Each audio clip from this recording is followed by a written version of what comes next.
Good morning and welcome to the 500, the Goodridge-Grygla 500. It is day number 2 of action. Bob Haltern along with you. We are not far from the start-finish line. Again, we also have our watch parties underway at Broadway Station and at the Goodridge Municipal. Up and at 'em and getting ready to go with an exciting day of racing action. I was busy double checking, trying to figure out if there has been a delay in the starts. We are not at the start finish line. A determination was going to be made prior to the start of the race here, and I'm going to try to get an update here in a moment on the actual start time. We are dealing again with and there is a fog advisory, although it is not as dense as it was just a half hour ago. But still, with the conditions as they are, of course, with the fog and the white snow and safety being a priority, it'll be interesting to see how we navigate through the day today. Jake Weber's on the road. He is headed towards the Grygla area this morning. Mark Allen, where have you found yourself parked today?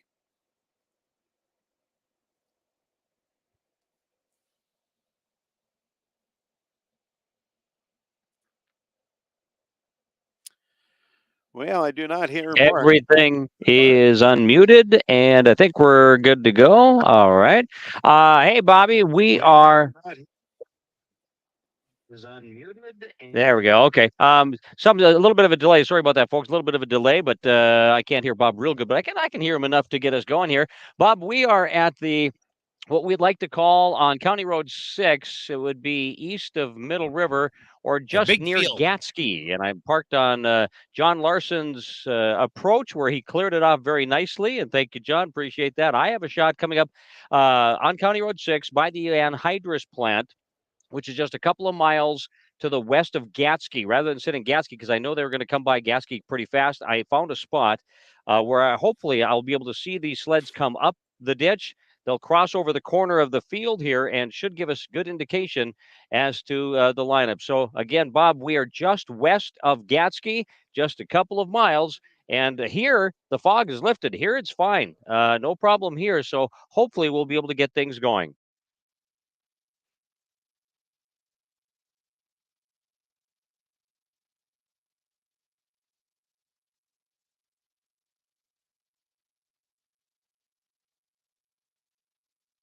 We're back at And not far maybe from we'll just the keep it here start for a few finish. moments. All right, we'll keep it here for just a few more moments. All right. Hey, Mark, it's a There's Bob. good-looking It's sorry, it's Corvette just a right delay. now. Go ahead, Bobby. Dealing with some of our internet issues over the last couple of days, and thank you for. All right, thank you, Mark. We again have you see a shot here. That is the shot of the line that the machines will come out of Goodridge. They will come a mile or approximately, maybe it's not even a full mile to the north before they will head east or west rather, about half a mile, get along the county road and then head up the highway and make a loop in the north loop today on the 500. And as you can see, we'll have tracking for you again available today as we bring you our continuing coverage here.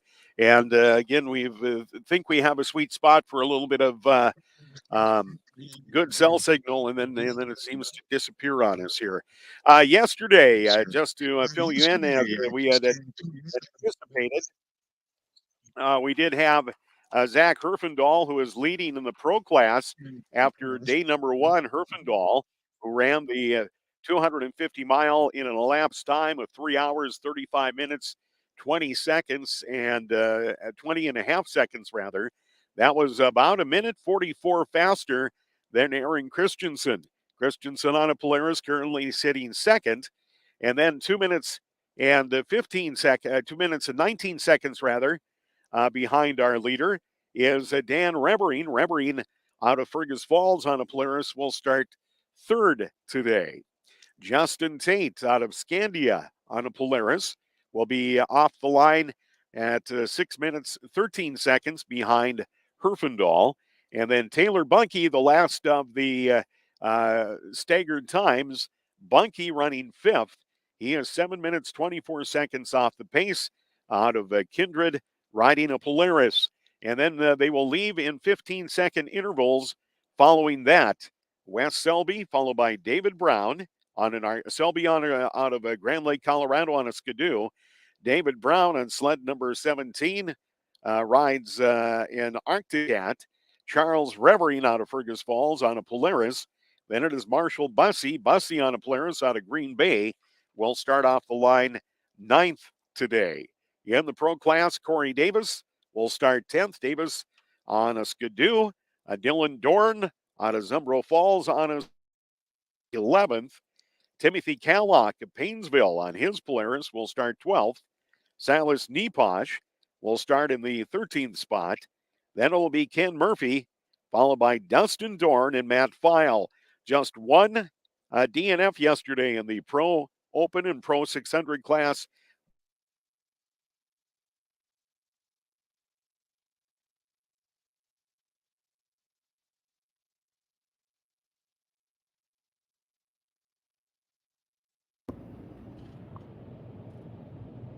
Bobby?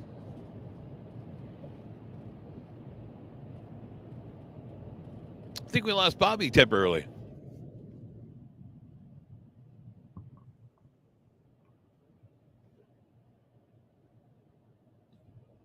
Mark, what was the average speed of our leader then yesterday? Somewhere around 80 miles an hour for that entire 250 miles? Unmute. There we go. And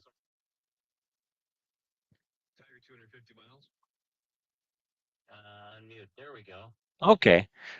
Jake and Bob and Terry, we have yet to hear, I guess, from Terry this morning. Hopefully, we'll hear from him soon. He is up at the gas stop.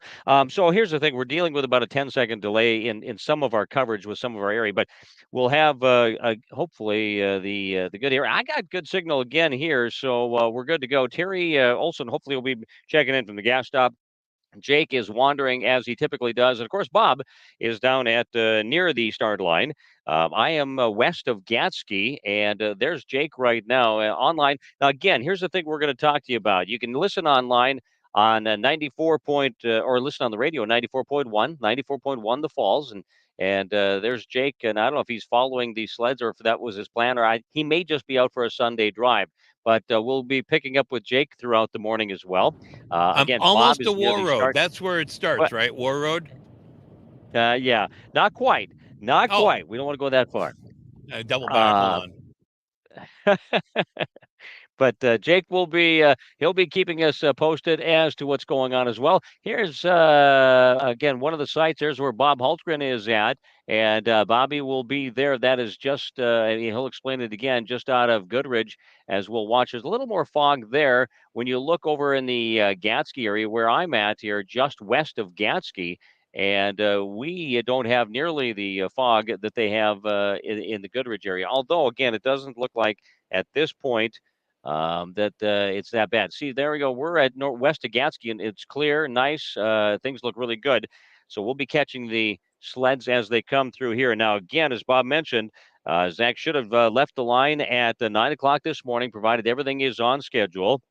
Aaron Christensen would leave the line second, 1 minute and 43 seconds behind. Then it would be Dan Revering leaving 2 minutes and 19 seconds behind Zach Herfindahl, followed by Justin Tate on his Polaris riding in the 4 position, 6 minutes, 13 seconds. And then Taylor Bunky on Taylor, of course, riding in Polaris, 7 minutes and 24 seconds behind Zach Herfindahl. After that, the gates will be opened up and they'll be let go. And I didn't catch what Bob said, but I'm guessing it's in 15-minute or 15-second intervals that they'll be leaving, either in groups of 2 or a single file. I'm not really sure, but I would venture it's a group of 2 or 3. I'll get more with that with Bob here in a few minutes. And then, of course, we'll be catching them along the trail as they come through. Now, this is day 2, so 2 loops, and whoever finishes at the end crosses that finish line first. will be your winner. Again, we have 2 watch parties going on too. We want to remind folks, and you can stop by either location. Of course, we're at Broadway Station in St. Hilaire, and there they are. Broadway Station. I saw a busy place this morning. Hey, gang, down at Broadway Station, how you guys doing?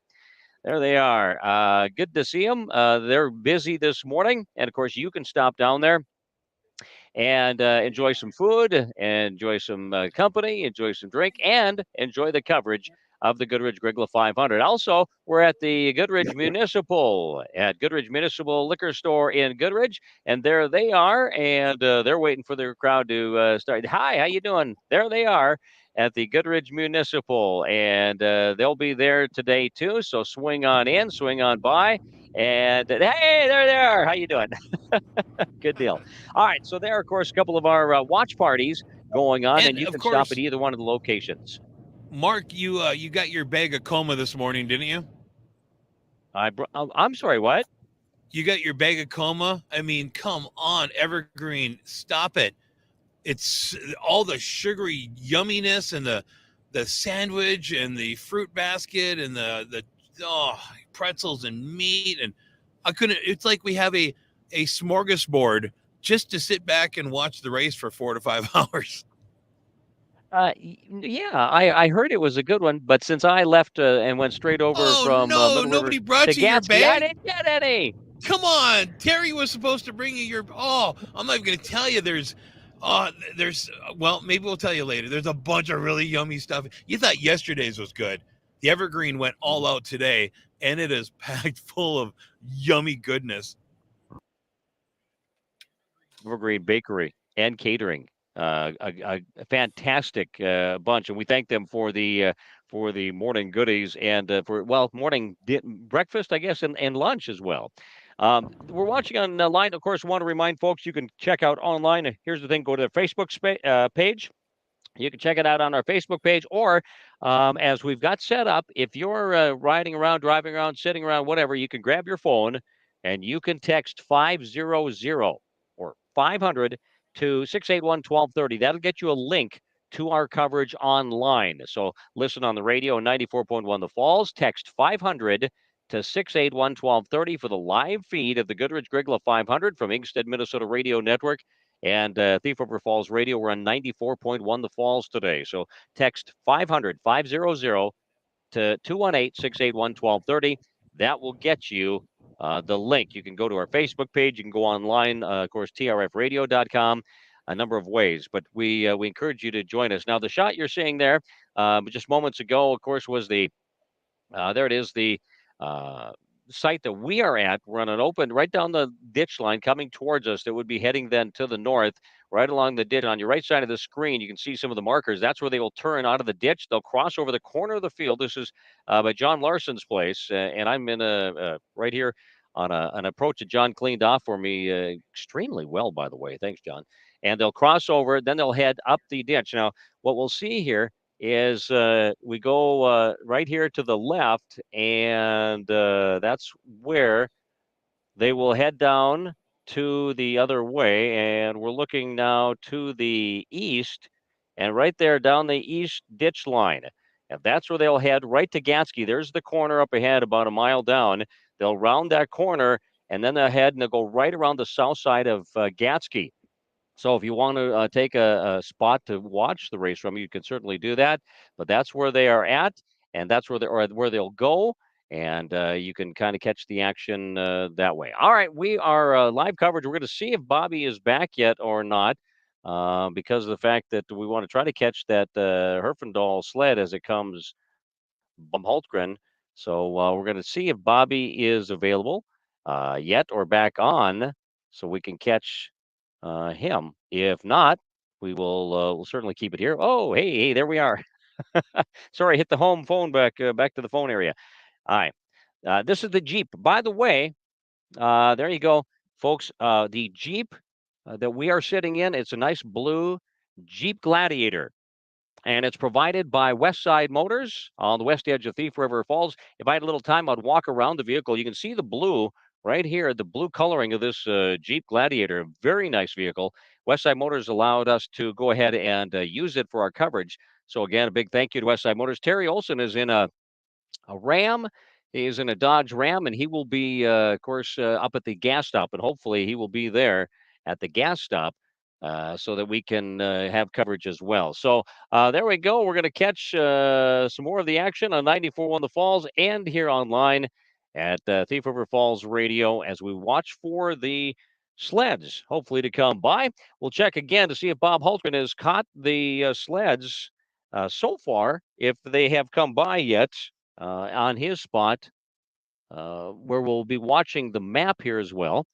So I'm going to wait to see if Bobby is around. No Terry yet, I understand. No Bob either. Okay, well, those two evidently are still fighting with some Wi-Fi. Maybe Jake, I don't know. Maybe Jake gave me the good Wi-Fi. I'm not sure, but mine seems to be working fine here today. So either that or I'm just lucky and I got a good It's spot. always my fault. I get it. I hear you. So whereabouts are you, Jake?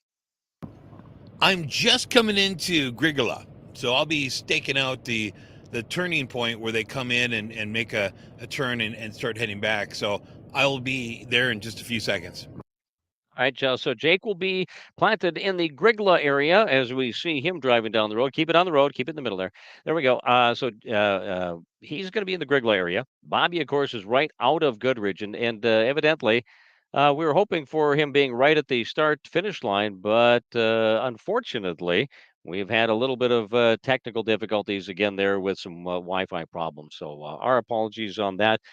Sometimes it just doesn't work out where you get Just so what you you know, exactly it seems wanted. like the entire 2 to 3 square mile radius of Goodridge is a hole for cellular usage.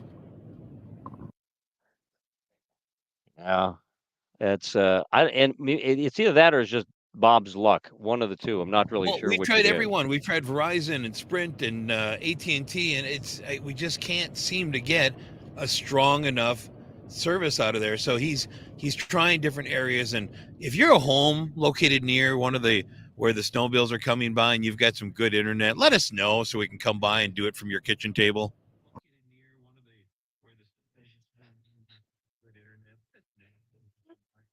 Yeah. Yeah, that would be good. That would be good. Because what we'll do is we'll come. Hey, we'll come sit at your kitchen table, and we'll do the broadcast from there. We'll give you all the credit. You just give us the coffee. So we can And I'm certainly sure do Bobby it. will give you Yeah. some of his evergreen food as well. Well, yeah, I would think so. Sharing is caring, right? So that's what we'll. All right. Um, By the way, we also want to thank all of the folks around us who also give us some update. Due to the fog, the race will be delayed till about 10 or 10:30. Is that what I just got a message here, so I'm going to have to do some checking. And this was somebody who said due to the fog, the race may be delayed till about 10 or 10:30.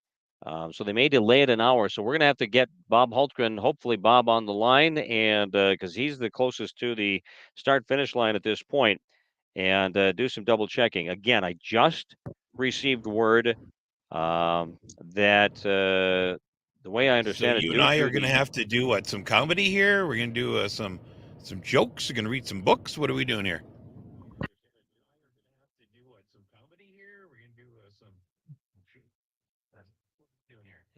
yeah, well, with the fog delay, we'll have to wait and see here. But the fact of the delay in the when we talk to each other throws us off. This is the timing of the jokes then would be kind of tough. So it sounds like just a regular day at the neighborhood radio station. I hear you.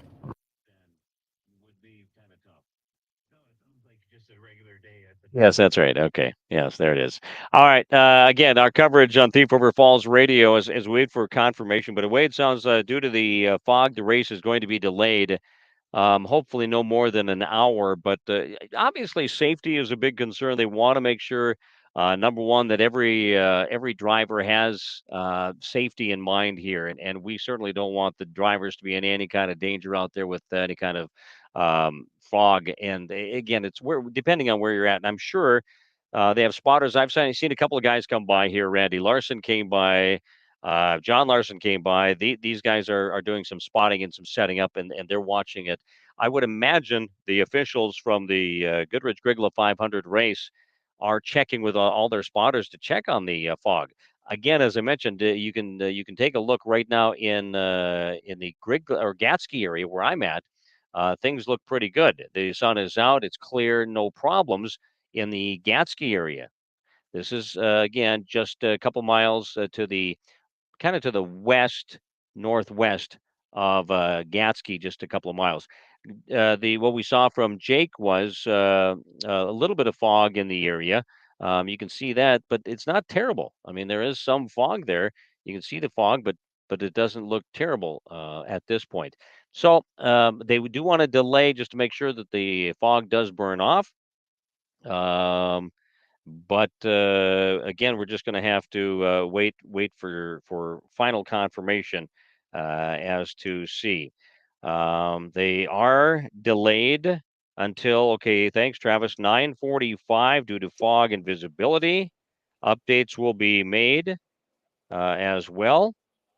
In the pits, if you're in the pits, they've got their transponder down there, 88.1 if they're in the pits, or here on local radio, which is 94.1 the Falls. So as soon as we know, but as of right now, we are delayed until 9:45. Thank you, Travis, for that. I appreciate it. Travis Foss, thank you. He sent me that update. So although we are losing our link with Bob Hultgren, and hopefully Bob will be able to find a good spot where we'll be able to hear him again. But until we do, what we do have is the update on the delay. 9:45 from Core Power Sports Race Series. They have announced that the delay is until 9:45 due to the fog and visibility. So we're already 20 minutes into what we thought. So we got another about 25 minutes before the actual start time. So yes, this is the joke hour for Jake Weber to no, I'm just kidding. Folks, we wouldn't do that to you. But again, our thanks to our updaters So around the dog area. walks into a bar one day, says, I'm looking for the guy who shot my paw.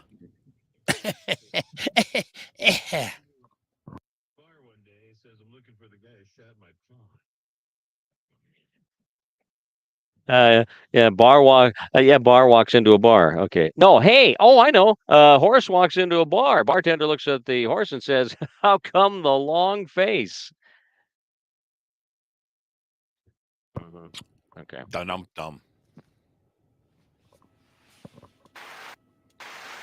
Okay. So that didn't work. All right. So let's get back to some serious stuff. Here's what we do know. The race will start at 9:45 this morning. 9:45 this morning, according to Core Power Sports. We are looking here at the map. We will again have Dave back at the studio. Here's what we have for you lined up today. We have Dave Burns back at the studio. Dave is the one, if you're watching online, and if you text 500 to 681-1230, you can get your link online and you can watch the video. But Dave Burns is back at the studio. He's the one that controls all of the video shots, and he's done a fantastic job yesterday. Is doing a great job this morning already, picking up on our cues to be able to help us through our broadcast and find where we want to go. But the map that he's putting up there is the map that we will follow as the day goes along. We will have our cameras set up where I'm at, as we mentioned, in just out of Gatsky in the Grygla area is where Jake will be.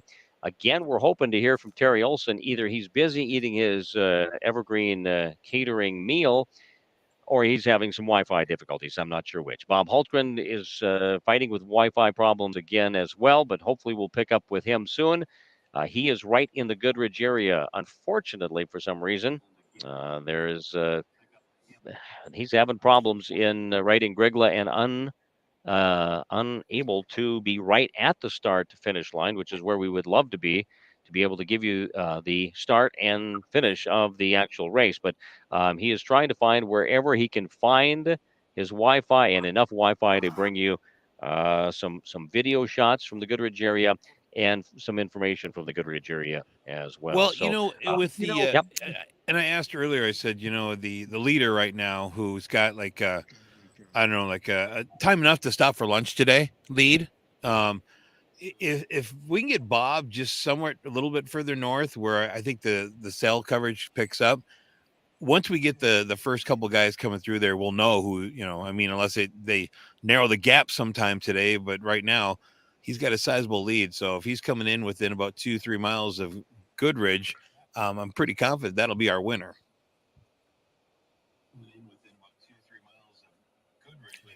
Yeah. Yeah. Well, here's the thing, as Jake mentioned, he's absolutely right. You talk about such a big lead right now. Zach Herfindahl has such well, and the thing of it is, all it takes is one thing. All it takes is one problem, and you can be down. You could hit wrong on the bottom of the ditch. You could hit something that catches the ski wrong, Hey, and it Mark. catches the back. Yeah, I think we maybe have Bob.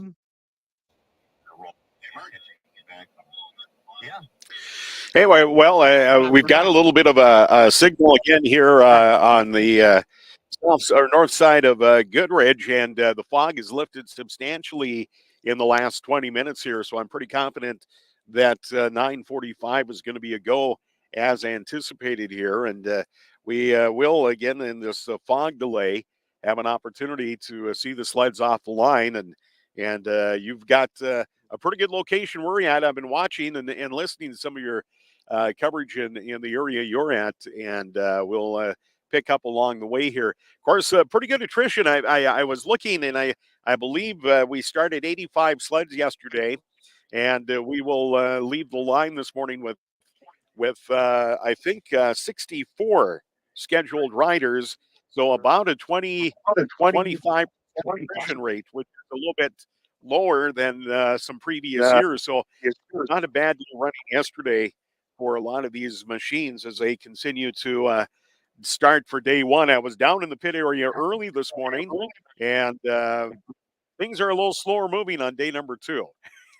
Everybody was pretty gung-ho to go, and it'll be fine when you're on machine and racing again today, but a little bit of a slower start to the morning. This morning, there wasn't quite the activity there was yesterday at the same time. Of course, there isn't a lot that drivers can do with their machines. When they finished the race yesterday, their machine went into a mechanics area, a work area, and they were allowed a 1-hour time period to that sled that they would need to. And then the sled was impounded and was with all the other sleds that will start the race today, impounded, not touched until they were started this morning, and moved out of impoundment to the staging area where they're lined up to leave this morning. So really what there very little they could do. They sled they left last night when they finished working on it, if they had to do anything at all, is the sled they have to take on the course here this morning. It is going to be interesting. There's just a short portion of the course that is pretty chewed up that will be run from yesterday when they leave the start-finish line this morning. But otherwise, it is clear trail as they head north today. And I was looking at the map and just some excellent viewing areas along the way here, especially in the Gatsky area, up in the Skyme area. They come out of the woods at Grande Corner, east of Grygla, and there's a nice spot to watch at Grygla. And then they'll chase straight south from Grygla and meet up with Highway 1 before they turn and go west back to Goodridge. And that would be another excellent spot along the way for folks to catch some of the action here this morning. You were looking at a shot of the start-finish line. I can just see the edge of the pit area from where I sit. It's a ways down, probably a half mile from where we are on what would be the northeast corner of the Goodridge area. So that's where we're for today's action. Again, the Pro Factory riders, Zach Herfindahl will leave with a 1:43 advantage today off the line. We talked a little bit yesterday about maybe penalties and bonuses, and we didn't hear of any penalties that were issued yesterday, but we did hear of some bonuses that were awarded after credits in time, if you will. Stuart Brandt was credited 90 seconds yesterday. Brandt races in the Expert 600 Limited Edition, and Brandt was credited 90 seconds as he had stopped to assist another racer who was in need of some help. Also credited yesterday, Dale Kloos. Kloos, who rides, let's see, Kloos in the, I think, the Masters class. I'm trying to find Dale's name here. Yeah, Dale in the Master 40 Plus class. Dale credited a minute yesterday, again, for stopping to assist another race course.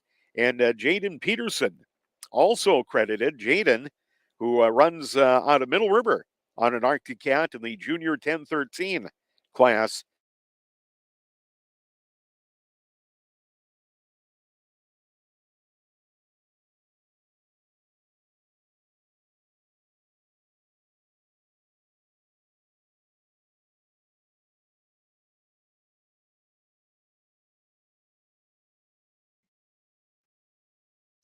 All right. We may have lost Bob again, and it'll be hit and miss. It sounds like with Bob. Hopefully, we keep him on more than we keep him off, I guess, and be able to pick up with Bob. Bob, if you're or as you're listening, just whenever you're available, you just give us a little holler, and we'll try to get you back on the air. Again, our coverage of the Goodridge-Grygla 500. We are in a delay right now, fog delay. Although again, a lot of the fog is lifted in much of the areas. The video shot you're looking at here is in the Gatsky area. Again, we are just a couple miles to the west northwest of the Gatsky area, and this is where the sleds will be coming up towards the anhydrous plant, and then heading back east towards the curves and back through the Gatsky area before they head over and across 89. They will leave. Well, Zach Herfindahl will leave scheduled, and I'm thinking we'll be on time here at 9:45 because, as Bob mentioned, it looks like most of the fog is lifting. 9:45 will be the start time, which means we'll be running about 45 minutes. Well, not about. We will be running 45 minutes behind schedule. As of yesterday, when the sleds came in through the leaders after about what was it? That was about 12:40 or so that they started coming in. So you're looking at sometime around or a little after 1 o'clock before we start seeing some of the riders come in today. And that, of course, is anticipated. We were talking about before we went to Bob about the dangers, the difficulties, and what can happen and what can't happen. Now, Zach Herfindahl, who's won this race 3 times, knows how to race in this area. He knows how to race, as they all do. Don't get me wrong, they all do. But Zach has had good success here. And unless something goes wrong, somebody mentioned the fact of you could blow a belt, and that's something that's just unforeseen. I mean, you just never know something like that can happen. If it does, these riders carry an extra belt with them, and they're able to change it out. Then the thing becomes how quick can you do it? How fast can you make those repairs? How fast can you change? How fast can you get yourself back into the game if something were to go wrong? So, with that being said. Zach Herfindahl does have a nice lead, and again, he'll have that lead over Aaron Christensen. Minute 43. Minute 43 is the start advantage for Zach Herfindahl, and you give him what? You give him an inch, he'll take a mile. He's going to do that. He'll race hard. He'll race fast. Right behind him, and has been this year, Aaron Christensen on the Polaris, again, for Zach Herfindahl, he rides an Arctic Cat, and Christensen rides on the Polaris. Aaron will be 1 minute and 43 seconds behind the start. Now, we'll try it here, and of course, I'm terrible at it, but we'll try to get some splits if we can. But we're somewhat into the race a little bit. We're again in the Gatsky area, so when they come by here, we'll see, and it'll be the first test of just the first short bit of the track to see if Aaron can make up any ground right away, or if Zach opens up that a little bit. So again, as we see Zach go by, we'll try to have some kind of timing if we can and catch it to see how much of the lead either increases or decreases if Aaron can make up some ground. Again, Zach Herfindahl will lead. Aaron Christensen, 1 minute 43 seconds back, will leave second. And then again, it's Dan Revering on the Polaris. Dan will be 2 minutes and 19 seconds behind Zach, and that's a bunch. It's a bunch no matter what. But when you're riding behind these pros and these top five that we talk about, these are good ones. Dan Revering third. And then it's Justin Tate on his Polaris, the number 28 sled, who is 6 minutes and 13 seconds behind. Now, you think a minute 43, it seems like an eternity for Aaron Christensen. 6 minutes and 13 seconds for Justin Tate will seem like infinity. I mean, it's a long time. And same with Taylor Bunke on a Polaris. Taylor is in the 5 spot, will leave 7 minutes and 24 seconds behind him. And that's how they do it. They take the first 5 best times, and those 5 will leave in the intervals as they finished yesterday with their timing. After that, then they will all take off, and Bob will explain when he comes back, if he can, because I'm not 100% sure. Bob maybe explain the fact of after the first 5, then again, after that, they will leave in whether it's in groups of 2 or 3. I would imagine or either that or one right after the other. But they'll take off right after that, and then the rest of the pros. 16 of the 17 finished yesterday, and I think we're leaving. Let me see. I'm going to double check here on the official start papers from this morning as far as the pros, but we are leaving with 15 pros this morning. Zach Herfindahl, Aaron Christensen, Dan Revering, Justin Tate, and Taylor Bunke, as I mentioned, those first 5. After that, it will be Wes Selby, David Brown, Charles Revering, Corey Davis, Dylan Dorn, Timothy Kallock, Silas Neposh, Ken Murphy, Dustin Dorn, and Matt File. Those are your pros that will be taking off from the line this morning. So 15 pros will leave the line. Hopefully, if all goes well, 15 will finish. Hey, But Mark. again, the leader is Zach Herfindahl. Yes. So on the map, if Dave, you bring up the map, how does it work as far as they take off from Goodridge and they hit the gas stop, and then when did they get to Grygla? All right. So if we look at the map, and Dave will show on the map here, so they head north out of Goodridge for Loop 2. They will head up towards Gansky. Okay, I'll kind of watch here with Dave online. They'll go Right. north out of Goodridge. They'll follow up the line, and we go up, and we'll go up to the Gansky area. Which if we can get Dave to go up on the map, there you go. We'll pull out. We'll look up. Go up a little bit. We'll see up towards the top of the screen, right where the far northwest little loop there. That's where we are located at, just out of Gansky. Yep, right there. In fact, right where his hand is at. Ow! Uh-huh. Get that hand off me. Ouch. Sorry. That's where that's where we are at right there. And then they'll come into Gatsky. Then they'll head east and they'll go across 89. They'll head up to Skyme then for the gas stop. Then they'll come Where back Terry down. Where Terry, well, we hope Terry is. So we're thinking anyway. Okay. That's where Terry. And then they'll come down.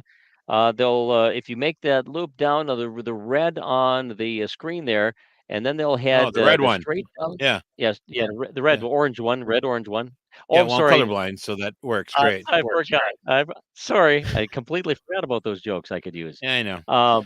So they come south, and then they'll head east, make another loop around east, and then when they come back west, then they'll hit right into Grygla. Okay, do me a favor, Dave. Dave? Zoom in on Grygla where I should be, just to make sure, because I think I'm in the right spot. But okay, yeah, if you could back off a little bit there, Dave, and go up there, right? Oh, there you go, right there. There's Grygla right there. So after they basically come through town, there's a couple of big gas tanks here. See right there. Now go right to your left a little bit, right where that little circle goes around that house, or basically their storage. No, a little further. Go up. Bring the Michael Jackson hand further up. A little bit to the left. A little bit to just the hand. Just move the hand a little bit. Your little bit to your left. Zoom back in. There's a there you go, right there. Yeah. So I'm basically right there. There I'm right there. Your hand is almost on top of me. So they're gonna come right through there, right? Yes, they'll come right through the corner there, and that corner is similar to what I have a corner over here by the anhydrous tanks by near Gatsky. So yeah, they'll come right through the corner there. You should be able to pick up on the numbers. Again, they're not in color, so you should be able to see them just fine as they come by. Okay. So, yep. And then as Dave was showing you folks online that we're watching on the map, then once they hit Grygla, they head back down south. And they'll swing as they hit number 1 on the ditch on 1. They'll head back west up to just south of Goodridge, and then they head north right back up into Goodridge. That's loop number 1. They'll do it again a second lap after that, so they'll go 2 laps. The first lap, which again will start here in about 6.5 minutes at 9:45 this morning. And then again, as they come through, we'll keep you updated. Now, again, hopefully, and I'm not sure what you sent with Terry, but we have yet to hear from Terry Olson. He's, I don't know. That poor guy. He's Well, just got look, bad luck. Maybe. I gave him this. It's a I think it was called a Tandy computer, and then it was an AOL CD that all he has to do is he puts it in there and it's a dial-up basically. So that's that noise we keep hearing. Right. All right. Well, I would assume that he would try to find a better location if he's having issues. Maybe we're not at the gas stop. Maybe we're somewhere else. Yesterday he was at the gas stop and had trouble finding a good location. So now you can see the camera's now pointed towards Grygla. Decided to go ahead and just aim it to where they're coming from, as opposed to where they're going to eventually get to. So by the time they start making their way around, we'll switch the camera back over and catch them, coming through the flags here. This spot I'm at, they will have to stop, come over the road, and then we'll get a really good shot at them coming right through the flags here, so we'll know who's in front. Okay, and that's a good point Jake just brought up, is the fact that they do have to in certain areas stop when they do crossings in some areas. So as spectators, and we've already got a number of spectators that have been out and about and driving through and finding a nice spot to sit to be able to catch the race. And the only thing we ask is that just make sure you're either parked off to the side far enough, or if you're along the race where they cross over. Many of the approaches, such as over here by the anhydrous plant northwest of Gatsky, when they make the turn here and head back east, I know there's a number of approaches. So if you are at any of those approaches, just make sure you are far enough back so that you don't pose any problems. And I know most people, they're saying, yeah, we know that. I get it. Just again, most everybody does, but just a reminder to stay back far enough to give plenty of safety for the riders. Also, if you happen to have good cell service and you see Bob or Terry, maybe you come park next to them just for a little bit. Just for a little bit, just enough to get them back on the air. That would be good. They have delicious those, treats from Evergreen in their bag. Well, you know what? They could possibly share. Is there fruit snacks you got fruit snacks this Oh morning? my gosh! Let me tell you, they made these little. They're like little round balls that have like a bunch of M&Ms in them and chocolate, and then they've got just a huge selection of fruit. You've got grapes and strawberries and raspberries and blackberries and then big sweet rolls, and again the delicious sandwich, and there's meat and pretzels and cheese, and it just goes on and on. That sandwich was awesome. Oh, I know, wasn't it? And there's other stuff in there too. I haven't even got to. I'm just looking through the bag, going, There's 2 more things. There's a angel food cake with strawberries and whipped cream. Well, a big thank you, obviously, again to the Evergreen Catering, Evergreen Bakery and Catering. Their bakery stuff is fantastic. They do catering as well, so we appreciate it. For those and also, just how joining great us, are these? Just real quick, how great are these trucks? These we've got 2 Laramies and we've got the Jeep Commander. There's the Laramie I'm in right now. Westside Motors hooking us up with some really nice support vehicles that we can get in the nitty gritty there and get in and out of these little snow covered pull outs and pull ins and not have to worry about getting stuck.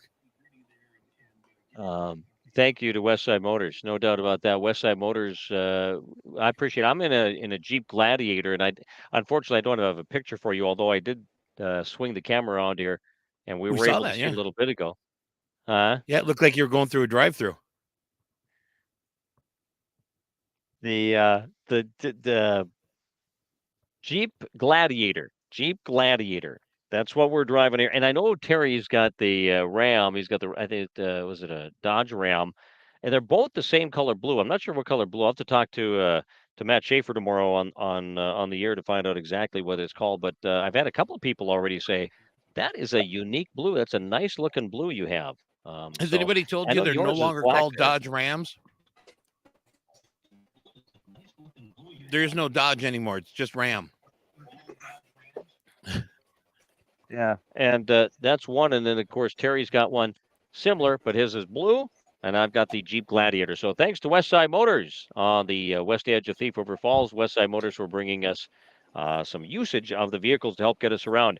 Also, thanks to our crew for helping out. We're just about ready to get things going. I don't know if Bob Hultgren has been able to find a. How you doing? All right, been able to find a way to get hooked up yet or not? But we can hope that Bobby may be there. We're in a fog delay, but Bob is the closest right now, and he is at the or near the Goodridge, near Goodridge. So Looks we're like gonna Bob's in a hook up blur with Bob delay. right now, see if he's there.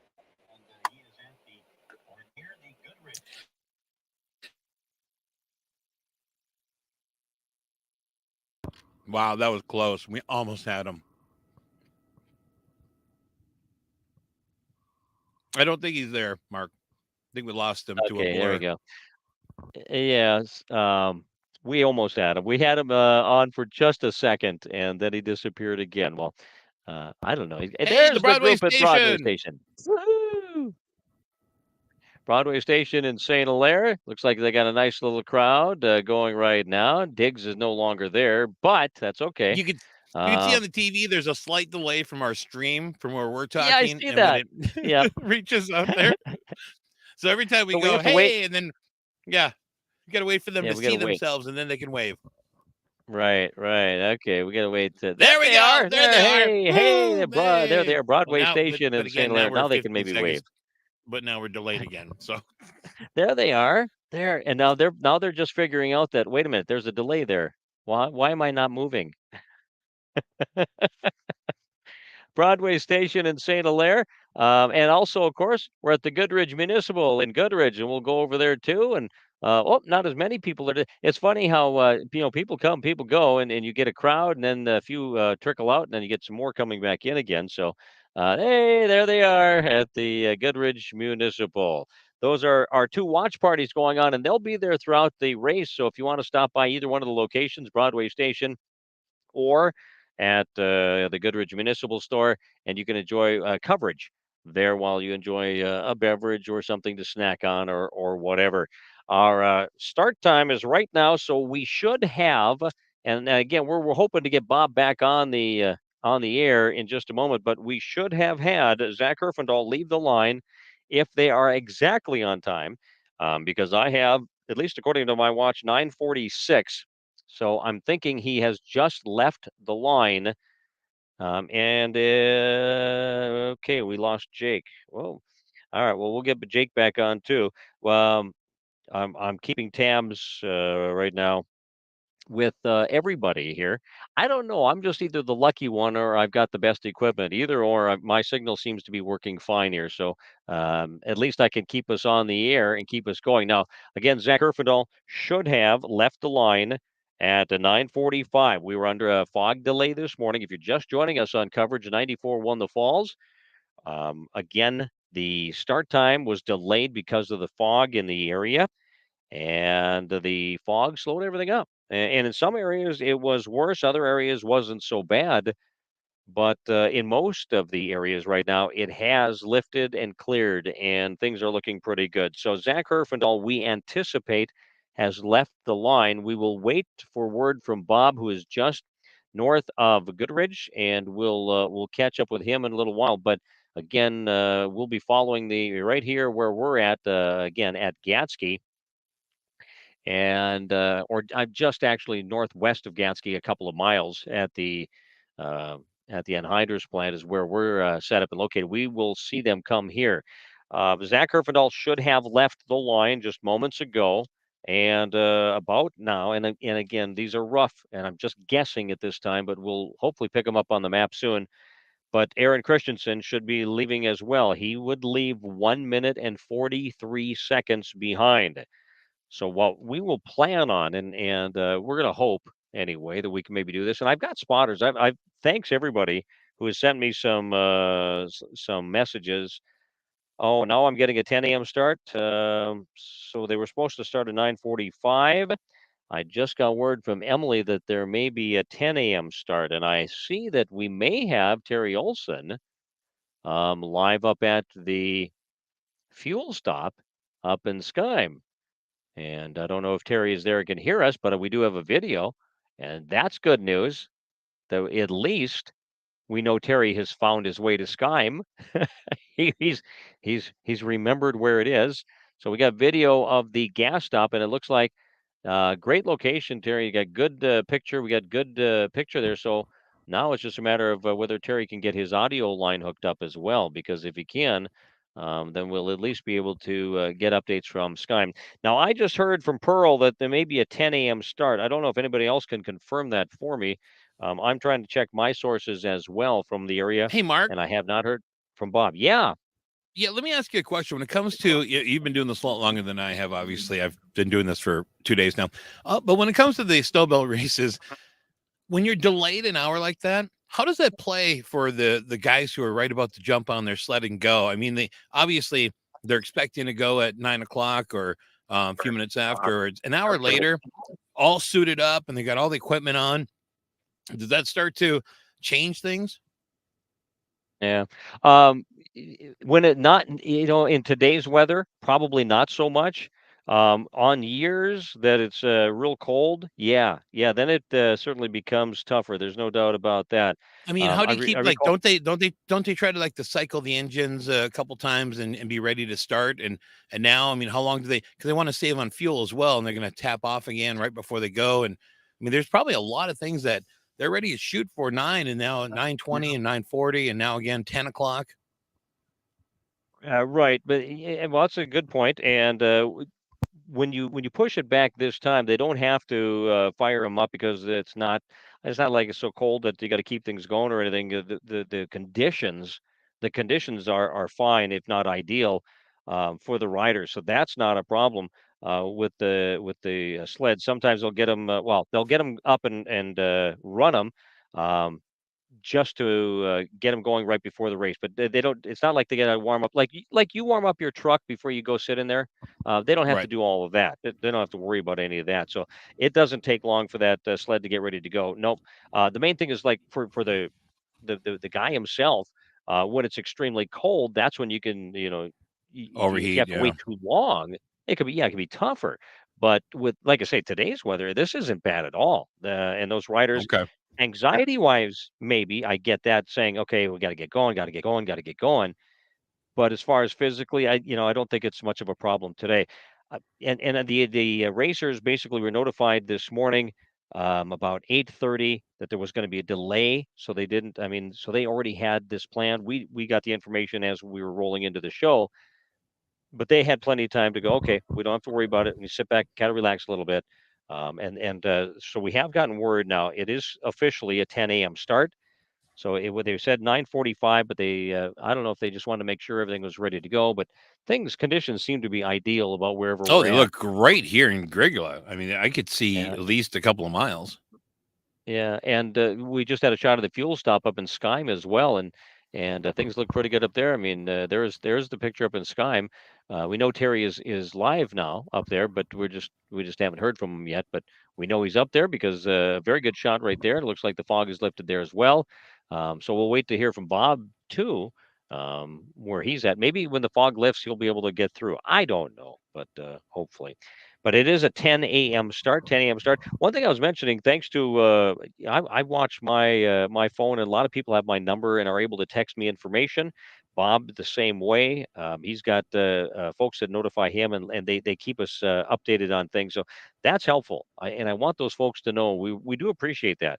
Um, telling us jokes on the side that that takes up a little time, but giving us information, we love it. We love that. So we appreciate Also, it. too, yesterday I saw a lot of people with their phones out taking pictures of the riders when they come by.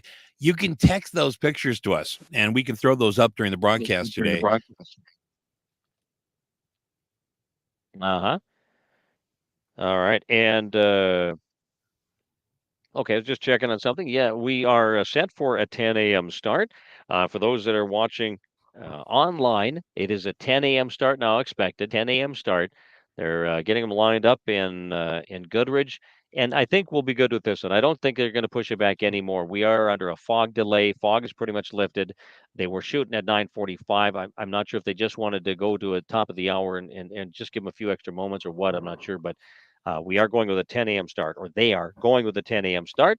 We're keeping it right here. Our coverage courtesy of the J. Swanson Agency, the Black Cat Broadway Station, Northern Air Duct Cleaning, also by Goodridge-Grygla Sportsman's Club, Machine Well, Falls Liquors, Papa Murphy's, and by the Evergreen Bakery and Catering, Farmers Grain LLC, Davidson Ready Mix and Construction, also by Baker Street Sales, and they'll be set up with lunch again in the hall in Goodridge today.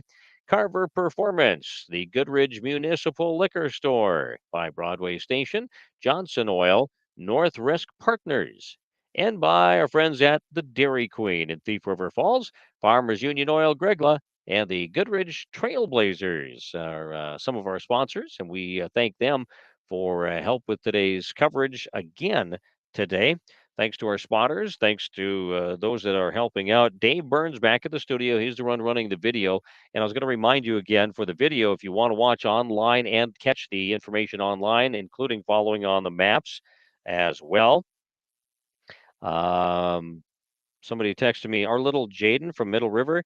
Yes, I heard Bob Hultgren mention that Jaden Peterson, she is going to be running today. I'm not sure what that was in, but we'll find out from Bob Hultgren more on that later because I only caught part of it, so I'm not 100% sure. But Two things real quick, Mark. One Yeah. is, and again, our thanks to Michael back at the studio engineer handling the audio on 94.1. Yep, Mike and Yep. Mike Gilbertson. Yep. Yep. Then my Oh, second did I thing is, miss? you missed Big Mike. My apologies. I was getting there. I was just saving the best for last. Big Mike, go ahead and eat his evergreen bag. Yeah, well, you can, Mike. Yeah, go enjoy it because I'm not going to be able to get there. So you But my probably other already question told him was, that anyway. so who's all racing today? Because we know that the pros are there, the semi-pros, and I heard yesterday Bobby said that there's a bunch that only race one day. So who's not racing today, and who's racing today? Okay, so good question. I looked at the official papers that I saw this morning, and here's what we can tell you. Of course, the pros we talked about: Zach Herfindahl, Aaron Christensen, Dan Revering, Justin Tate, Taylor Bunke, Wes Selby, David Brown, Charles Revering, Corey Davis, Dylan Doran, Timothy Kallock, Silas Neposh, Ken Murphy, Dustin Doran, and Matt File. Those are the pros, and 15 of the pros will leave the line. Hopefully, will leave the line today. We have in the Pro Vet 35 class, Craig Ritzinger will be riding today. Then we have the semi-pros, and some of those semi-pros really run strong. I know there was a couple of them yesterday. Bo Bunke was riding really strong yesterday. He was up amongst the leaders with the pros, so he had a good one. So Bo Bunke is one of them. So is Evan Peppel, Alden Leonard, Luke Christensen, Brandon Walter, Austin Cody, Adam Longton, Luke Van Lysel, Cooper Kangas, Travis Longton, Keith Gainforth, Derek Krug, Aiden Johnson, Bo Bunke, as I mentioned, Zechariah Neposh, Parker Crum, and Jesse Hallstrom. So Jesse will be at least scheduled. Those are the semi-pros. There's the semi-pro improved stock today that'll be racing. That's Dalton Halverson, who will be riding in that class. And then we have the Pro Factory women. There was 4 gals that raced yesterday. They, of course, race again today. They include Gabby Holmstrom, Frankie Omang, Unity Gausen, and Lydia Sobek. And I know Lydia had a good run yesterday riding, and we anticipate she'll probably have another good one today. But here's the other ones. We have the sports stock today, and riding in the sport stock class will be Jordan Butte, Chance Oakley, John Arneson, Oliver Olson, Adam Brandt, Keegan Hauser, Stuart Brandt, and Hunter Kiso. On the sport improved stock, riding today is Anakin Bosek and Jarrett Logering. Also, the Expert 600 Limited. And this includes Elliot Clark, Jackson Hammer, Luke Omang, and Aiden Olson in the Master 40 Plus. The Masters 40 Plus class is Mike Carver and Dale Cluse. Also, the Masters 50 Plus include Brian Reitzman, Mark Arneson, Jeff McKay, Todd Halverson, and Jamie Stewart. Then there's we have a few other riders today. We have in the junior 14 to 17 class, we have Colin Taggart. In the junior 14 to 17 girls, Katie Clark and Rachel Wimpheimer. And in the classic today is Ryan Derrick, Paul Vodova, and Kyle Cole. All right. So that's the list I saw. So I am trying to find. I didn't see Jaden Peterson, but Bob's got an updated list, so he's got more than I do here. So Bob might be able to tell us more about I hear Jaden. Terry. But anyway, Terry's I on think with us. Bob might be there. Huh? Terry. Oh, Terry.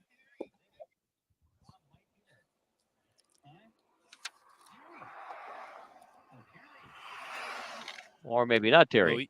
No, Terry's on. I don't think he's got his channel 4 up so he can hear us. So maybe Dave text him that.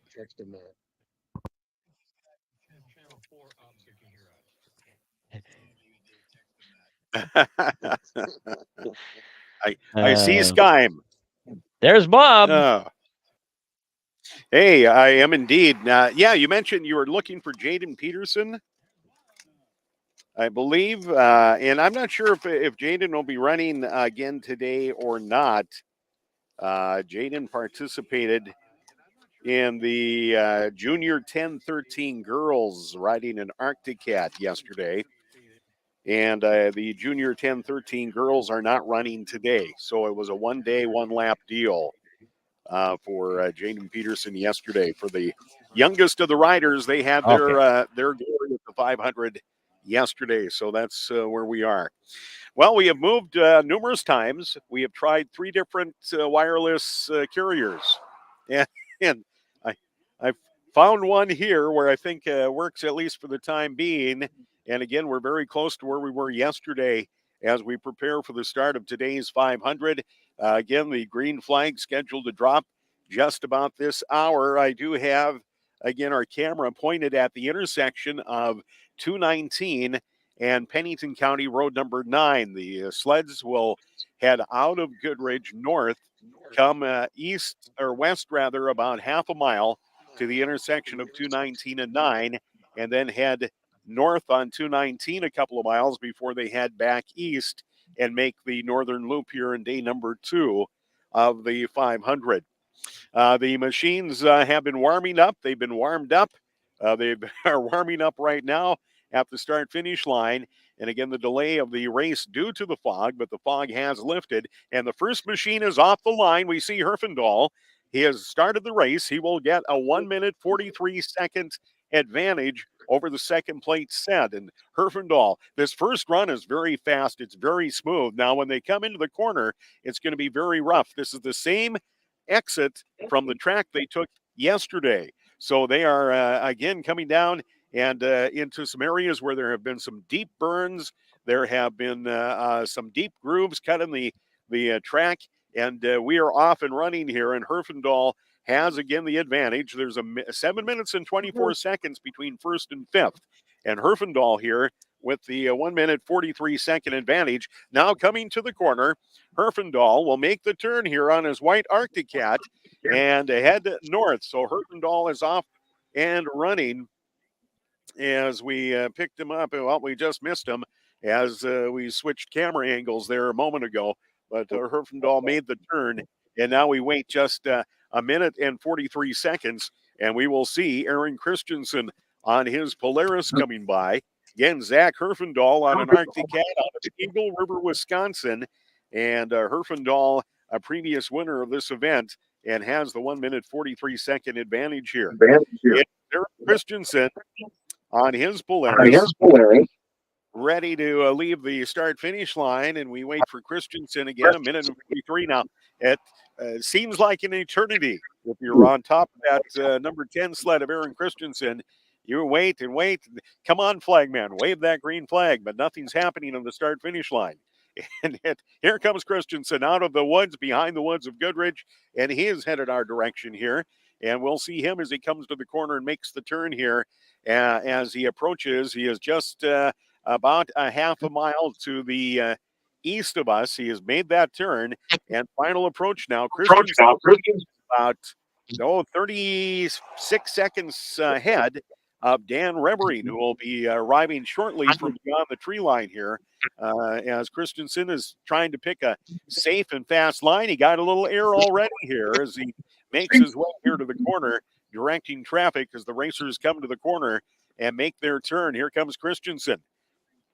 Christensen coming to the corner. We have a car in the corner. We have to get the car out of the way. Here we go. Christensen is through the corner.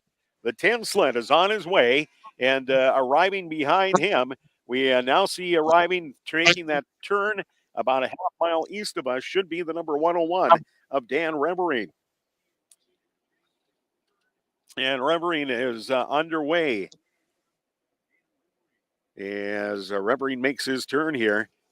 And the machines are out. Now, it appears now that they've got the top three by time. They've gone 15-second intermits after that. We were told to be the top five, but it looks like the top three here. Here comes the 101. Dan Reberine comes through, and just a few seconds behind him. So they've gone the top three by time, and now 15-second increments following the top three today, as this should be Justin Tate on his Polaris, and it is the 28 sled of Tate making the turn and heading north. And then 15 seconds back, Taylor Bunke. Now, Bunke is more than 15 seconds back here. Bunke, in fact, we'll find that Bunke is just ahead of Wes Selby on his Skidoo. So here, even in the first mile, there's been some time lost, if you will. Bunke catching some air on his 14 Polaris. He'll make the turn, and right behind them is Wes Selby. Selby making up time here, even on the opening 2 miles of the race. That's how tight these pros are. And Selby's got to be feeling good about that. He'd like to see his competitor in his sights. Here's David Brown now in an Arctic Cat. Brown rides sled number 17. He makes the turn, and he is off the line and on the way here for day number 2. It should be Charles Reberine on a Polaris making the next turn here at the county road. It is Charles Reberine, the 187 Polaris. He'll make the turn.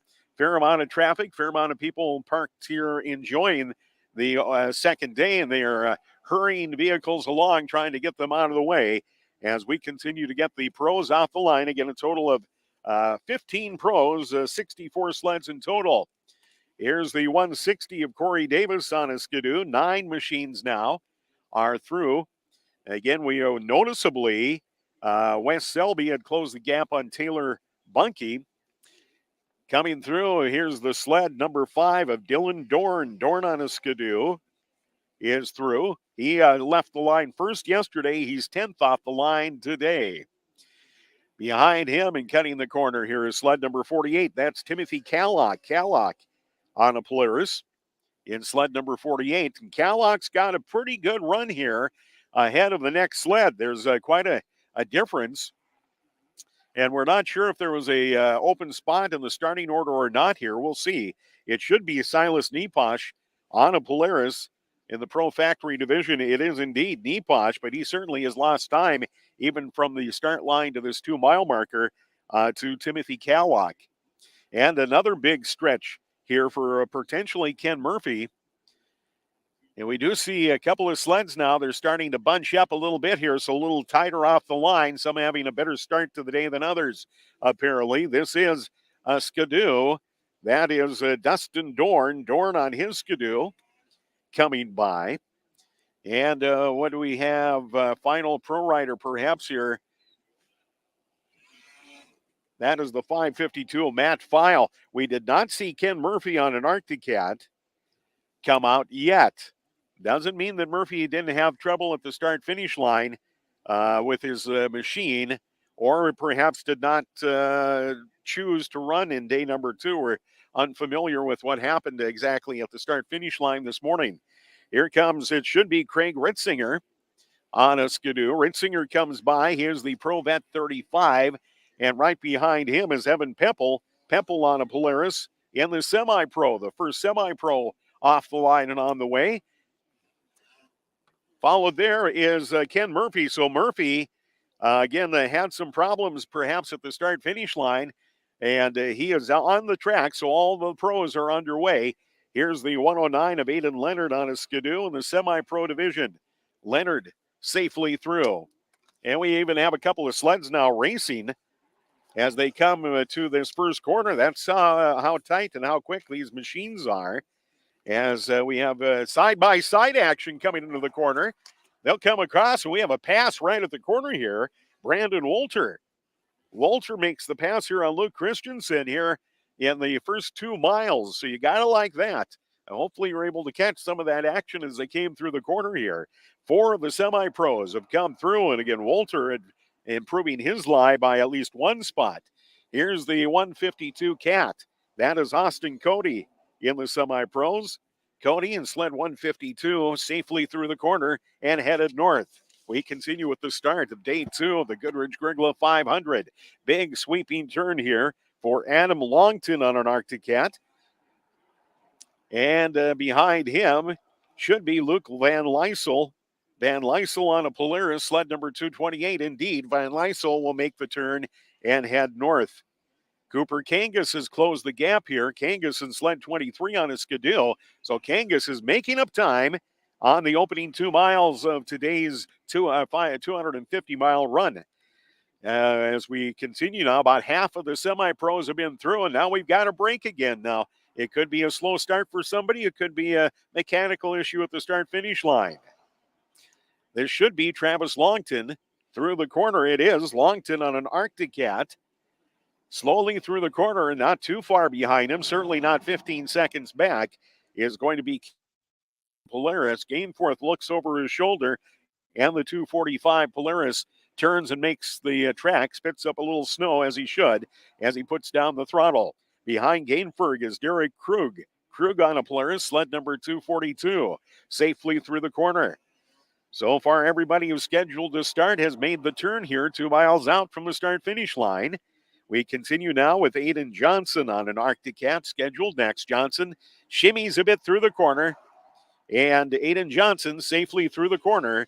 Gingerly, it's pretty cut out here from all the action yesterday. Bo Bunky, who led him to the line yesterday, is coming by. Bunky, sled number 874 on a Polaris, and that's a name Polaris folks and racing folks know, as Bunky takes his Polaris off to the races. Closing in behind him is Zachariah Neposh on a Polaris. He had a good run yesterday. Neposh off the line. A couple of more of our semi-pros possibly starting today. Parker Crum on a Skidoo. And Crum is through. So we perhaps, I believe, have all of our semi-pros. I don't believe Jesse Hallstrom did not start yesterday. And I don't believe Jesse was planning on starting today, as he was injured or cracked up in a practice incident. This should be the, let's see who's coming through. Our next rider through here is Lydia Sobek.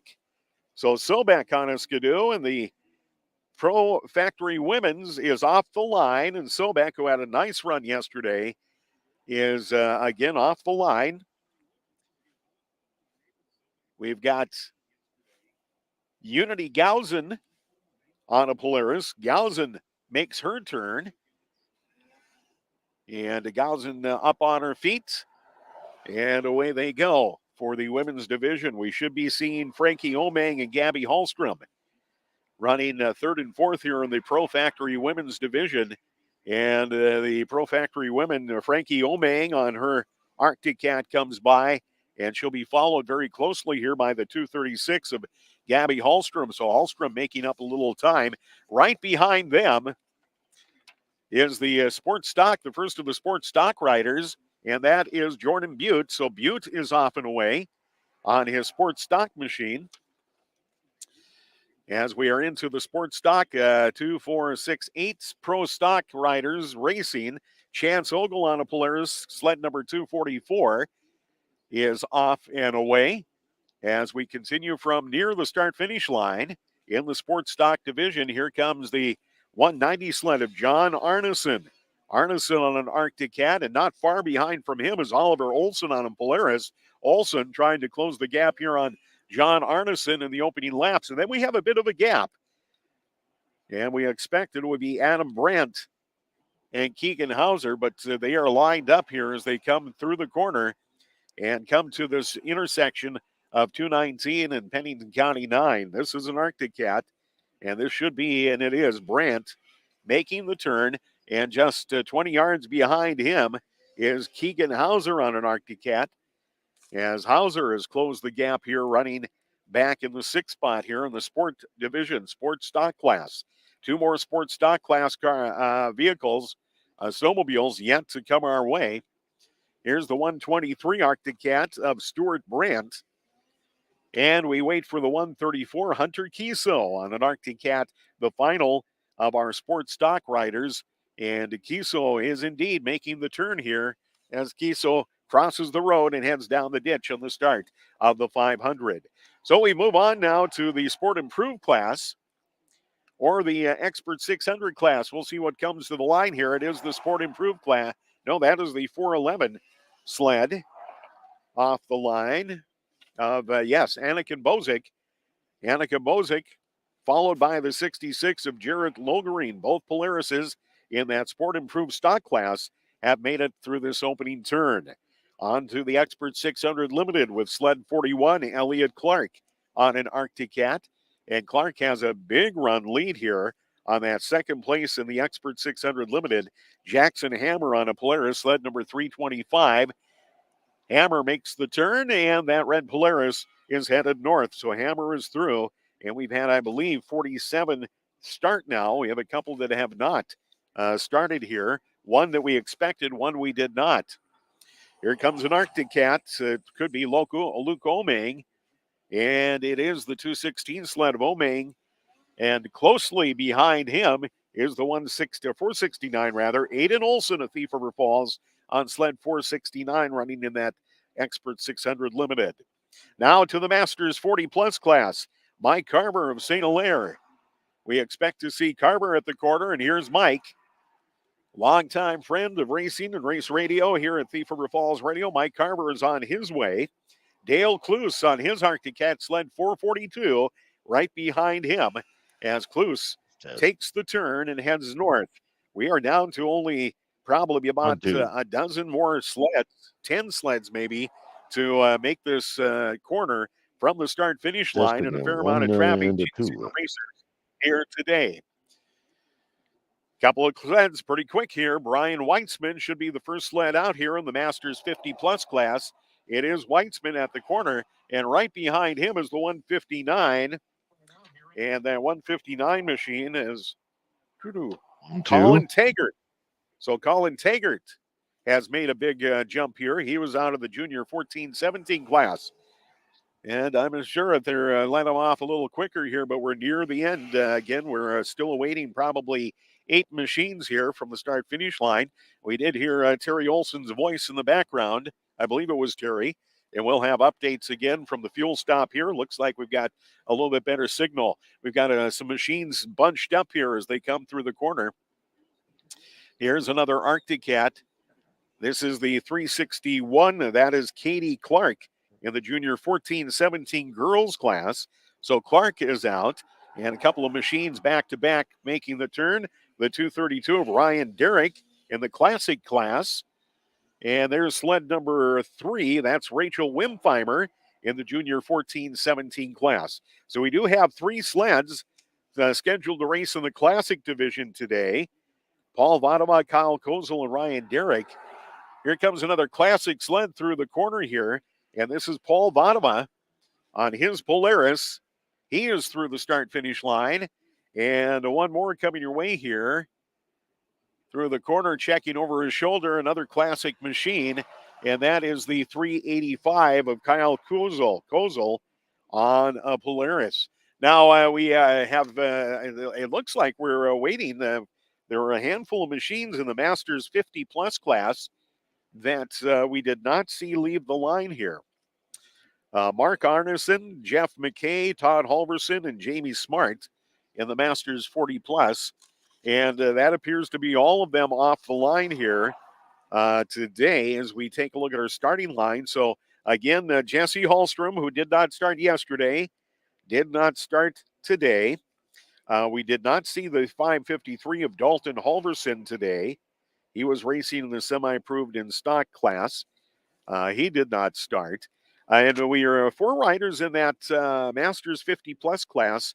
Mark Arneson, Jeff McKay, Todd Halverson, and Jamie Smart did not see starts for those 4 machines. But out of the 64 then, we can cut down a total of 6 sleds, I believe, that did not get the start. So 58 sleds should be on the course here from Goodridge. Again, the race start delayed due to the fog, but they are out and on the course here and making their way. Again, we invite you to follow along. You can follow along on YouTube, on our Facebook page. If you text the word 500 to our pizza text line at 681-1230, we'll text you back a link to where you can watch our coverage and some of our coverage. Of course, we've got the race tracker, the GPS system that they're being used. We'll bring that up occasionally. You'll be able to watch the sleds in progress and even get some more information while you're watching online anyway on where the sleds are along their run for today's course. And the watch parties are underway, and they're already enjoying a Sunday morning of good food at Broadway Station in St. Hilaire, where they already have a nice crew. There they are right now, the crew at Broadway Station stopping in on a Sunday morning. Good morning, everyone. Hope you're enjoying your Sunday. And, of course, we're also at the Goodridge Municipal Liquor Store today, where it is a little quieter, but folks will start to filter in here pretty quick, I'm guessing, as we get the day underway here of broadcast coverage here. So we started at 10 o'clock, and they're very close to a 10 o'clock start, and it took about 18 minutes to get everybody off the line. So we're 20 minutes in. Zach Herfindahl, the first machine to leave the line, and again, Herfindahl left with a minute 43 advantage over Aaron Christensen. So that is kind of the mark if you're watching along the way, parked along the way, or any of our radio crew, you're going to want to keep track of that separation mark, I think, and the top 5 riders. Of course, the whole idea is that the sled that finishes first would be your winner by doing it this way. Although, believe me, 7 minutes between first and 5 is not all that bad. You change a belt, you get off course, you take a tumble. And people often forget, and we hear stories all the time, somebody who gets thrown from their machine, well, their sled keeps rolling. Their sled keeps running, until it eventually stops. And that can be 100 yards. But you're going to get up, pick yourself up, brush yourself off, and then chase down your snowmobile to get on it. By that time, you can lose time and you can lose position. So it's one of those things on the track or on the trail that is kind of an unknown. It's kind of a wild card when we're doing times. But that is the whole idea here for the pros anyway, is that the first machine in will most likely be your winner, although there will be an official timing also for the Pro 600, Pro Factory, and Pro 600. Some of these, there are multiple classes, if you will. So most of the Pro 600 riders, and that is the premier race class, if you will, are also entered in what is called the Pro Open class. And not all, but some. So there are 2 different classes those racers are racing in. Someone says that Aaron Christensen's balloon isn't working.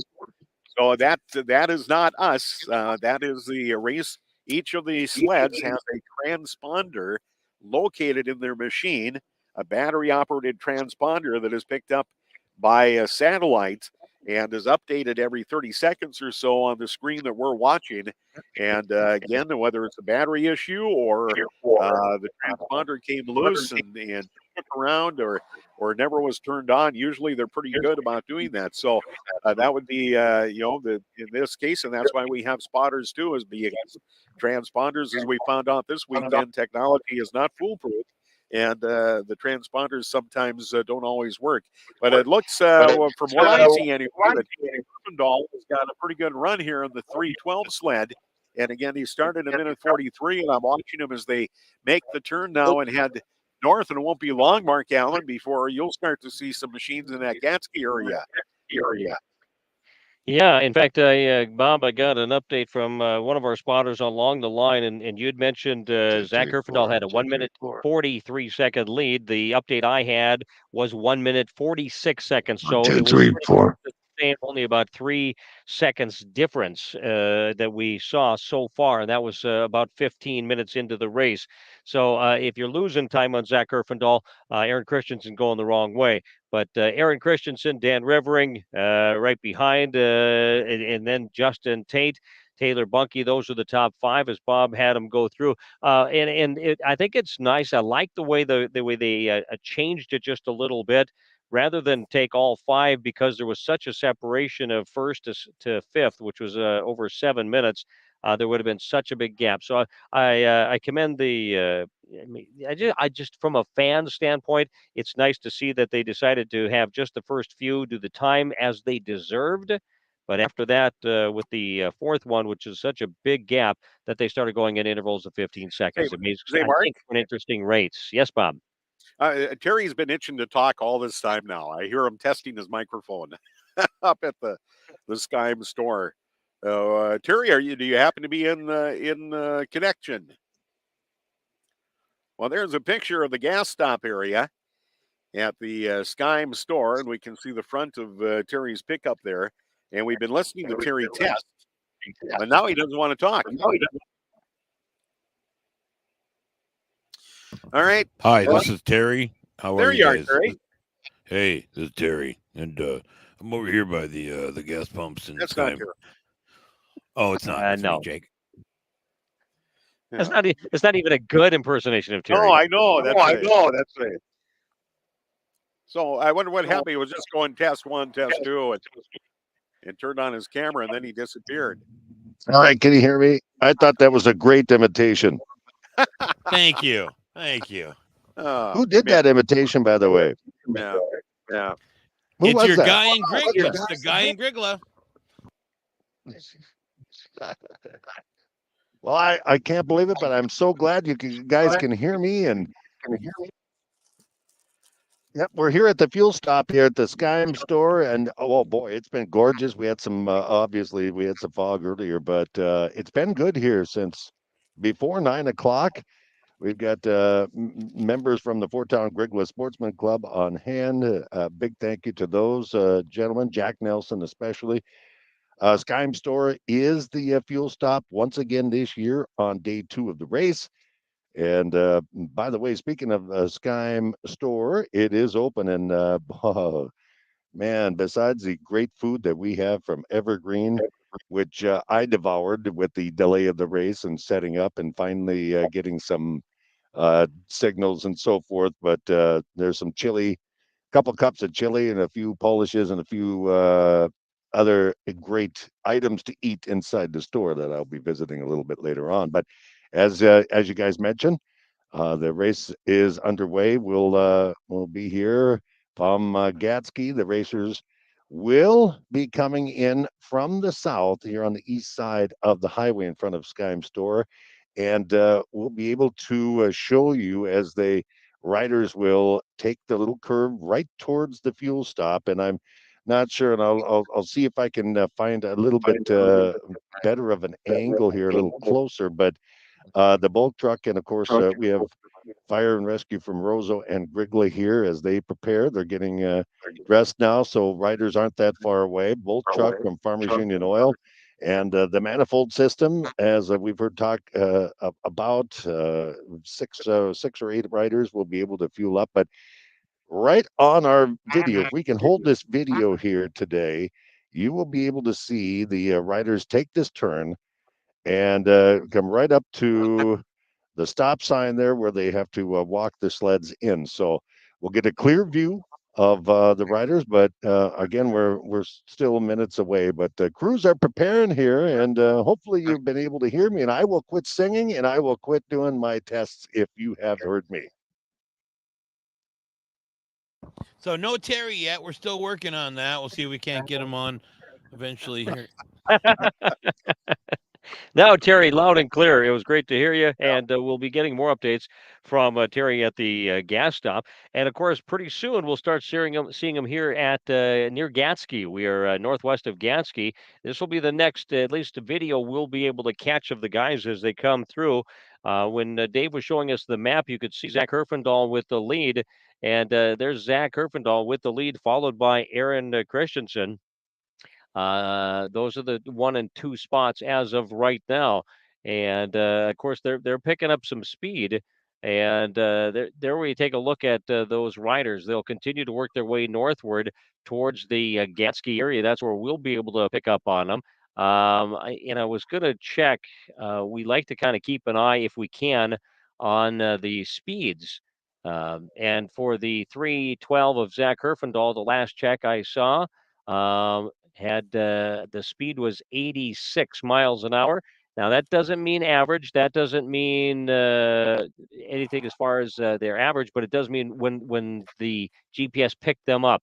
So that was one for Herfindahl. Aaron Christensen, I see let's see, at 98.8 miles per hour.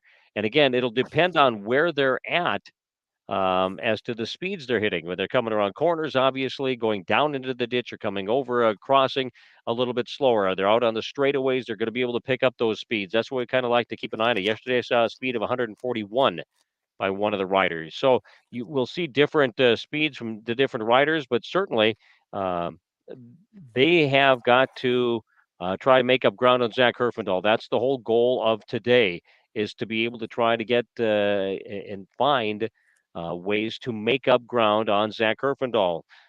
It'll be a few moments yet before they reach here. Again, last we heard, Aaron Christensen had lost 3 seconds on Aaron Christensen, or on Zach Herfindahl. Aaron Christensen in second, and then Dan Revering in third. We're going to be keeping an eye, and as they come through, I'm going to try to have the stopwatch ready so that we can get updates as far as the time between them. Here I've got an update between 2 miles north. Let's see. Just to be 2 miles north of, and I'm Rory, just can't quite understand your writing there. North of something. Minute 47. Aaron Christensen was back a minute 47. Dan Revering was 2 minutes 24 seconds behind, so he had lost a couple of seconds as well. And then Justin Tate at 2 minutes 58 seconds behind, followed by the 15 of Wes Selby, who was 3 minutes 15 seconds behind. The 17 of David Brown was 3 minutes 37 seconds behind. The 14 sled of Taylor Bunky was 3 minutes 45 seconds behind. The 187 of Charles Revering, 3 minutes 56 seconds behind. The 160 sled of Corey Davis, 4 minutes 21 seconds behind the leader. The 5 sled of Dylan Dorn, 4 minutes and 28 seconds behind. The 48 sled of Timothy Kallock was 4 minutes and 40 seconds behind. So that's the way a couple miles north of somewhere where, again, I'm not. They're reporting in kilometers per hour. Is that what Dave thinks? It might be. I'll have to double check that. The speed of the tracker app in kilometers. Okay, well, I'll go take a peek at that next time I go look at it. All right. We also note that the riders should be entering into our area very soon. I wonder, let me check the map here and see roughly where they're at. If we have a moment, now we better not. I was going to say we take a little break here on 94.1 to get some of our sponsors in, but I think we're only with 1, 2, 3, 4, only about 4 minutes away, maybe from seeing our lead sled come through this area. So, well, maybe we can get a quick break in here. Mike Gilbertson back at the studio. Before our sleds hit our next stop, let's do that. A quick break, but Mike, be listening and paying attention. Once I see a sled, I'm going to want to take it back. But we'll take a quick break on 94.1 The Falls and Thief River Falls Radio. Back with more coverage of the Goodridge-Grygla 500 in a moment.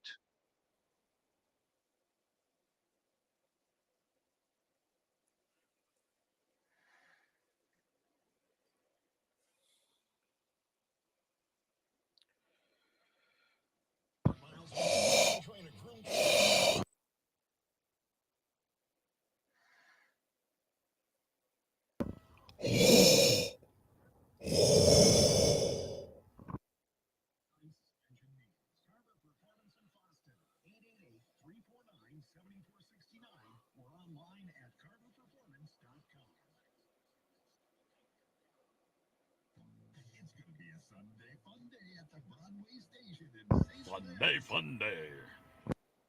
And the Goodridge-Grygla 500 Watch Party. Live coverage of the race begins at 9 a.m. Broadway Station will be serving a hot pork sandwich and $3 domestic beers all weekend. Off sales open 11 to 6.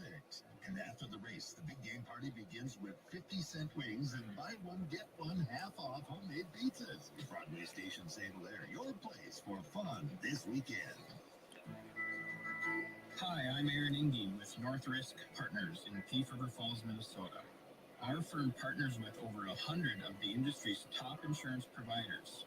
This empowers families, farmers, and businesses in our community with insurance options that best fit their unique risks. North Risk Partners, insurance solutions for farmers and businesses in northern Minnesota. Learn more at northriskpartners.com. Hey, love bugs. It's that time of year again. Whether you're single, in love, or haven't figured it out yet, our local Thief River Falls Dairy Queen is always here for you. We would love to see you. So stop by and check out our new location. All right, Mike, we'll take it after this. We deliver on 2 sizes, where you can place your order online. How do you Valentine's Day from all of us from the Dairy Queen? All right. From the Dairy Queen.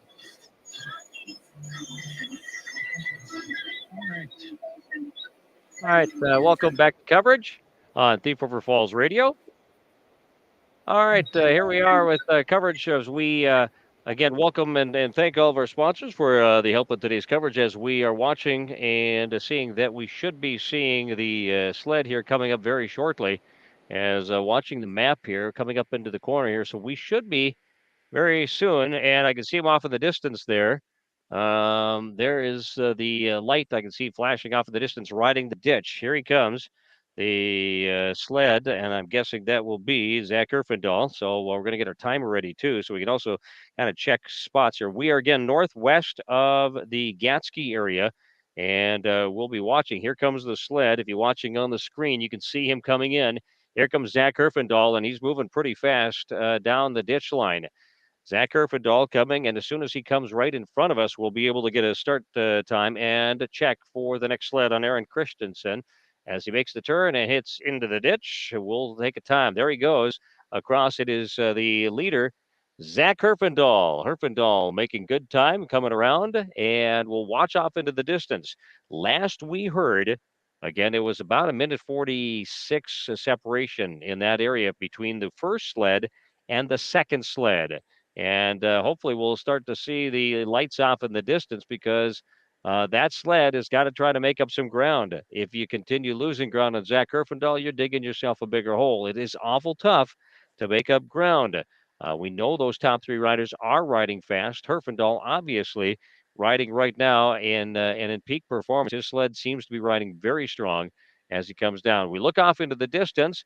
We should soon see the next sled which we anticipate to be again the number 10 sled of Aaron Christensen on his Polaris. We, of course, are northwest of Gatsky, our stop that we are on right here. The sleds will be coming right down the ditch. We can see now off in the distance. There's Aaron Christensen off in the distance. You'll see the light, the headlight of the sled down towards the end of the poles. Now he's got to make his way down, take a turn, and head to the east, head back towards the Gatsky area. And of course, already Zach Herfindahl is moving very quickly towards Gatsky. Aaron Christensen won't be seeing him yet. He's going to have to make up some more ground in order to catch him. We're watching now with a separation time right now of 1:40. And he was 146 behind. Coming. Will stop when he jumps into the ditch. And there he is. He's 147. So it's about the same. Hasn't changed. About 147 behind. And we'll continue as the next sled comes through. And there he is, not too far behind. Again, right behind him is Dan Revering. So Dan certainly is within distance. He can see easily now. He can see Aaron Christensen. He's got a good view of him. I did not get the split, unfortunately, on mine on this one because as a dummy, I hit stop rather than just pause. So I missed it. But I will tell you this, there is now a decent separation here between the next two sleds. And then we'll hopefully, or we'll start to probably see a little closer times here. The top three sleds are through: Zach Herfindahl, Aaron Christensen, and now Dan Revering. The top three sleds through. The next sled to come through should be that of Justin Tate, the 28 sled, as he makes his way up and into the ditch and across. And that sled works quickly through. And I believe it should have been Justin Tate, I believe. From my vantage point, I guess I don't have a great look at the numbers, and that's something we will have to check on our map as well as we do. But here comes the sled coming through the next one. I would anticipate that of Taylor Bunky, number 14 sled. No, that's the 28 sled. So it looks like Bunky must have passed Justin Tate then. And when we got a moment to go to the map, we might be able to tell if that is indeed the case on the sled. As we look, we should see then the 17 of David Brown coming through here. And there he goes. That is. All right, David Brown, the 17 sled. And right behind him, here comes the next sled through. As they'll keep working their way through the corner. The next sled through. Again, we're going to have to kind of watch on the map as well. Checking our numbers. I guess this position, we can see great look at the sleds as they come through here. As two more sleds work their way through. And there is the sleds passing through. I'm not picking up on the numbers here, unfortunately. That's one thing I guess I should have brought a pair of binoculars. We're watching the sleds come through. I'm going to take a look on the maps. We'll be able to get a little better inkling. There's the 5 sled going by of Dylan Dorn now. He's still in the pros. Dylan Dorn working his way through. Zach Herfindahl again with the big lead. Herfindahl followed by that of Aaron Christensen in second. And then Dan Revering. Those are your top 3 sleds. They do have a bit of a separation as they come through. And now we've got a little bit of a break, and that would be, again, this is actually a big break here because we don't see any of these sleds off in the distance. So the sleds continue to work their way down and around and work through the Gatsky area. They'll be coming through the Gatsky area now next. But this is, again, watching the sleds coming through. It is the top 3, with it being Herfindahl, Christensen, and Revering, going 1, 2, and 3 through the line. Also, there's Timothy Callock has come through as well, as most of the pros have worked their way through. Good viewing along the route too, as well. Again, a lot of vehicles along the roadways, keeping an eye on the snowmobiles as they come through. They'll be heading north very shortly.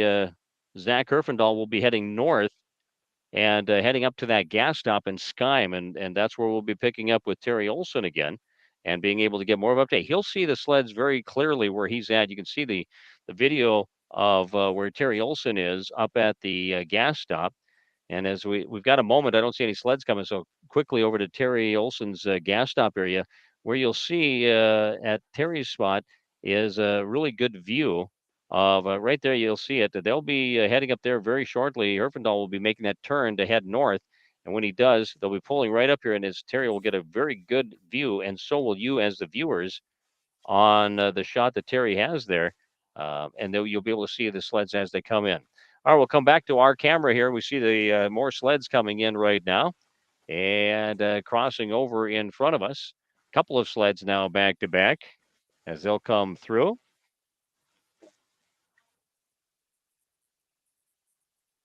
A couple of I'm guessing the semi-pros. Yeah, we're going to have to work on better system, I guess, for my eyesight. That might be the thing. Another sled working their way through from the Gatsky, northwest of Gatsky area. Another one of the semi-pros coming through. They work their way across. They head over and go around Gatsky. Another sled passing through. They take the corner. Working their way around. Zach Herfindahl still with the lead. Some of the sleds going through now. Silas Neposh, so not semi-pros yet. Maybe jumped the gun just a hair here as some of the pros continue to roll through. Some of the other drivers from the pros, a 188,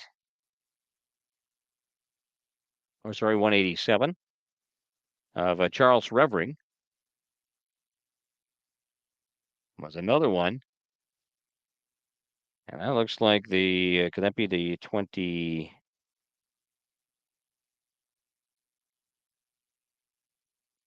Well, I'm not sure on the number on that one. 29. Yeah, it looked like 20. Yeah, that would have been Dustin Dorn that just passed us by. So Dustin Dorn just went by as the pros, and that would be winding down the pros coming through our area again, just to the northwest of Gatsky. Zach Herfindahl will be making that turn shortly, heading north up to the gas stop up in Skyme. This is lap number 1, lap 1 of 2. And as Bob mentioned, the first one to cross the finish line is your winner. Zach Herfindahl has extended his lead a few seconds, but for the most part, give or take a couple of seconds, they're pretty much where they left the line between Zach Herfindahl and Aaron Christensen. However, Dan Revering, again, right behind Christensen, was making up some good time as well, as he was right there with Christensen. The next sled works their way through and heads by us here at the stop at the anhydrous plant just to the northwest of Gatsky. Another one of sleds coming through right now. There goes another sled pass through. So a number of the pros have gone through, and we'll see more of the semi-pros now passing through our area here. Again, checking I'm going to go over and take a peek at that map again and see. There it is, stretched out a little bit, so we can kind of see in the Gatsky area here before they head north on Skyme. And you can see some of the sleds. Now, Zach Herfindahl is your leader. Herfindahl up there is just about to head straight north to Skyme. So it looks like, what is that, about a 1, 2, 3, 4, 5, 6, 7, 8, 9, 10, 11, 12, about 11, what is it, about 10, 11, 12 miles, something like that. So it shouldn't take him long, and that's a ditch stretch where they'll be able to open things up quite a bit. So Herfindahl will head north to that gas stop, and we'll be able to get certainly a good view of what's happening. Those okay. I'm going back to my speeds, and you're right. Those kilometers per hour. So it's 67 kilometers per hour. There, Aaron Christensen was driving at last check, and again, depends on where they pick up the speed. The 312 of Zach Herfindahl last check, the speed was at about 51.7. We got more sleds coming through here in the Gatsky area. More sleds, 3 more just went through. Then we'll be heading up to the gas stop up in Skyme, where Terry Olson will be picking up on the sleds as they come in. As we glance down, we see more of the sleds coming through our area here. I got a couple more sleds coming by the truck here in front. And by the way, the Jeep Gladiator, another sled through, takes the corner and moves through. And another one coming up the ditch. Now they're starting to get a little closer. These are some more of the semi-pros that are riding. Moving through here, you see them around the corner and take it through. Turn and head across as they do. The 77 sled. One of them that just passed through, or looked like 77. Yeah, Aiden Johnson would have been one that just passed by. These are, again, the semi-pros coming through the area right now. Passing through another one of the sleds, again in the semi-pros. And another one off in the distance. We'll get another check when Terry Olson picks us up at the gas stop. We'll be able to pick up, and as you will be able to watch online when we get there, and we'll be able to take some times maybe at that time as well on separation. Another sled moving through in, I believe, to be the semi-pro division. And again, without being able to pick up on the numbers, a lot of folks are able to see the riders, know their riders. You'll know them when they come by, and they're moving. And every once in a while, you'll see them glance back, and probably not too often, but just enough every once in a while to see if there's anybody that's right on their tail. And here comes another one through and across at the anhydrous plants northwest of Gansky. More of the semi-pros going through.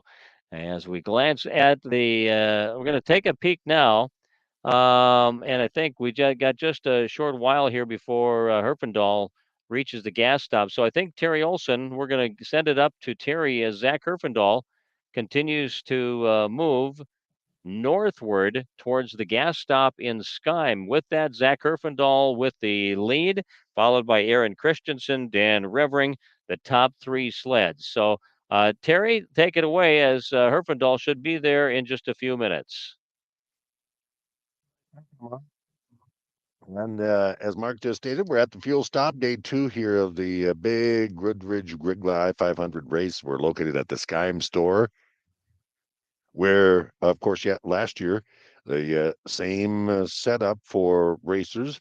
And if you're not familiar exactly, if you're not from the area, maybe listening or watching on YouTube or our Facebook page, we're about 15, 18 miles north of Grygla on County Road 9, right about the Rosa Marshall County line, or 12 miles south of Hayes Lake State Park. And kind of just to give you those that don't know, if you look at like an old circle wall clock, we're about 8 p.m. as far as our proximity to the Beltrami Island State Forest. So that's where we're at, of course, here on day 2. And as Mark mentioned, we're still awaiting the first sled here. We're giving you a view now, just between the Skyme store and the fuel stop. And hopefully you'll be able to, and I'm not sure. I quit trying to play around with stuff once we got connected. We're good. My playing around with our equipment is now almost to nothing, but we should have a very good spot for you. We're facing south at the Skyme store, and the riders will be coming in here on the right side of your screen. They'll turn. You'll be able to see them, and of course they'll have to walk the sled up to the fuel area, and where the manifold is set up, and all the personnel from the Roseville Volunteer Fire Department and Grygla Fire and Rescue there, Farmers Union bulk truck, all sitting there. So the racers will come in, they'll walk the sleds up, so you'll get a very good view of them. And again, like we said, we're facing south as we look at the big map now, and yeah, we're going to be hit with our first sled here very shortly. We'd like to thank West Side Motors for this beautiful new Ram 1500 Laramie truck, and it is hydro blue. And I tell you, I loved it so much. I'm wearing a hydro blue shirt to match. That's how much. But thank you to West Side Motors, all the great staff there.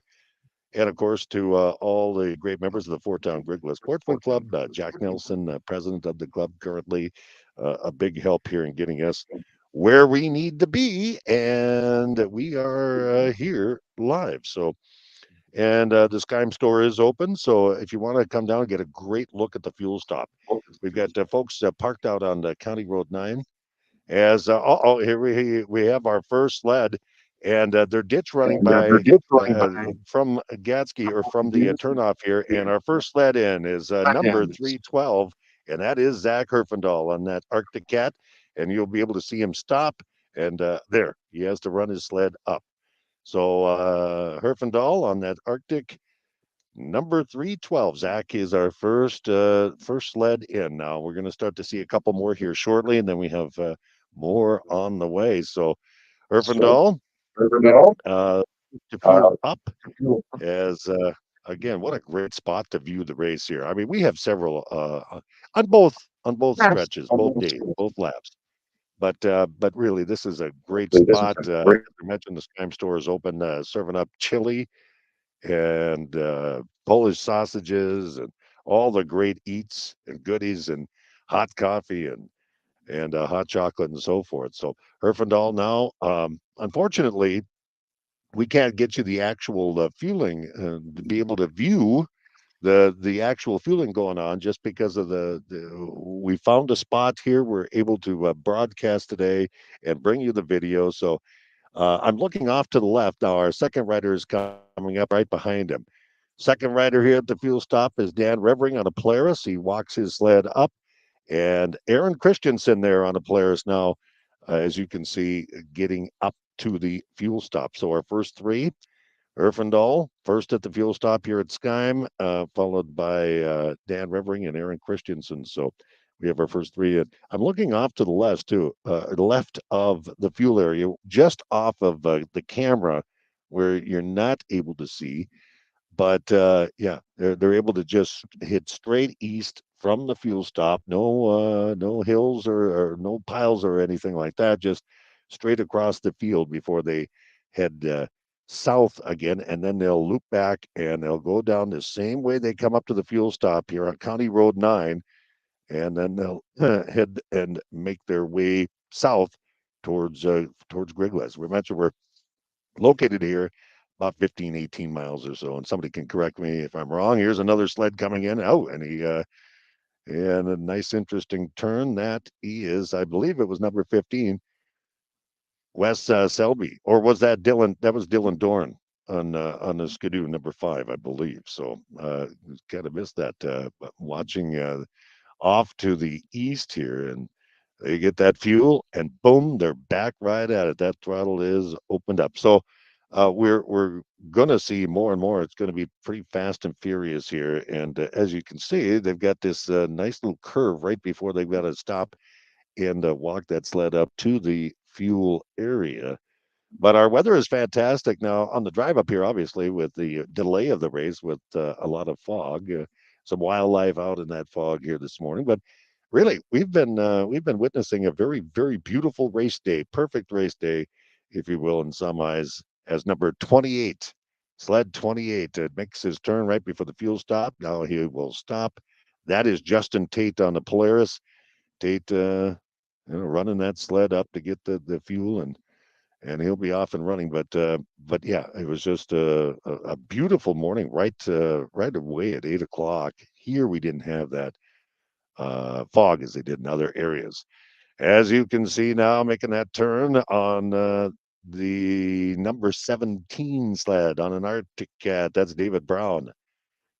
And they waste no time. They know what they're doing. They'll stop at the stop sign and run that sled up. Now we have a nice little crowd, folks out on County Road 9 watching. We've got folks standing right there by the fuel stop. And again, this is an absolutely beautiful spot to watch the race. The fuel stop is.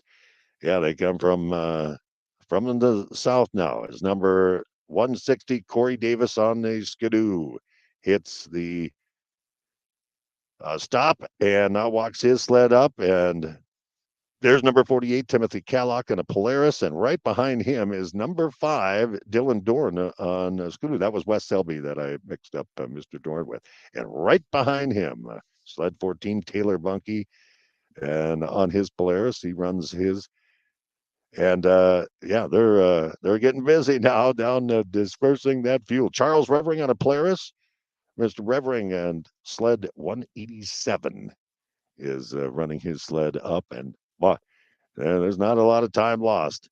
Get that fuel and head east before they turn south and head towards Grygla here this morning. But as mentioned, a good crowd here. Skyme store is open today, and they're ready to serve you all your delicious February type food with the hot coffee and hot chocolate, good looking, good smelling chili as well.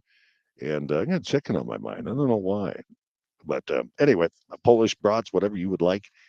And, again, our thanks to the Fort Grygla Sportsman's Club. We've got great Wi-Fi out here today. It was a little tough to find it at first, but we got it going as the sleds continue to head east from the fuel stop here. And it's not a long process. And again, I apologize. I wanted to bring you the actual fuel, and you might be able to see that sled there, Charles Revering on that Polaris there. He's going now, and there's a couple more spots up there. And I believe there's a total of 8. Is the possibility to fuel 8 at a time.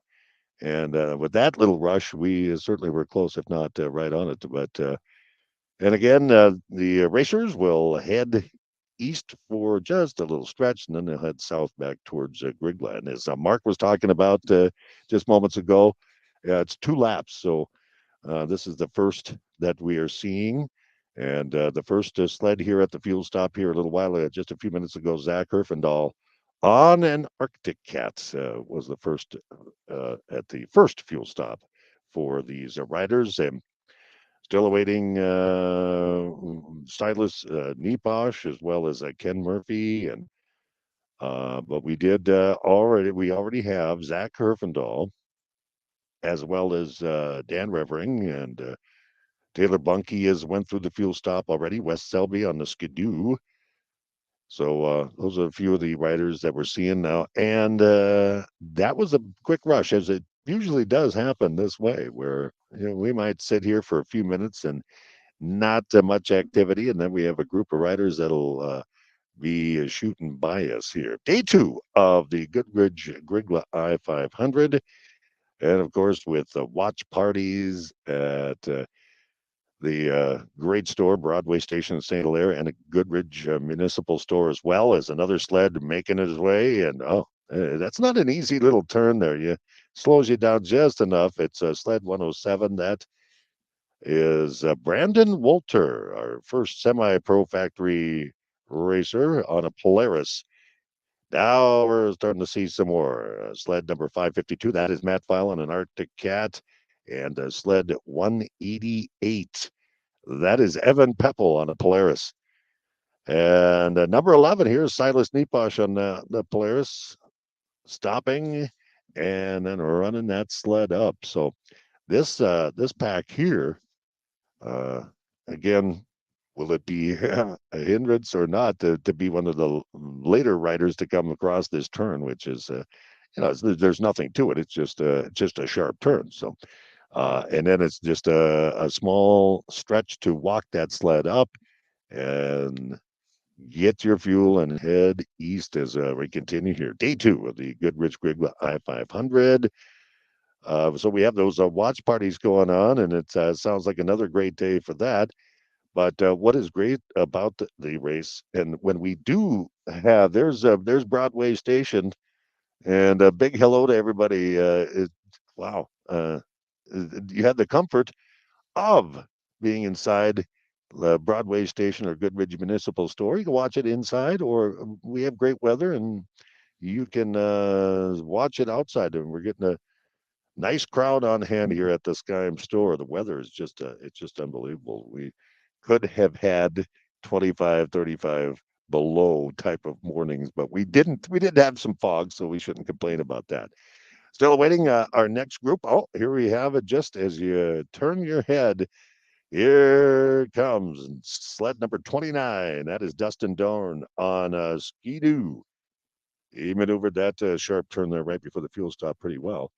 As yeah, you have to run those sleds up. That's something they don't want to do, but they run them up very well. As here we have sled number 23, Cooper Kangas on a Skidoo running through. As we have a great crew on hand here too that are working. As mentioned, folks from the Grygla Fire and Rescue, from the Roseau Volunteer Fire Department are here. The Farmers Union bulk truck holding the fuel that will get into the sleds as these racers hit the fuel stop for the first time today. As we mentioned, they're heading south from here, a little stretch east, and then south they'll head down County Road 9 here, all the way till north of Grygla. Then they'll head east once again.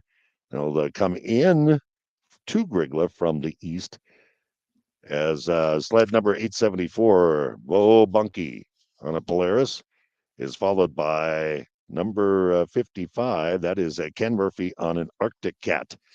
Those two riders getting their fuel as we continue. Most of the Pro Factory class have fueled up here the first time around at Skyim Store. The semi-pro factory sleds are coming through more and more. So we're really the only two classes that we have seen thus far. As 64 riders, I believe that is what I heard was at the start of the day after our delay of an hour here because of fog. We are at the Skyim store located in Skyim. And again, we're located about 15, 18 miles or so. I'm not sure exactly, but north of Grygla on County Road 9, 12 miles south or 13 miles south of Hayes Lake State Park. So we're in a beautiful part of our area, no doubt about it. Taking a great turn there on sled number 242, Derek Krug on a Polaris. So we're seeing a majority of the pro and the semi-pro class going through. Another sled, and I hope you can see. It's tough to see the number as the driver makes the quick turn towards the fuel stop, but that is 228, and that is Luke Van Lissel on a Polaris as well. Still waiting to see our women's first pro factory women's as well as sports stock. Expert 600 limited, the masters class, and the junior class. Still some riders from there, and taking a little wide turn there, but able to stay within the arrows was a rider 09 Leonard on his Skidoo, followed quickly by number 19. That is Zachariah Neposh on a Polaris, both in the semi-pro class. And now we're starting to see more sleds. As I'm looking through the willows up the route a little ways, I can see more and more coming. 245 sled, Keith Gainforth on a Polaris. And there you have sled number 196 as sled number 196. I believe that our first. Well, no, it's not. I don't have them on my list here. I don't know how, if that's popular. There's sled 34. That is Parker Crum on a Skidoo. Unless my eyes deceived me. Was that well, it could have been 136, but I don't know. I'm keeping my eye on it's out of the screen that you're if you are watching on screen to see the video. It's tough. It's just off the the screen to the left where the riders take off, and it's just amazing. Get up as fast as they possibly can. We have a good crowd over there on that end, and it's just interesting to see them jump on. Some get going faster from the fuel stop. There is sled number 77. That's Aiden Johnson on an Arctic Cat. No time to waste. He stops, runs runs the sled up towards the fuel stop. And again, the capability, I believe it's 8 on the manifold here. Sled 152 is in. That's Austin Cody on an Arctic Cat in the semi-pro class. Yeah, yeah, you can tell. You have to get used to this part, no doubt. You don't want to waste a second. Every single second becomes important, especially here on day 2. As again, just to stress, it's just a great place to watch the race here, as we do have a lot on both stretches. Day 2, ample opportunity. We have folks out on Connie Road number 9 watching from their vehicles, but we have folks right up at the fuel stop watching, and here at the Skyme store. Now we have a few more sleds that are making their way. Sled 149. That's Adam Longton on an Arctic Cat, followed by sled number 2, Travis Longton on an Arctic Cat as well. So a couple of Arctic Cats getting to the fuel stop here at Skyme store, the Goodridge-Grygla 500 day 2. And not much wind here, especially at this location, not much of a breeze. There's a little breeze, but it's really comfortable to be standing outside here at the Skype store to watch day 2 of the racers. This, of course, is the first fuel stop. They'll do another lap as they make their way over the northern route of this day 2 route here for the Goodridge-Grygla 500. Again, our thanks to the staff there at the Fort Town Grygla Sportsman Club. They help out a lot with everything year round, but especially stepping up here for the Goodridge-Grygla I-500. Jack Nelson in particular, but the rest of the administrative staff and all the fine members of the Fort Town Grygla Sportsman's Club. No doubt about it. As we now check on Mark over in the Gatsky area, and Mark's spot looks quiet for now, but it'll get going once again, as we now can see another sled. I thought I saw a big group there coming up through the trees, but it's at this time just sled number 122, I believe, or was that? Yeah. See, you just can't take your eyes off it. It's happened so fast. Oliver Olson on a Polaris is sled 122, I should say. He is the last. All right, thank you. All right, the last person at the fuel stop there. All right. Coming up yet, I believe we pretty much have seen most, not all of the pro class yet, or the semi-pro class, but that obviously is the lion's share of the sleds that have come through here. But as we just mentioned, on the sports stock class, the first rider through, Oliver Olson on that Polaris. So again, Skyme Store is our location, and I'm just amazed at the weather. I can't get over how beautiful it is. Another sled coming through here at the fuel stop. This is sled number 31, Luke Christensen on a Polaris. Yeah, that it doesn't seem like a lot, but it just obviously, as a racer, you don't want any delays at all, and it's a turn you have to make. It's not that big of a delay, but it can be. It's just enough, as they have to prepare to walk their sleds up to the fuel stage, and it's not that easy turn there. Number 244, the sled rider 244. That is Chance Ogle on the Polaris, and from the sport class. So we're starting to see a few more sport class. Still waiting to see the any riders from the Expert 600, the Masters class, or the junior class. But we have 2 laps here again today, a total of 500 miles. An amazing ability to be able to race, and they do it every weekend. Some of it's I was talking this morning how 10 miles on a snowcat now would do me in for the year. It's an incredible different type of in shape you have to reach, no doubt.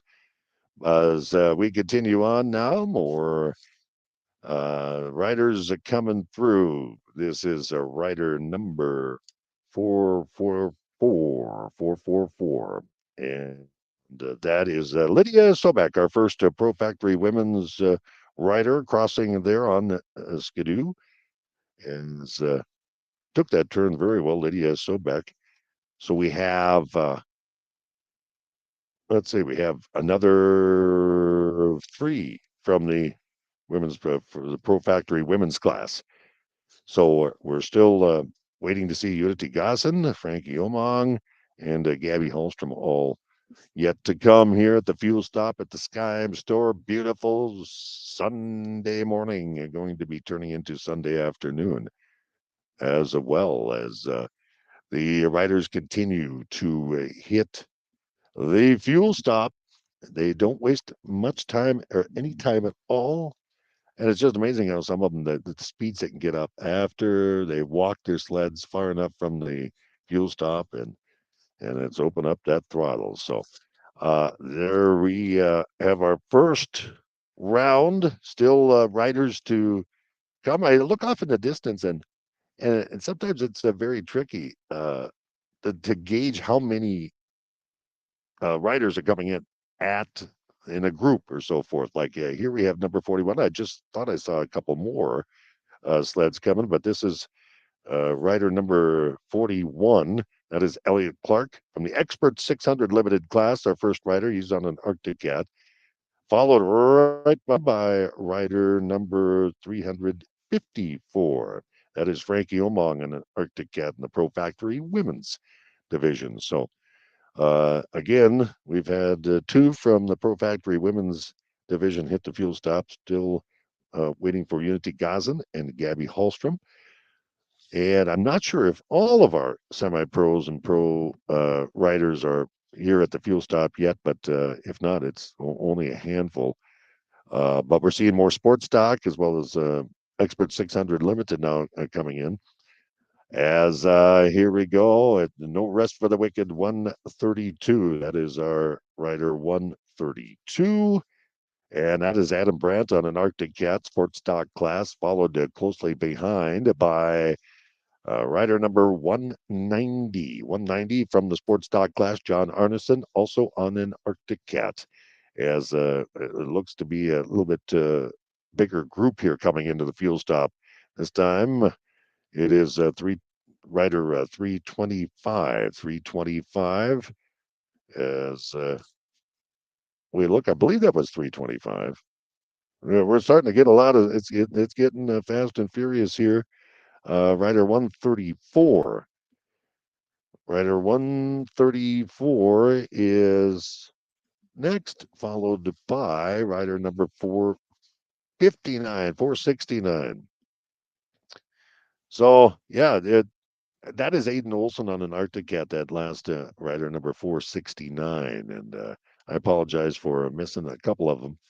As again, I just have a tendency. I love when they how fast they're able to take off, and some more than others after the fuel stop. But they've got that short stretch where they have to walk their sled up. And this turn is getting a little more tricky as we speak here, as more riders have passed through it here in this first lap through the fuel stop. That is rider number 36 from the Masters 40 plus class, Mike Carver on an Arctic Cat, followed very closely behind by rider number 236. 236 is the second rider through, and that is Gabby Hallstrom on a Skidoo from the Pro Factory Women's class. We still have one from the Pro Factory Women's class, unless I missed her, Unity Gossett. Here we are, and this is a rider number 216 into the fuel stop here at Skyme. Rider 216, Luke Omong on an Arctic Cat. That's the third of, I believe, the 4 Expert 600 class as good crowd on hand. Great place to watch. There really is no complaints at all as far as obstruction. And again, you can choose to go up right up towards right up by the fuel stop and see them actually getting their fuel, or you can catch from the highway as well, and you'll see them come in just like rider number 144. 144 is at the fuel stop. 144, that is Unity Gazan. We just mentioned her as now all four of the women's pro factory class Gazan on a Polaris have hit the fuel stop here on this beautiful, beautiful, beautiful day two of the Goodridge-Grygla I-500 race. Thanks again to Westside Motors, too. This it's going to be hard not to drive this Ram 1500 Laramie anymore. I've fallen in love with it, and it's just man, you got to check it out here this week if you're looking. This is a dandy. Lots of room, lots of room. Hydro blue, matching my shirt. That's what it's all about. Yeah, radio is now no longer just an audio thing. You gotta be ready for video too. More racers coming in, and again that turn is getting to be very, very creative for racers as they come up. Rider number 442, that is Dale Close on an Arctic Act in the Masters of 40 plus. So we've had both riders that are remaining in that class hit the fuel stop, and again we're watching on the big screen. And seeing where everybody's at. We see a lot of riders. Well, we still have a few coming, but a lot of riders are making their way south towards Grygla. And I believe we have Jake still in Grygla to catch him as they zoom by down there. Yeah, they should be coming soon. Near Grygla. We've had a lot of vehicles come around, and they're starting to park right alongside the road here. And I'm not sure. Jake, are you there? Yeah, I'm right here.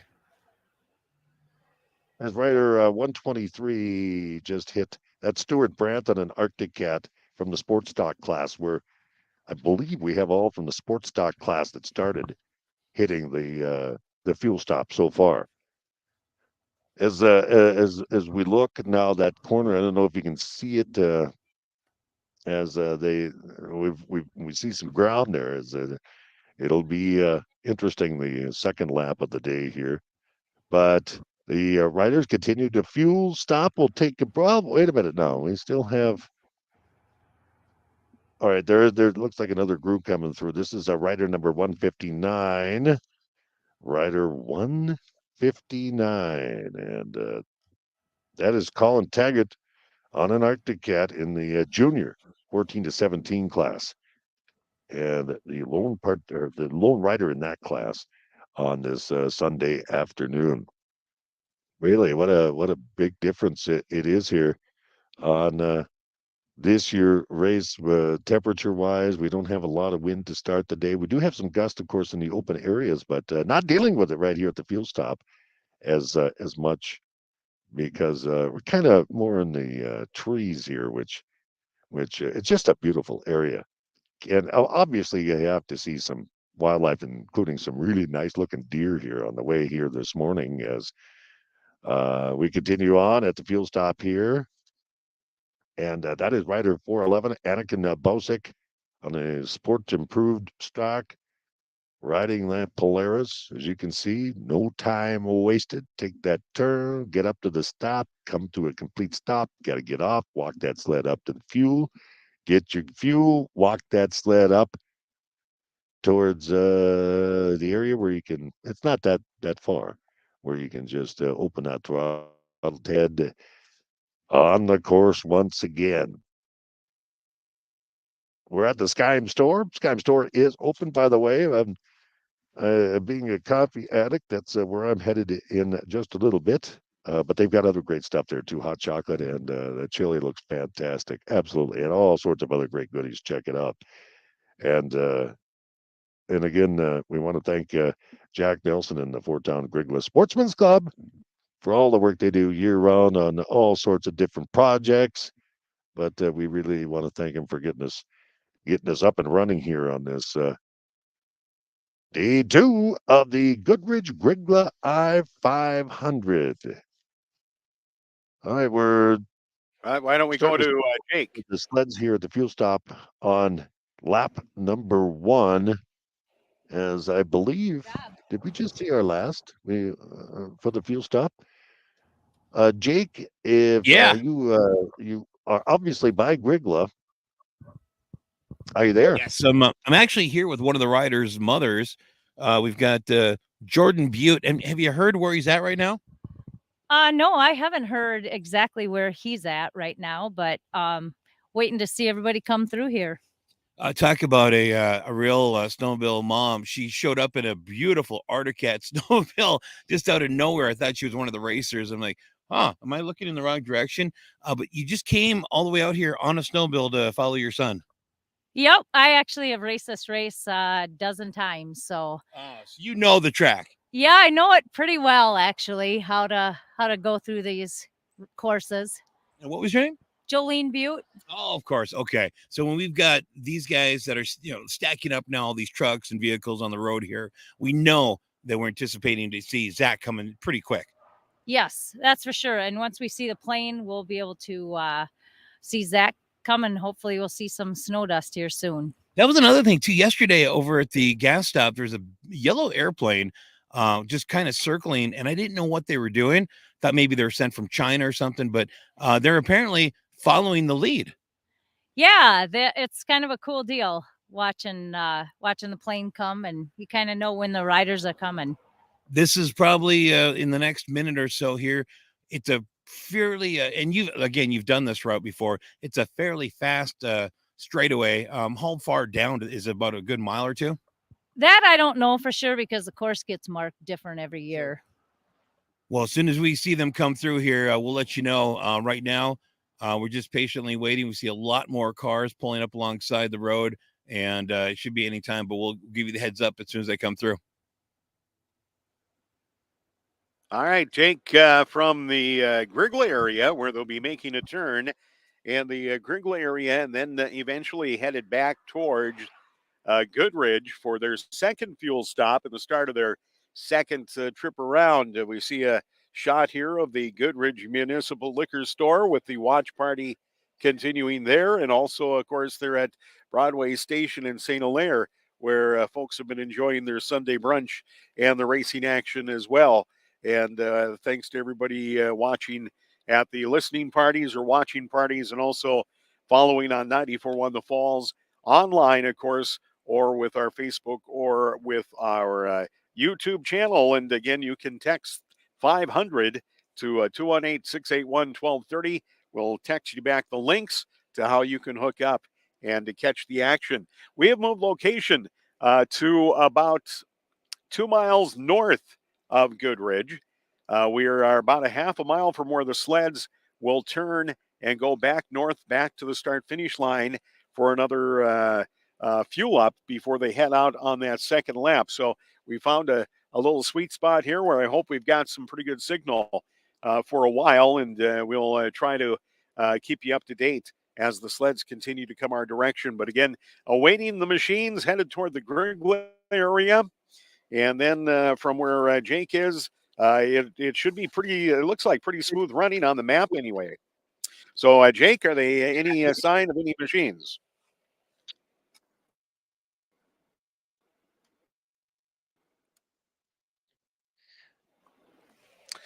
All right, I hear none. So I'm watching, again, the bubbles, the trackers. Are you there? Were you talking to me? Yes. Yeah. Oh, hi. Nice. How you doing? I used to watch Jolene Butte many years ago, and Jolene now with her son Jordan racing. So a nice visit with her. Yeah, she was Thanks telling me for it's in the the family. interview. There's a lot of You lot of see any people that have action? been a lot of people in her family have been doing the race. Did you say your cousin too? Your nephew? I had a nephew and 2 brothers that have raced this race several times. So a real family affair there. A lot of people over the years have raced it. I told her when I was a kid, yeah, we got to ride around on a John Deere snowmobile. That's not race quality at all. No, maybe not anymore. But just an update, real quick, as Jake gets ready for Zach Herfindahl coming in.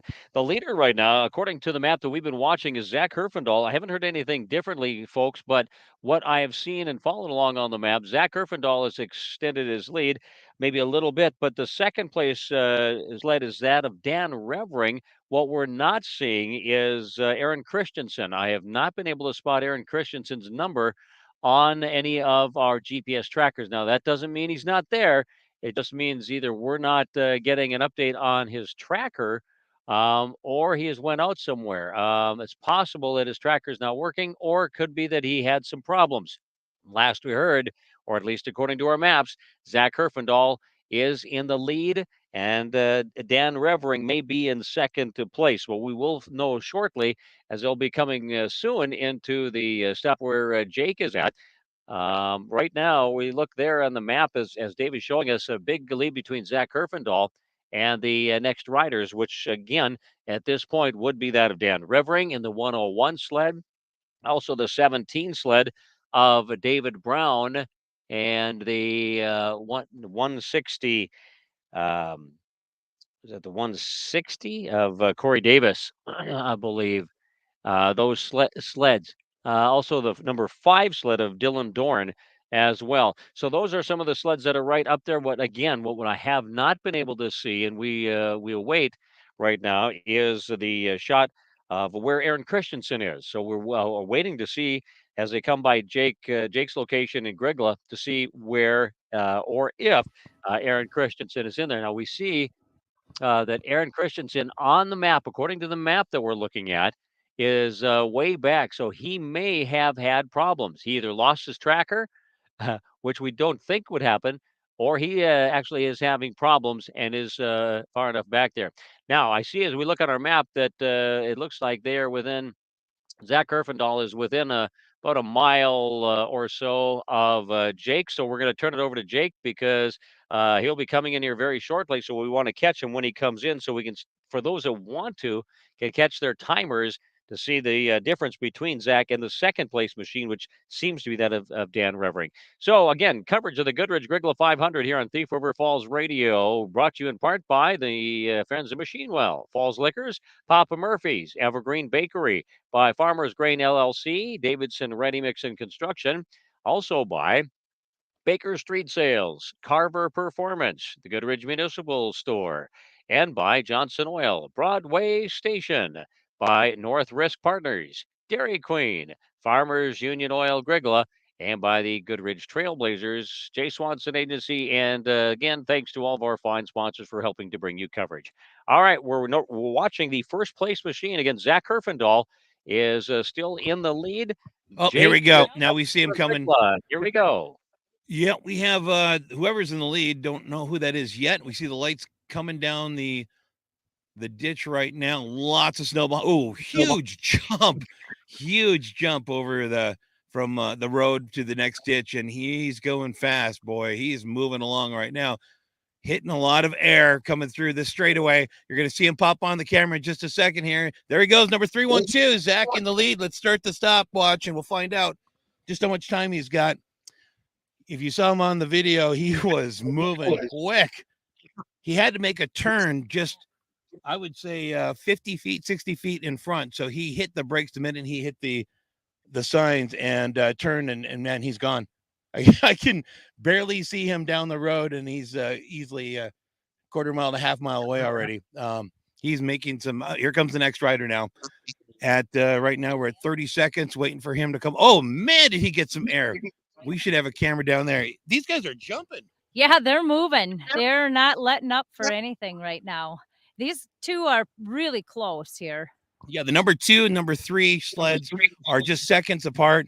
We've got number what? 10. That is Aaron Christensen. And now we have the Revering sled, the 101 sled. So we have 50 seconds and 57 seconds in lap 1, 2, 3. So coming up behind, it's 50. Well, he's got a good 50-second lead on number 2 and almost a full minute on number 3. And now there's a stretch. There's nobody coming down. So that's gonna, folks. That's gonna tell us something. Now we just learned something that we don't always know when we follow the map, and that is the fact that Aaron Christensen must have lost his tracker somewhere along the track because it shows either that or maybe he didn't lose his tracker, but he lost the contact with the tracker or something because the GPS was showing Aaron Christensen in a different position. That's where they lost him back, way back, miles back. But instead, for those now that are watching the map, now you know what the real story is, as Jake just saw him go by in Grygla. The leader, Zach Herfindahl, but his lead has been cut tremendously. Instead of the minute 47 seconds that he was leading by, is down to, I believe Jake said, around 50 seconds. He's got So about a that's 50-second lead right now, and then in third, second place has about a 6 to 7 second lead on third. Okay, so you got 50 and roughly 56 seconds behind the leader in Aaron Christensen and Dan Revering. Two things have happened here. Aaron Christensen obviously riding faster to catch Zach, but Dan Revering, who was a little bit behind, he's also made up some ground. So again, the race for second now between Aaron and Dan, but they are making up ground on Zach Herfindahl. Well, Remember, this is lap one. They've got one more lap to go. and let me say that looked like it was a lot closer, just a little further down on the straightaway. I think when it came down to it, Revering slowed down a little bit more in third. Otherwise, it would have been right there, 1 and maybe a half second.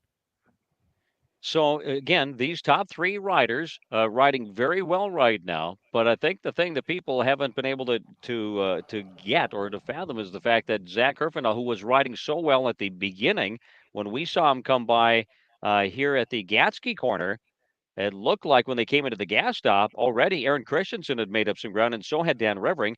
Well, they've made up even a little more now. So the next check will be when they reach Bob Hultgren in the Goodridge area.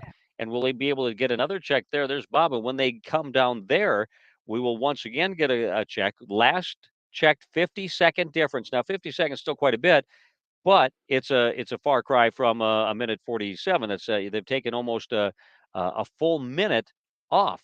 Now that means come lap two, if they continue to gain on him by this time in lap two, they could be right there with him. This is coverage of the Goodridge-Grygla 500 on Thief River Falls Radio. We are on 94.1 The Falls. Also online, you can text 500 to 681-1230. Text 500 to 681-1230. That will get you a link to our video. Right now, we're watching at Grygla where Jake is at, and we're watching Got for another that group next check to coming. come in. All right.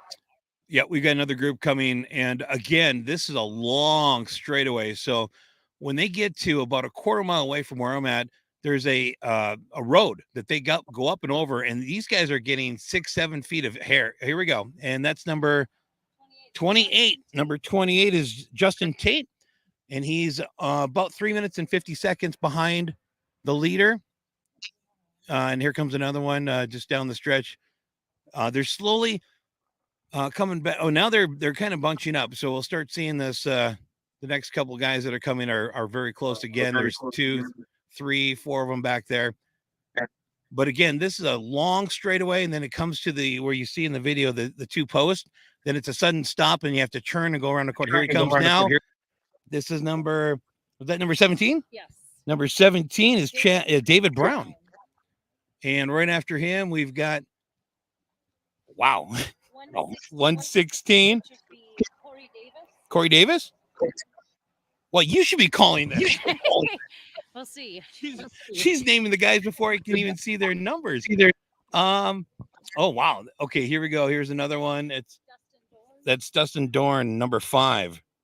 Dylan Dorn, number 5 on a Ski-Doo. And here the straightaway is long, it's fast, it's clean. You got the one road that you go over and you get a good 4 or 5 feet of air, and then it's a straightaway until you get to our little post, and then you got to slow down real fast to make the turn. That's Bo Bunky just coming through. And Bunky is number, is it Bo or Taylor? Taylor Monkey on a Polaris and number 14. Next one up and around. And here it comes now. You'll see him pop. Yep, there he is. It's number 48. And that would be Timothy Kallick on a Polaris. And now we got a good stretch. I don't see anybody coming for a little bit. Here we go. Now coming up over the hill, through the woods, right past grandmother's house. Coming clean. There's oh man, they get hair. I totally should have been down there. There's these guys are getting 4 or 5 feet of. Well, they're hitting this top speeds, and then hitting this final stretch before they have to make this turn. It's a fast turn straight. Was it 107? 187. Charles Revering on a Polaris in the Pro Factory. Now it looks like we got a little bit of time, Mark. All right. So the top recapping, Zach Herfindahl leading, followed by Aaron Christensen, 50 seconds back. Dan Revering is in third, 56 seconds back. Then the big gap, about a 3-minute gap between those top 3 leaders. 3 minutes and 50 seconds back is that of Justin Tate. Tate is followed by David Brown in the 5 position. Corey Davis is 6. Dylan Dorn 7th. Taylor Bunke 8th, Timothy Callock 9th, and the top 10, Charles Revering in the 10 spot. So that's 10 of the pros that have gone through thus far. So, and now I'm getting an update. 49 seconds is the gap between 1 and 2. So they've knocked, Aaron Christensen has knocked off another second. He is 49 seconds back at this point. So it continues to gain a little bit of ground on the leader, Zach Herfindahl. And every second counts, as we found out with the gas stops. You never know what can happen. You get a quick gas stop, you get a slower gas stop. 56 seconds behind Zach Herfindahl was Revering. So your second and third sleds remain about 49 seconds back and about 56 seconds back in that order. Zach Herfindahl, Aaron Christensen, and Dan Revering, your top 3 riders here today. And now another guy coming up the stretch here, making his way to our camera. You'll be seeing him right now coming across. That's 107. Was it 117 or 107? 107. And that's Richard Gere. Nope, it's Brandon Walter. Richard Gere's not riding in today's race. Here we go. Oh man, they get here. Oh, I got to stop saying that. It's a terrible tease because it's so fun to watch them.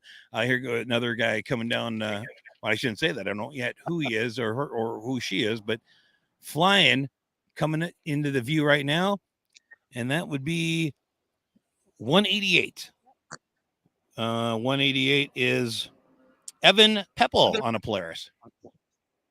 And again, we got a good stretch. We don't see anything coming, Mark, so you can take it from here. Well, yeah, Jake, those are the first 2 of the semi-pros that have come through then. Brandon Walter is riding in the semi-pro class, and so is Evan Peppel. Those are both semi-pro riders. So all of the pros have not been accounted for, but I'm guessing they will be coming by here very shortly. But again, recapping, Zach Herfindahl leading, Aaron Christensen second, Dan Revering is in third, Justin Tate is in 4th, David Brown is in 5th, followed by Corey Davis, Dylan Dorn, Taylor Bunke, Timothy Callock, and Charles Revering. Those are your top 10 pros. For the first 2 semi-pros in, again, include Brandon Walter and Evan Peppel are the first 2 of the semi-pros that have come through. Coverage of the Goodridge-Grygla 500 on Thief River Falls Radio and on 94.1 The Falls. And live in Grygla is Jake Weber, where he continues to see more sleds have more air as he is getting a kick. It's fun. It won't be long, and we'll be seeing. We won't be long, and we'll be seeing Herfindahl. Of course, it's about a 12-mile run from Highway 1 to Grygla along 89, maybe 12 or 13 miles. And when the sleds leave Grygla, it's a straight run south along Highway 89. It appears on my map that they do cross the highway and come in on the and Bob, we west. got another one coming through here right now. We've got number 552. Is there? Yeah, that's Matt Feel on the Articat. Just came through in the Pro Factory.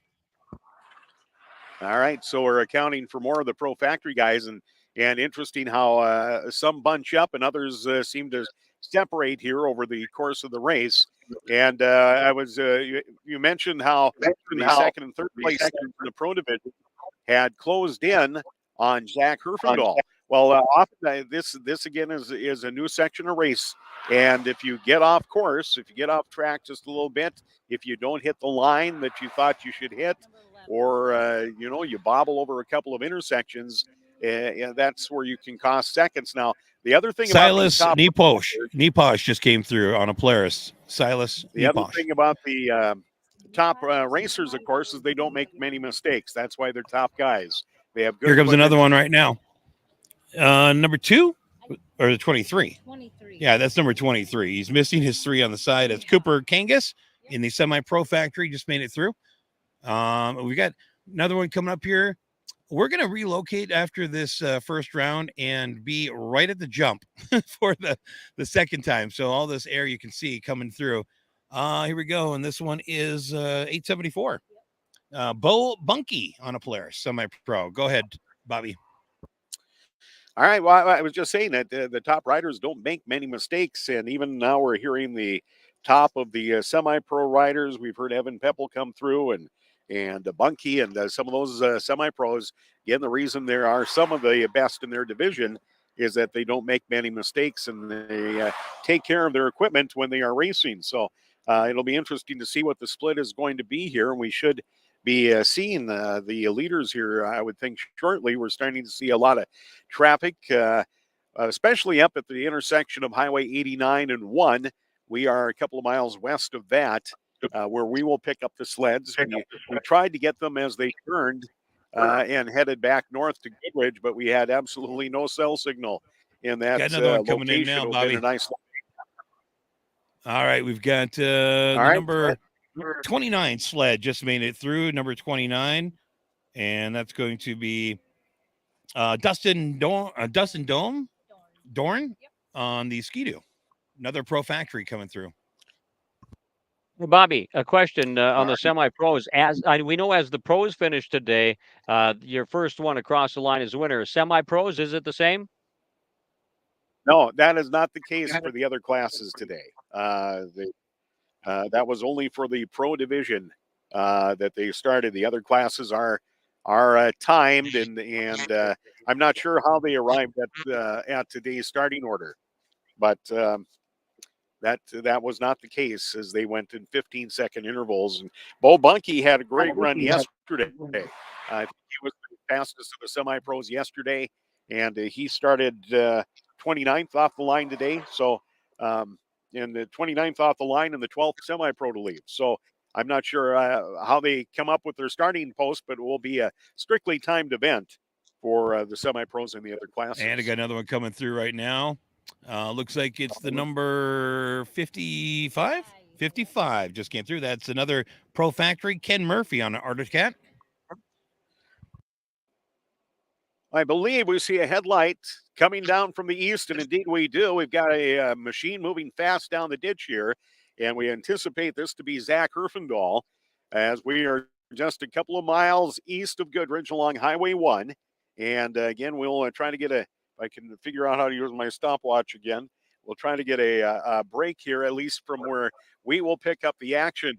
We pick up the headlight like 2 miles away, and Herfindahl getting big air over the field approach, as we heard Jake mention. And this is flat out ditch running here. He's got a good run going, and as he comes straight at us, and we'll pick him up at the intersection here as he comes over, and hopefully we'll see if he gets a little air here as Herfindahl in his white 312 Arctic Cat comes, and he's down. He is hanging on, and here he comes. Herfindahl slows down a bit, but he is over the ditch and on his way, Zach Herfindahl. And in the distance, I see 1, 2 headlights, and we know who is chasing him. Aaron Christensen and Dan Revering. Christensen and Revering were running 1, 2 at the Skyme gas stop, and we've got 2 close sleds here in sight, just a mile back now as they're making their way our direction, and we'll get them as they come over the intersection here, and we're at the corner of 330th Avenue Northeast and Highway 1, and these 2 guys are within spitting distance of each other. That's how close the race is right now between second and third, and you like to be the third place guy here. You can, especially if you think you're faster, because you can watch where that guy ahead of you is going and try to ride a little smarter here. Here we go. And coming to the line is Aaron Christensen, sled number 10, 55 seconds, and 1 second behind him, Dan Revering. So they are 55 and 56 seconds, respectively, behind Zach Herfindahl as they head to Goodridge. And from where we are, it's probably a 3-mile run to the gas stop at the pits in Goodridge. And we do expect a little bit of break now. Justin Tate was the first sled through last time. And Tate, remember, started 6 minutes behind Herfindahl to start the race. So we expect that the next machine is going to be quite a separation here between Herfindahl. But Zach Herfindahl now, the first machine as he heads in to complete lap number 1. And Aaron Christensen and Dan Revering on their Polarises have closed the gap significantly. Christensen started a minute 43 behind Herfindahl. And Dan Revering started 2 minutes and 19 seconds behind Herfindahl. They have both made up, nearly a minute for Christensen and over a minute for Dan Revering here on this opening lap of the 500. One of the downfalls of being the first sled out is that you're breaking trail. Yes, you know where it is, and the trail is well marked, but conditions changed. And one of the that's one of the downfalls of being first out of the gate in the morning. But again, you are first out of the gate, and that is the plus to it. But the second time around shouldn't be any surprises for any of these pro riders as they have one time. So we're looking forward to see another machine coming here in a few minutes. Jake, I was curious if you could ask Jolene who some of the other women pro riders were who competed when she competed in the 500 and back in the days of ISOC and other races. Bob would like to know what some of the other pro racers on the female side that you were racing against when you were racing.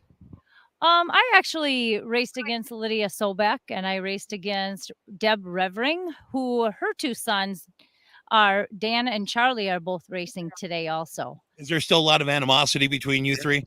Oh no, not at all. I've raced through so many different people that Val Schlaven was one of the tough racers when I was racing. There's just been so many of them that it's just still it's fun to see them all every chance I get to see the other women racers. It's fun. 2019 was 2019 her last race. There was that Skyme incident that we're not going to talk about, and so she put down her sled at 2019. Correct? Yeah. I don't know that I had an incident. I just I don't know. We'll see. I hate to ever say that I'm officially retired. So well, I mean, you could jump in right now. I won't tell anybody. I mean, you got a good head start. Yeah, I was trying to talk one of the racers in that was hurting today. I said, yeah, I'd take over for him. We got a bunch coming down the stretch right now. We're still waiting for her son, and we've got a big group of these sleds. Now, again, I'm going to move the vehicle. We're going to get a better angle at this huge jump. I don't know if they planned it, but a lot of these guys, 5-6 feet in the air as they go over it. This first rider coming in right now looks like number 77. Yep. Number 77 is Aiden Johnson on Articat. Right behind Aiden is number 196. 196 is not on my list there. 149 was the next guy. Yep. So 149 and 196. Yeah, 149 is Adam Longton on Articat. And I don't see the other one. Bobby, who's... Oh, that's on my next page. Hold on. Craig Ritzinger in the Pro at 35. Oh, there he is. Yep. Okay. And it looks like we're clear for a little bit, Bobby.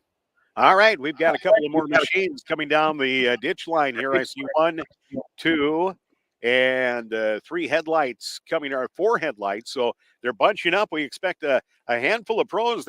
Now we're getting to the group of riders, of course, that left 15 seconds apart from the rest of the group. Now this machine coming by 5 minutes and 30 seconds behind our leaders. And the fourth of the pro machines coming through is Justin Tate on his Polaris in the Pro Factory at 5:32. Taylor Bunke on his Polaris, sled number 14. No, I take that back. That is 160 sled of Corey Davis, followed by the 17 of David Brown. So Davis and Brown come through, and Corey Davis making up some time. Davis started back in the 9th spot here, so he would have been about 8 minutes off the leader. It has been a good 6 minutes now since the leader has come by. Our next machine over the road here and making the pass through. This is the 5 sled. That is Dylan Dorn on his Skidoo. 6 minutes and 22 seconds off the pace. So most of the top rows are making up time on Zach Herfindahl, but Herfindahl still holding that lead here. Again, looking down the road along Highway 1, this is the west ditch we're watching, or the north ditch along Highway 1 east. And we have a couple of more pros making their way our direction here. We have another Polaris coming over the embankment, slowly coming by. That is Taylor Bunke. So Taylor Bunke, who started 5th off the line this morning, he is the 8th of the or 7th of the pro riders, and he was 6 minutes and 58 seconds off the pace. And that again, he has made up some time on Herfindahl. We have another pro rider now approaching down the ditch line. They'll be coming along to the intersection of 320th Avenue Northeast, just east of Goodridge. And this machine will be coming over the road embankment here. And we'll pick up the Arctic, the machine, the Arctic Cat coming by, and that is sled number 48, Timothy Callock. So Callock on his Polaris, rather, comes by, and 8 machines now have been through. Guys like Timothy Callock have been around a long, long time, as some of these other racers have, starting in the Kitty Cat lineup, the KC Pro West now, and the young kids who are racing Kitty Cats and 120s. And some of those kids have continued their racing passion here as adults and continue to race here at the professional level. Another machine coming down the ditch line here and headed back towards Goodridge. Again, we're a couple of miles from the second fuel stop in Goodridge. And they come in hot and heavy here. And this is very little let up on speed for this rider. They come over and to make their way by. That is the 187 of Charles Reverine. Reverine on a Polaris is by. So Herfindahl, Christensen, and Dan Reverine have been through. Justin Tate, Taylor Bunke, David Brown, Charles Reverine, Corey Davis, Dylan Dorn, and Timothy Callock have been through in the pro division. Still waiting on Wes Selby in sled number 15. We just heard Silas Neposh's name through the Grygla area. Matt File we heard coming through Grygla. So we are still waiting for a few names here. And we do see a couple of headlights now in the distance again. And this is, again, near the completion of lap number 1 for all the Pro Factory riders. They will come in and watch Terry at the Stein gas stop. It's the same situation. They'll bring their sleds in. They'll walk them to the fuel manifold, fill their machine, then walk them to a exit point to the gas stop where they hop back on and then squeeze the throttle as hard as they dare. And off they go on lap number 2. Here we come, another rider as they make their approach here to the intersection. And this is about 9.5 minutes off the pace. Checking over his shoulder. That could have been Brandon Wolter out of the semi-pro division. And I believe it was the 107 sled, the Polaris of Brandon Wolter. So Wolter running very fast out of the semi-pros. About the 10th machine or 11th machine to come back into the fuel stop area here in Goodridge. Here's another racer now, and a fair amount of traffic as the fans follow their racers as they make their way here and complete lap number 1, coming up at 10 minutes, 18 seconds off the pace. It's sled 188. That is Evan Pepple on a Polaris, another semi-pro, has been through now, completing lap number 1. So we have a couple of the semi-pros who have moved in to that top grouping here. And now we do have a little bit of a break of any action coming down the Highway 1 ditch here east of Goodridge. And we continue to wait and watch for headlights here. So again, they'll be fueling up and then be taking the turn and heading back towards the Gatsky area where Mark Allen will pick them up for us again. At that point, they zigzag and head up Highway 89 to Skyme and back Highway 89 here to Grygla and then Goodridge. And Bob, we saw that picture Yeah. of Colin Taggart up on, and it seems to me that Dave is saying if you've got a got more picture of coming through. your racer that's in, yeah, if there's in, go ahead and send them to us. Text them to 681-1230. Send a picture. We'll try to get it up there. Go ahead, Jake.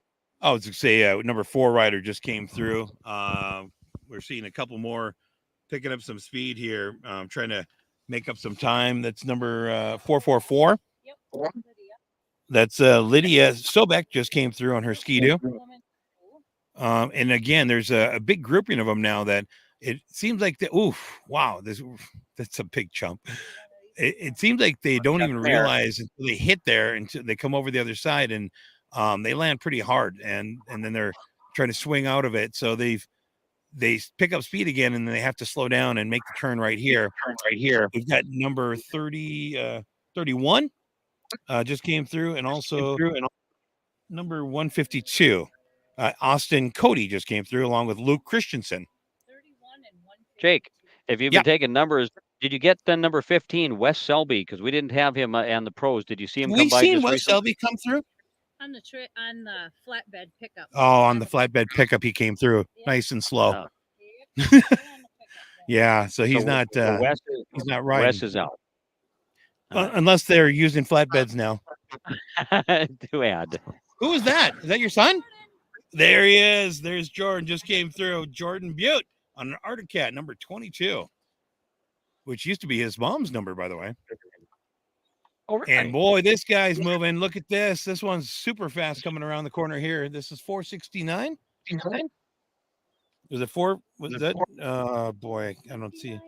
459. Maybe. Aiden Olson. Yeah, I think it was Aiden Olson. Yeah. And then 354 just came through right now. All right, we have 3 sleds coming up here to the Goodridge fuel stop in succession. Led off by sled 23, Cooper Kangas on a Skidoo in the semi-pro division. And right behind him is the 874 sled of Bo Bunky on a Polaris. And behind the traffic here, we'll get one more machine by in the semi-pros, I believe. And this is the 11 machine. That is a pro. That's Silas Neposh. So Silas Neposh out of the Pro Factory coming by. So we know that Bunky is out. Still waiting for Ken Murphy and Dustin Dorn in the Pro class to account for the rest of the pro riders here. By the way, it's been about 14 minutes since our leader, Zach Herfindahl, came through this area. About another 90 seconds until he got to the fuel area. And that is where we're at on the horizon. You can see the bouncing light of another machine headed our direction here as we have a couple of more sleds coming now back towards their second fuel stop here at Goodridge. And again, we are not located exactly at the fuel stop. We'll again qualify that for you. We found a little spot here just east of Goodridge where the sleds come by. It is a couple of mile run back into town from where we are. But we got a spot here we can do a little coverage with and have a little video and audio for you here of the Goodridge-Grygla 500, day number 2. And lap number 2 is underway, but we're completing lap number 1. And again, we're waiting on a couple of the pros, and we've already had 3 of the semi-pros come by. Out of the 64 riders scheduled to start, 63 did, or 62 did rather. And we know of one other rider that officially is out. This is a Skidoo coming by, and sled number 29 makes its way by, and that is Dustin Dorn on his Skidoo out of the pro division. And Dorn's machine looked okay, but Dorn's certainly not hard on the throttle as he was earlier in the day today. So still waiting for the 55 of Ken Silas. I don't know, did you have the 55 through the Grygla area? Jake? Do you recall if you Did we get saw number it? 55 through? Do you remember? Yep, Yeah, yes. 55 came through. All right. So Ken Murphy's still on the trail. He would be the last of the pro riders that is still out there. Thank you. We do have 1, 2, 3 machines in chase coming our way, and these will be mostly semi-pros, I'm guessing. Although we did hear of some of the other riders, a good run going for one of the sports stock riders and for the sport improved stock riders here this afternoon. So it could be either one of those classes also. We'll pick them up as they come over the intersection. Little jump over the berm, and our next rider through. And I missed the 19 something. It was 19, Zachariah Neposh on Polaris. And behind him is the 55 sled. That was Ken Murphy. So all the pros have been through, all the pros running now have been through, and are either been through the fuel stop or will be there shortly. And another machine now out of over the ditch area.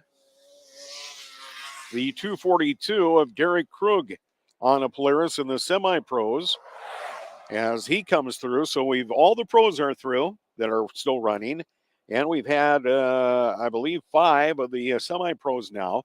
Evan Pepple, Brandon Walter, Derek Krug, Bo Bunky, and Zachariah Neposh are the semi-pros that have been through this area and are heading again towards the first or second fuel stop of the day at the start-finish line in just to the southeast of Goodridge is where the Peria has been made. A lot of work going in to the Goodridge Snowmobile Club and the Four-Town-Grygla Sportsman's Club.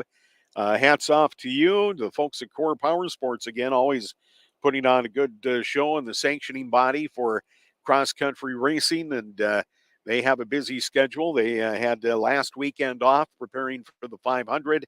Of course, a lot of the riders did not take the weekend off. Some were racing with other circuits. We know a few of these riders were at the Sioux 500, which is an endurance race of a different type on the ice oval at Sault Ste. Marie. So they go from one sort of monotonous 500 to another.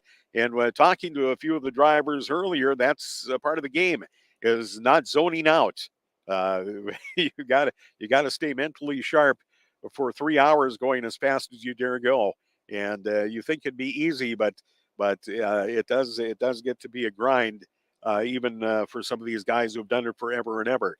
A couple of more machines on the way here as we bring them closer to that gas stop. Again, a few miles out of Goodridge. And checking over his shoulder here, Luke Van Lysel looks over his shoulder and picks up, I think, Parker Crum on a skidoo. Van Lysel and Crum come by.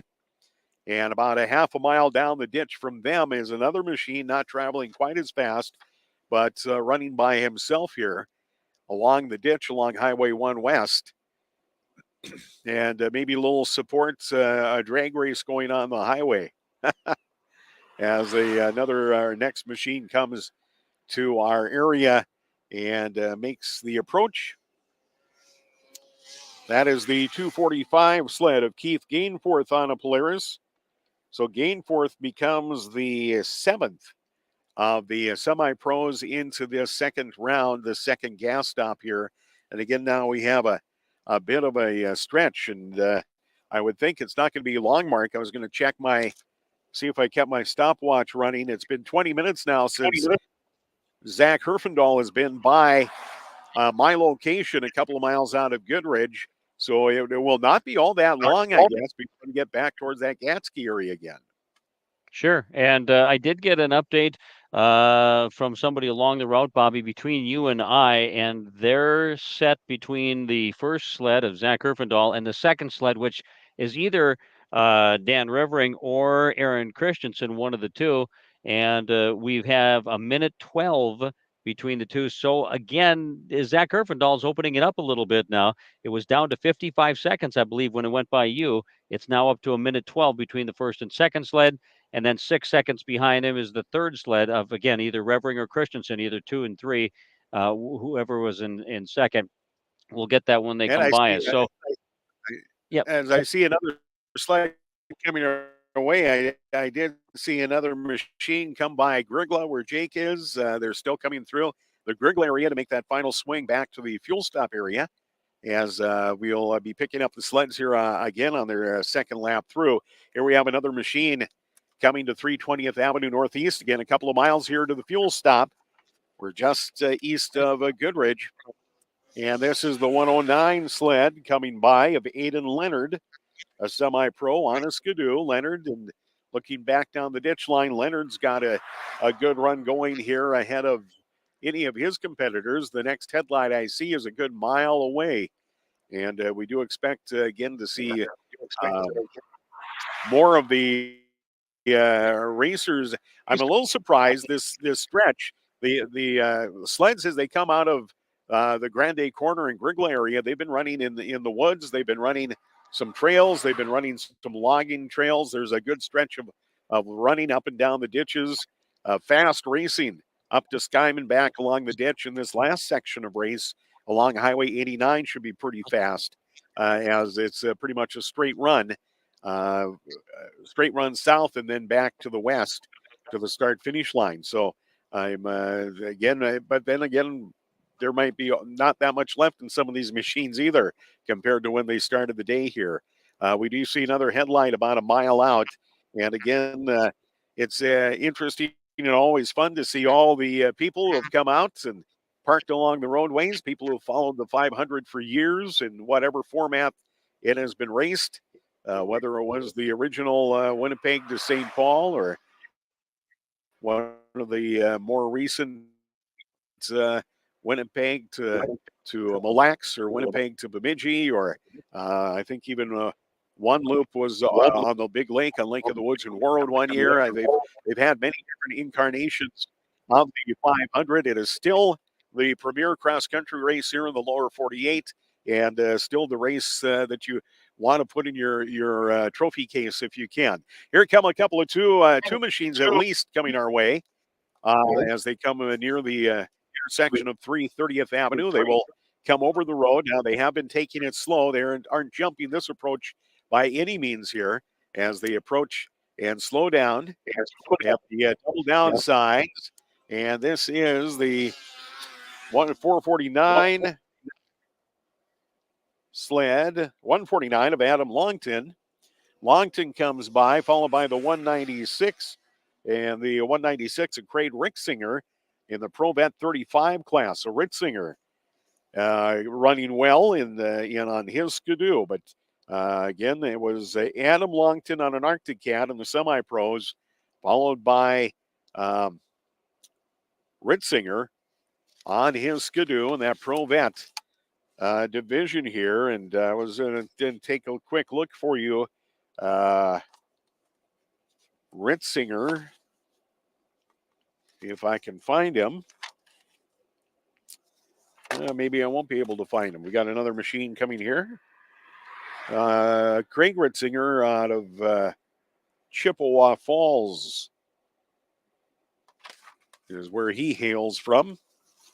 Got another machine coming. We anticipate here another semi-pro racer as the classes will start to get colluded here over the next few minutes. Making the approach on a Polaris coming over off to the side. Sled 122 comes by. And the 122 sled is the first of our sports stock machines. Oliver Olson on a Polaris. So Oliver Olson with a good run on his sled as he comes back our direction here. We have a recreational rider out for a nice Sunday. What a great Sunday afternoon to ride if you've got your machine here. We've got the snow and we've got mild temperature readings and much more raceable weather conditions today than they were yesterday. Yesterday was very, very warm. And you saw the racers actually struggling a little bit, I think, just with dealing with the amount of physical exertion that they had. We saw a number of racers with their jackets unzipped or trying to somehow get some air and cool down a little bit. It's probably about 8 to 10 degrees cooler now than it was yesterday as we approach the afternoon hours, and that's thanks to this cloud cover here. And things are looking good, and much more race ready here. Again, the machines really don't care anymore. As fine tuned and liquid cooled machines, not a problem. But the riders, this is certainly a battle when it gets to be this warm. They would love it if it was around maybe 15 degrees. Um, but we've got, I think it's like 27 right now as we complete lap number 1 of today's race. Here's another sled coming and approaching and slowly over. They by no means jumping at this point. And that is an Arctic Cat. And I missed the number on that cat coming by. So I missed that one. I apologize. Could have been Chance Ogle on the 244. No, that was an Arctic Cat. Well, we'll hopefully be able to pick that up as the machines continue to make their way. I'm looking down the road here and I see some flashing lights on the highway. And I'm not sure if that's just a cautionary or if there's some incident down the road here, as we do have another machine. And Mark, when you start to see some action there, let me know and we'll be ready to send it back to the Gatsky area as we continue our coverage on 94.1 The Falls and on Facebook and YouTube. We do have one more machine now coming to our location just a few miles east of the gas stop in Goodridge. This is the second fuel stop and the completion of lap number 1. And this machine coming by will, as they come by, and that looks to be, well, I could have been Unity Gausen. Could have been Lydia Sobek on the last 2 machines that have come by here. The first of the Pro Sport Women's Division here this afternoon. So that's where we are, just north of Goodridge, waiting now. The group has been spread out a ways, and it has been, let's see, approximately 29 minutes since we saw ball come by our location. So that's been about 27 minutes since they probably fueled and left. So, Mark, they should be near you very soon. I'm watching on the map right now. Zach Erfendahl still in the lead at this point, but it does look like Dan Revering has taken over second place, and Aaron Christensen is in third. I got a spotter updated. They gave me an update here a few minutes ago between the second and third riders, and time had opened up a little bit. Now, Dan Revering had moved into the second spot and was about a minute and 13 seconds behind Zach Herfindahl. So he is in second. Zach Herfindahl running in the lead. And again, at this point, and we'll know in a little while when he comes by the Gatsky area, he was opened up from about a 55-second lead to about a 1 minute, 13-second lead. Now, that's quite a bit in a matter of a few miles. Now, in third place, Aaron Christensen has slipped from second to third. He was a minute 25 back. So he had lost 13 seconds behind Revering now. So we don't know what's up with that, if it's anything to do with the rider or the machine or something happened. But again, the new second place now is Dan Revering, but he has again slipped back a little bit. And Bobby, Zach Herfindahl seems to be riding very strong right now in the second lap. We will see them come by our area in a little while, and we're keeping an eye on the map, so we'll know here. He's still a few miles away yet, and then we'll round our area, go through the Gatsky area, and head back up and into the Skyme gas stop, back down to Grygla, and then into town for the final. This is the Goodridge-Grygla 500 coverage here on Thief River Falls Radio. We've got a few moments before Zach is going to come into our area, so it gives us a chance on the radio to take a quick break. Mike Gilbertson will wake him up from his nap and tell him that we're going to take a little bit of a break here. There we see Broadway Station down in St. Hilaire, and we can see the on the video screen. We haven't switched there because there's about a 10-second delay. There's the look at the map up on the wall there. You can see it. And now the switch over to Broadway Station here very shortly. And when we do, Chance Oh. Keefe is going to see that, and he's going to He said wave and go, "Hey, how's it going?" Down at Broadway Station in St. Hilaire. There they are. Now they can see us. And then Chance turns away. Okay. Broadway Station, of course, they're having a watch party down there. And then, of course, also at the Goodridge Municipal, they are also enjoying some time. We've seen the crowd has picked up a little bit at the Broadway Station and at the Goodridge Municipal Liquor Store in Goodridge. Of course, they having it's a chance where they get to relax, watch the action on the big screen, get updated on the race as it happens, and also be able to enjoy something to eat and to drink at the same time. All right. Again, our thanks to all of our fine sponsors. We're going to hear from a few of our sponsors right now on the radio, 94.1 The Falls. All We right. will continue with Hey, more Mark. of our coverage. And our, oh, yep, Bob, go ahead. All right, Mark. Can we have just a moment? Yep.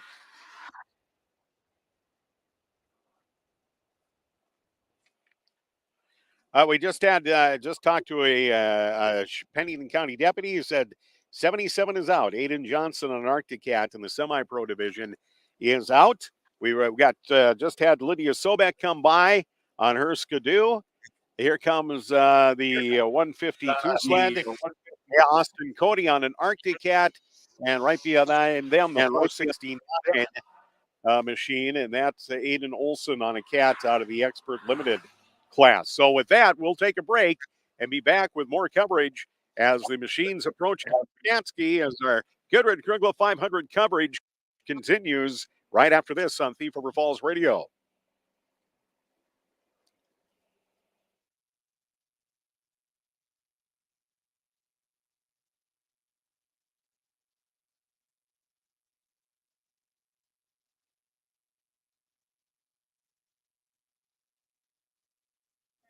And bulletproof coffee, whether you like it hot or cold.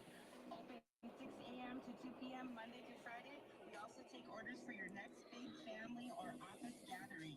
Leave the baking to Evergreen Bakery, located south side of Digi-Key, Thief River Falls. Evergreen Bakery, you'll taste the love in it.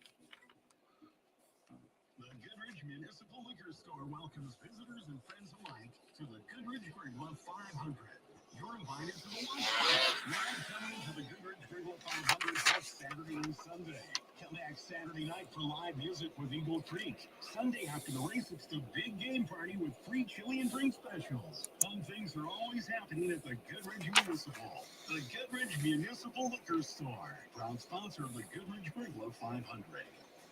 When you're hungry this weekend, stop by and enjoy delicious food from Baker Street at the Lions Hall in Goodridge. Breakfast will be served until 10:30 a.m. Lunch served throughout the day. Barbecue, sloppy joes, pulled pork sandwiches, mac salad, chicken wings, and much more.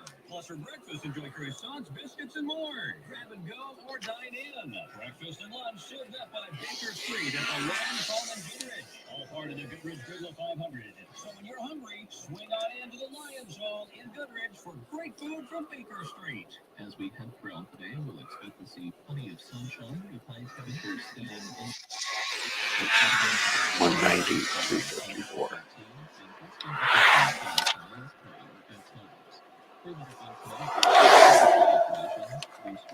Around 16, with winds staying out of the southwest at around 10 to 20.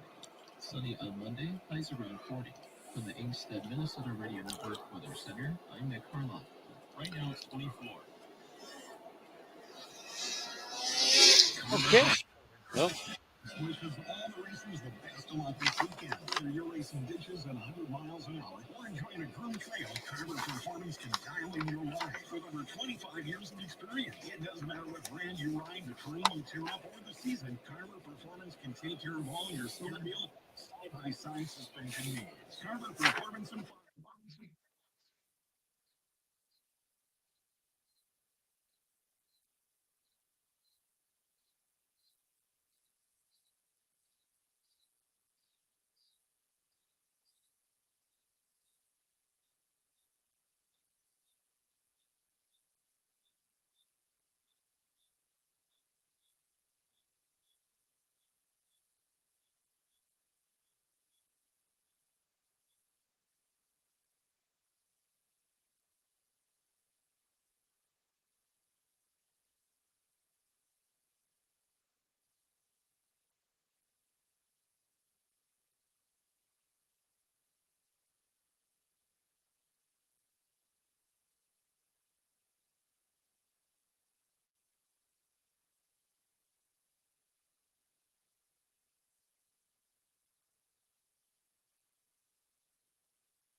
Goodridge Municipal Liquor Store.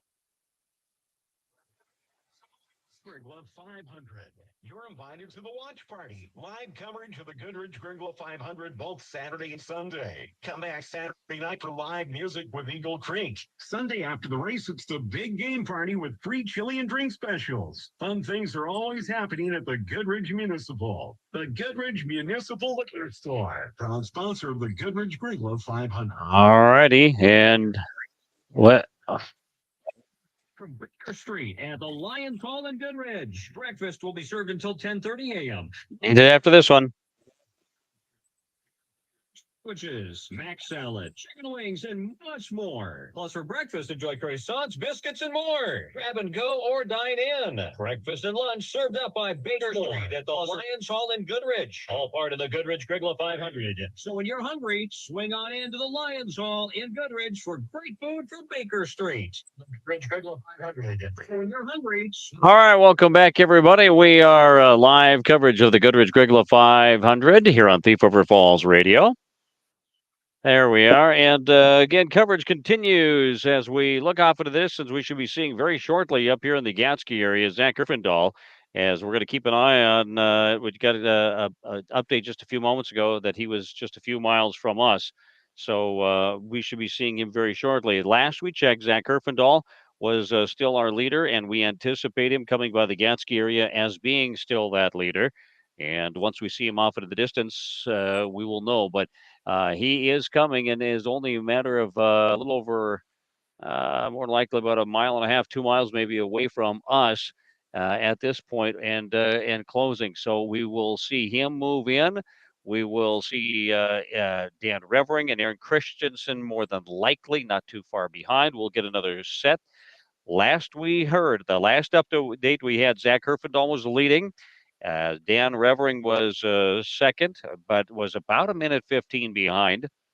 And another behind him, Aaron Christensen had lost some ground, was another 10, 15 seconds behind there, had lost a little ground. So we're anticipating close, as it has been, getting closer and then farther away between those top three. Now, here we go. We can see off in the distance, looking at our camera angle here in Gatsky. You can now see off in the distance. And I changed areas so that we could catch the numbers as we went by. The last time we were here, we could see them, but we couldn't quite get their numbers as they went by. So now we can see them coming here on the screen. We can see the headlight coming in. There he is on the screen right now. This should be your leader, Zach Herfindahl, as he comes by, and he's moving fairly quickly as we see the snow dust. Here he comes on your screen. You see him. There he is, Zach Herfindahl, your leader, as he comes around the corner. There he is, Zach Herfindahl, your leader, as he continues to run well, and we watch him go by the corner, and he is running well. Now, last we heard, he was about a minute 15 ahead of the second place rider, Dan Revering. And right now, we're going to keep an eye out in the distance to see when we see that headlight. But again, can they close the gap is the question. Now, Zach Herfindahl, as long as there's no problems with his machine and he doesn't physically have any problems, the second lap, he always seems to get stronger. So even though Dan Revering and Aaron Christensen were making up ground, the question is, can they keep up the pace and can they catch him? We see him off in the distance here now. Coming down is the second sled. And for a while, Dan Revering and Aaron Christensen were riding like right next to each other. But I think there's a bit of a gap now. And we're anticipating it being Dan Revering coming here. And there's a bit of a gap between him and who we anticipate to be Christensen. Here they come on your screen. You can see him on the right-hand side coming down. This should be the second sled through. So Zach Herfindahl, right now, a minute 9-second lead. Coming by, we will time them as they come through to see how far, which I'm guessing will be Revering. And it is, and a minute 17. So that he has not gained any ground. This is the Revering sled, 117. He's lost 2 seconds from the last time we checked. And now at 128, and it looks like Aaron Christensen is also losing a bit of ground as well, as he will round here, take the corner, 135 back. That is Aaron Christensen. So here we go at the Gatsky area, northwest of Gatsky. Zach Herfindahl has the lead. He has increased that lead again Not as much as he had when he started here the first lap. When they went by the last time, he was about a minute 47 ahead. This time, he's a minute 35 ahead. So, are there different areas that Zach is running stronger on than the other two, or is he just running stronger in the areas that we're at, or is Aaron and Dan picking their spots, or are the gas stops helping one or the other? All these things can play a factor. But as of right now, Zach Herfindahl has the lead. 1 minute and 35 seconds back is that of Aaron Christensen. In third place, Dan Revering in second place. Aaron Christensen is in third, a minute and 35 back. Those are your top three sleds as we sit over in the Gadsky area. They will then head, of course, east. They go through the Gadsky area. They'll cross 89. They'll head up to Skyme, and that's where the gas stop will pick up. They will head their last gas stop of the day. They will then head back down. We'll catch them around the Grygla area, which will be a good shot at their basically your last opportunity to try to make up some ground. Certainly, the gas stops, as Bob had mentioned before, they help or hurt you depending on how well you do at the gas stop. Hey, you can text your race pictures to 681-1230. Here's another one. I see somebody has sent off a picture. Sorry, Dave. Dave was thinking at not another sled, but another picture over here. I saw Dave put up another picture of somebody who texted or sent in a sled. You can do that. Text your Goodridge-Grygla 500 pictures to 681-1230. If you have something maybe on your phone and you're sitting waiting for along the road somewhere, waiting for one of the sleds to come by, and you've got a good picture, send it. You can text it to 681-1230, and Dave will try to grab that and throw it up here on the picture there. You can see a picture of one of the riders on. I'm guessing that's the 500, either today or yesterday. What a great action shot! And I think that's Aaron Christensen. I believe it looks like the 10 sled. I'm not 100% sure, but it could be. But there you go. Race pictures sent in. And if you have some, you can send them to us as well. We're thanking our sponsors who helped to bring you our coverage here today. We will anticipate here in a little while.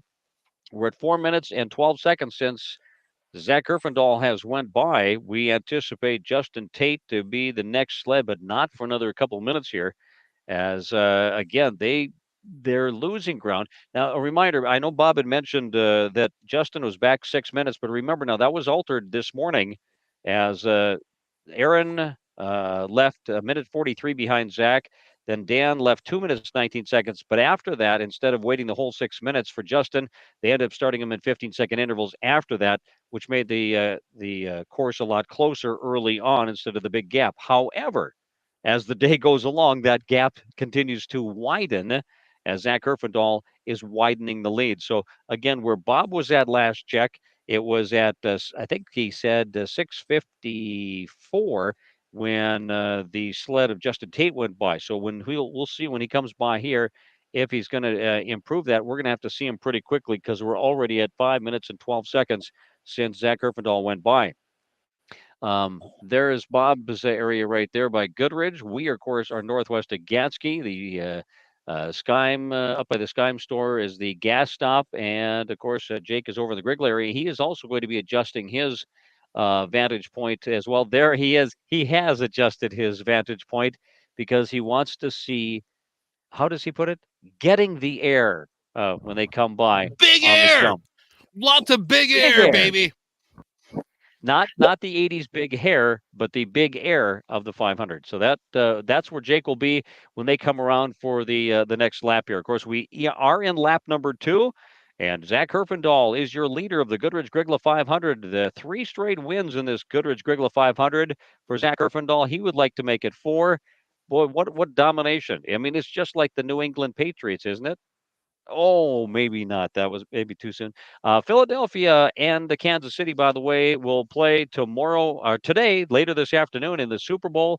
That comes up tonight. Of course, you can hear coverage on KTRF radio or catch the action. If you want to see the game, it should be a good one. I saw this morning where the Giraffe has picked Kansas City to win it. Yes, they went to a zoo where the Giraffe has picked it right 9 years in a row. And this year he is picking Kansas City. How does he pick, very Mark? accurate. How does he pick? How does he pick?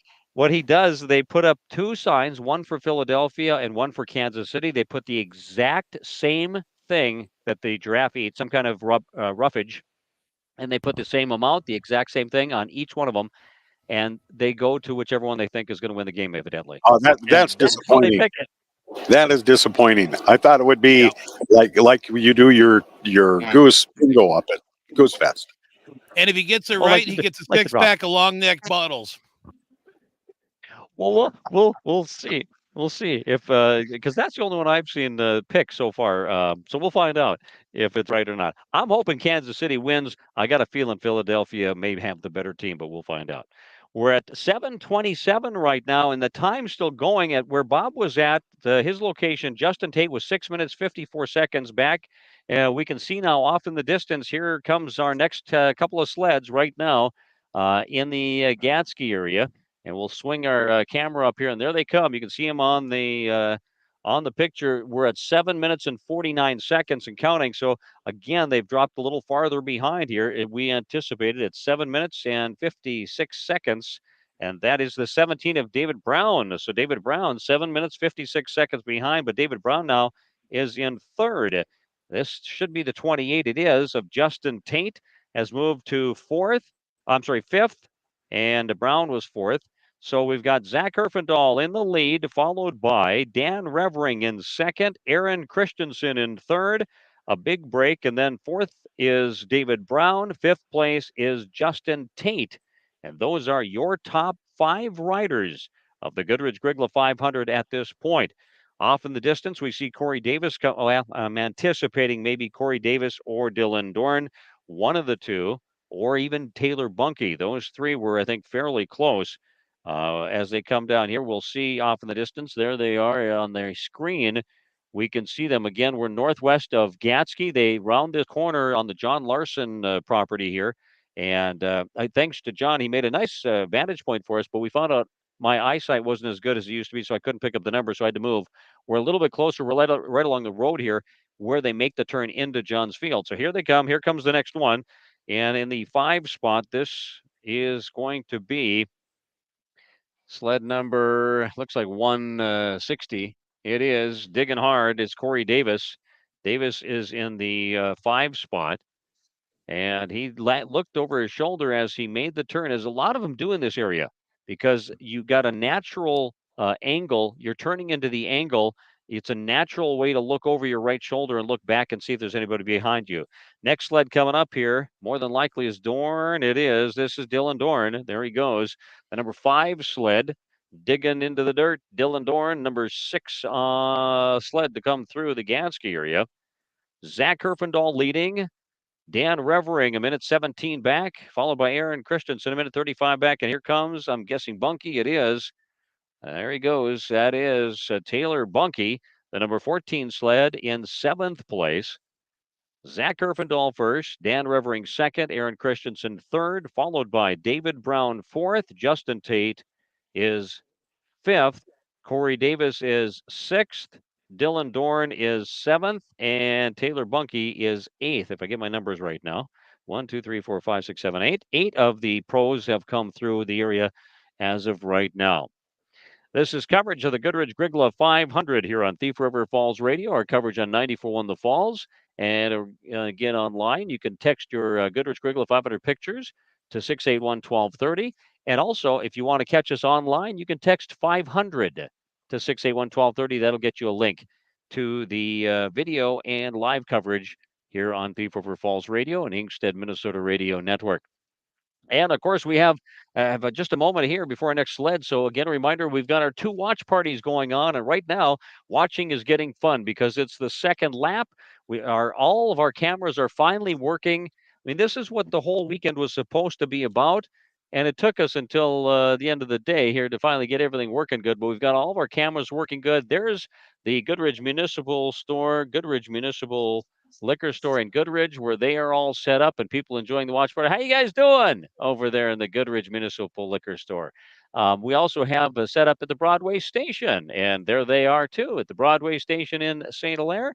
Broadway Station is set up as well. So those are having the watch parties. They're enjoying the action that's going on. They're enjoying a meal. They're enjoying some drinks. They're just kind of relaxing on a beautiful day here today. Also, we have coverage, of course, on 94.1 The Falls and online. Texting your pictures to 681-1230. Here's another picture of the race coverage. Can't quite make it out, but I'm wondering if that isn't Zach Erfendahl. Not 100% sure because it is a white sled, so that could be Zach. My eyesight isn't the best, but that's a good picture. I like that. Action pictures, you can send them in at 681-1230. Text them to us, and we'll get them on as Dave has an opportunity to do that. Just another one of our tools we're trying to throw at you here during our coverage of the Goodridge-Grygla 500. And there's another action shot that was sent to us, and can almost make out his bib number. But a good action shot there as they head off to by the farmyard. You know what? Here's another thing. Big thanks to all the people that helped to mark all the snowmobile clubs, the Grygla Four Town Sportsman's Club, the Goodridge Trailblazers. They mark the trails. They get everything set. That's a lot of work. The spotters who find their spots, find their places, and do the reporting. As we do see another driver now coming off in the distance, and he'll come over here. And in a few moments, we'll be checking with Terry Olson up at the gas stop because we'll be watching as the top three riders will be coming in there. But here comes the next rider right now down the ditch and heading towards us. We see the headlight, and I'm anticipating possibly Timothy Callock or Charles Revering. And as they pass by, this will be Revering. It is the Nope, that's Brandon Walter. Sorry, that is 107. Brandon Walter in the semi-pro division. He is the first semi-pro to go by, and that's a big jump. Brandon Walter, the 107, is now in 9th place. So that's changed since Grygla. I wrote down the order as Jake was letting us know as they came by, and that means Walter has moved up about 3. He's passed Timothy Callock and Charles Revering. And we will see who this next sled is that is coming up. But Walter, very good day riding in the semi-pros. But as Bob mentioned, semi-pros will go by time and not by finish today. So they're doing timed runs, not by finish. The pros, of course, whoever crosses the finish line first is the winner. So let's see. Could this be Pepple or would this be maybe Timothy Callock in the pros? They come around. It is Callock. That is the 48 sled. As Timothy Callock comes by our 10th sled here by the Gatsky area. And there's a nice photo of the 122 sled on our video. The 122 sled. And that would be, let's see if I can find it on my list. I'm not 100% sure. The 122 sled of Oliver Olson. Thanks. And I'm wondering if Emily Pearl is sending a few pictures. I know I don't know if she still is the official photographer of the 500 or not, but she was here a while ago, and I know she's taking pictures for him. So that was a great action picture right there. I wouldn't doubt it if Pearl was on that one. All right, we got another one coming down here. The headlight comes through. We anticipate possibly Charles Revering, maybe 187 sled. Coming by quickly. Here he comes to the corner, and it looks like it is the 187 sled. 187 of Charles Revering, the 11th sled through. So we have 11 sleds now through the area. As I'm going to glance my picture and see, we may better head to the gas stop. I see that it may be time to head to the gas stop because Zach Kerfendahl should be rolling in there soon. So we'll keep an eye on Zach Kerfendahl first, Dan Revering second, Aaron Christensen third, the top 3 riders. Now let's head over to the gas stop and give it over to Terry Olson as we anticipate Aaron Christensen coming in very shortly. Terry? All right, thank you, Mark. And we are back at the Skyme store. That's where we are located. It is now the final fuel stop for the racers here today. And again, the Skyme store, we're located just to the south of the actual Skyme store, and they are open. You have a great opportunity to enjoy some great stuff, hot, delicious food there. And they'll be open here through the afternoon for these races. But we're just to the south. As you can see, we're pretty much the same viewpoint here as we were the first lap, but now the second lap.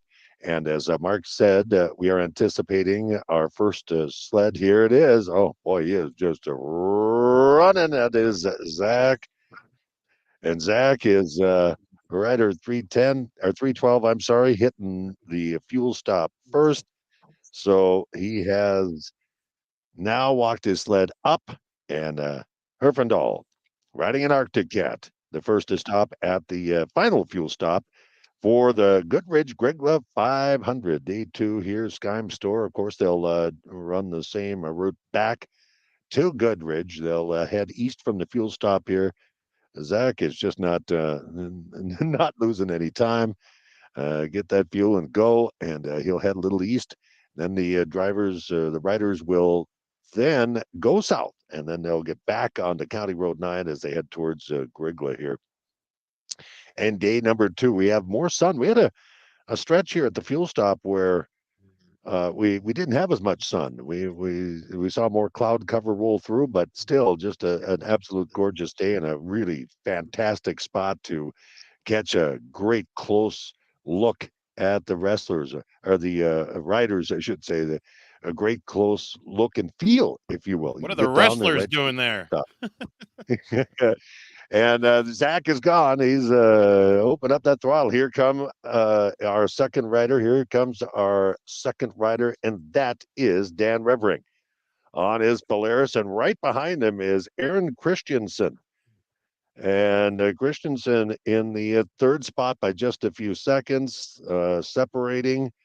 So unofficially, we're talking about a minute, minute 18, minute 17 for the lead. Revering was second behind Herfindahl, right around that mark. Well, what was it? 25? Oh, 124. Okay, 124 and 128. 4 seconds separates Revering and Christensen right now. So that is it. Very close between Revering and Christensen. And as Mark mentioned, the first 3 riders here in the pro class going through the fuel stop. So Herfindahl at this point, unofficially at 120, a 120 lead, and 4 seconds behind Revering is Aaron Christensen, both Revering and Christensen on a Polaris. So that's the official or the unofficial numbers as far as separation, as now Revering takes off as he heads east past the fuel stop. So again, we're seeing a big battle here in the top 3, and we are waiting now our fourth. But as mentioned, Zach Herfindahl at the fuel stop here in Skyme, at the Skyme store in first. Dan Revering, Rider 101, second, 120 on a Polaris. 120 separation there, and then just 4 seconds behind Revering is rider number 10, Aaron Christensen, also on a Polaris. As we continue to wait now, and as Mark had mentioned, David Brown on his Arctic Cat was 4th going through Mark's area of around Gatsky. And Brown was then followed by Justin Tate on his Polaris and Dylan Dorn on a Ski-Doo. That was the rundown of the next 3 riders as they left Gatsky a few miles to the west. We, of course, are at the Skyme store, the fuel stop here, the final fuel stop of the day. And we're located, as I mentioned, about 15, 16 miles north of Grygla here on County Road number 9, or coming from the other direction, about 12, 13, 14 miles south of Hayes Lake State Park. So if you're listening from a distance, not exactly sure, there you go. That's about where we are at. And we want to thank, of course, Jack Nelson, well, all of the members of the Fort Town Grygla Sportsman Club for all the great work they do throughout the year. And we especially want to thank him for helping us and having us on the air and our watch parties as we take a look inside Broadway Station. As quite a day for everybody around the area. And of course, we talk about the great viewing area here at the Skyme store. If you don't like to be outside, although it is absolutely gorgeous, much warmer than last year, there's a Goodridge Municipal Liquor Store. They offer you opportunities to get inside and enjoy the race watching and listening of our coverage here on Thief River Falls Radio. We also want to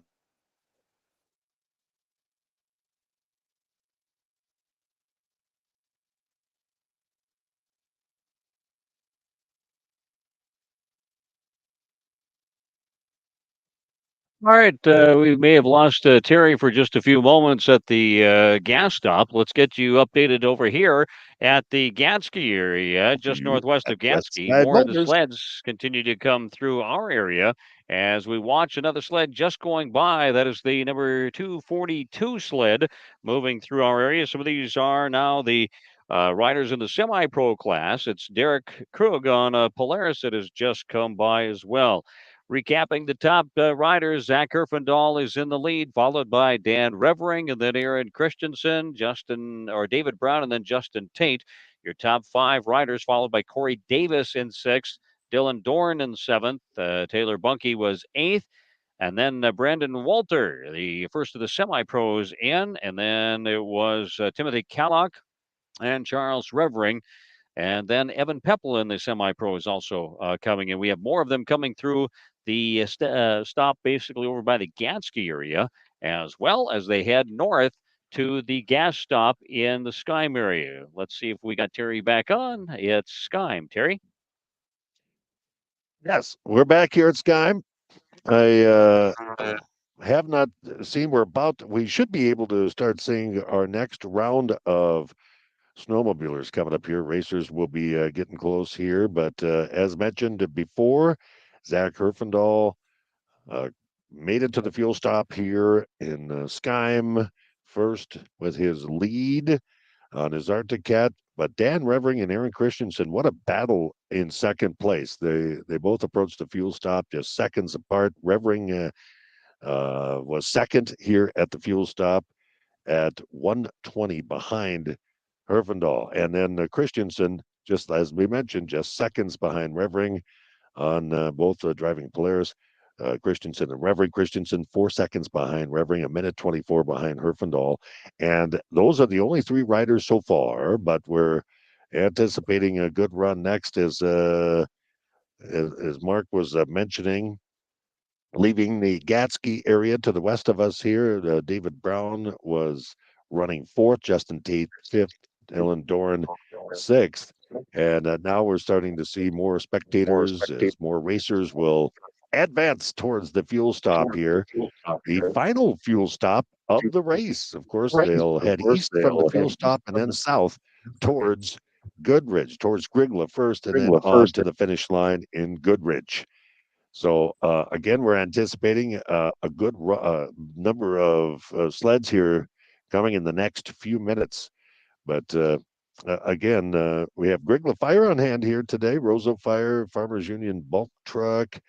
As the racers are able to, I believe it's 6 or 8 of the racers that they can fuel up at the same time. Now we have action. Here we go. More sleds coming in.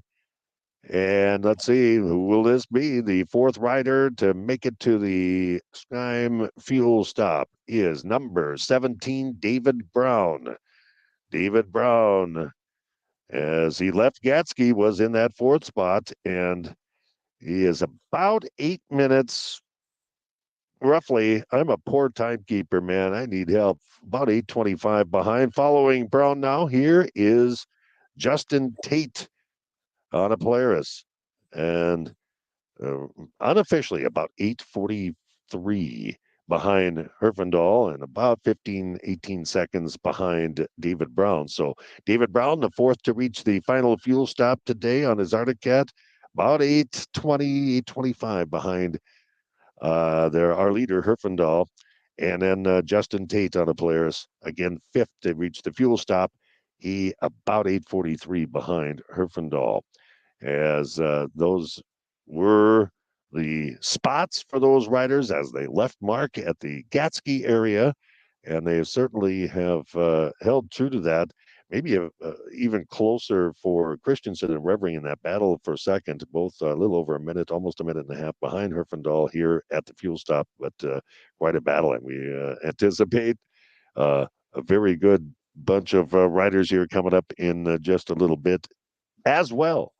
So our fuel stop workers again continue, and everybody's happy because it's not as cold as yesterday or last year, I should say, as Tate takes off from the fuel start and opens up that throttle, and there he goes heading towards Grygla in that area. More sleds coming. We have a couple reaching the area right now. Number 160 and number 5, 160 and number 5. That's Dylan Dorn, number 5, and 160 is Corey Davis.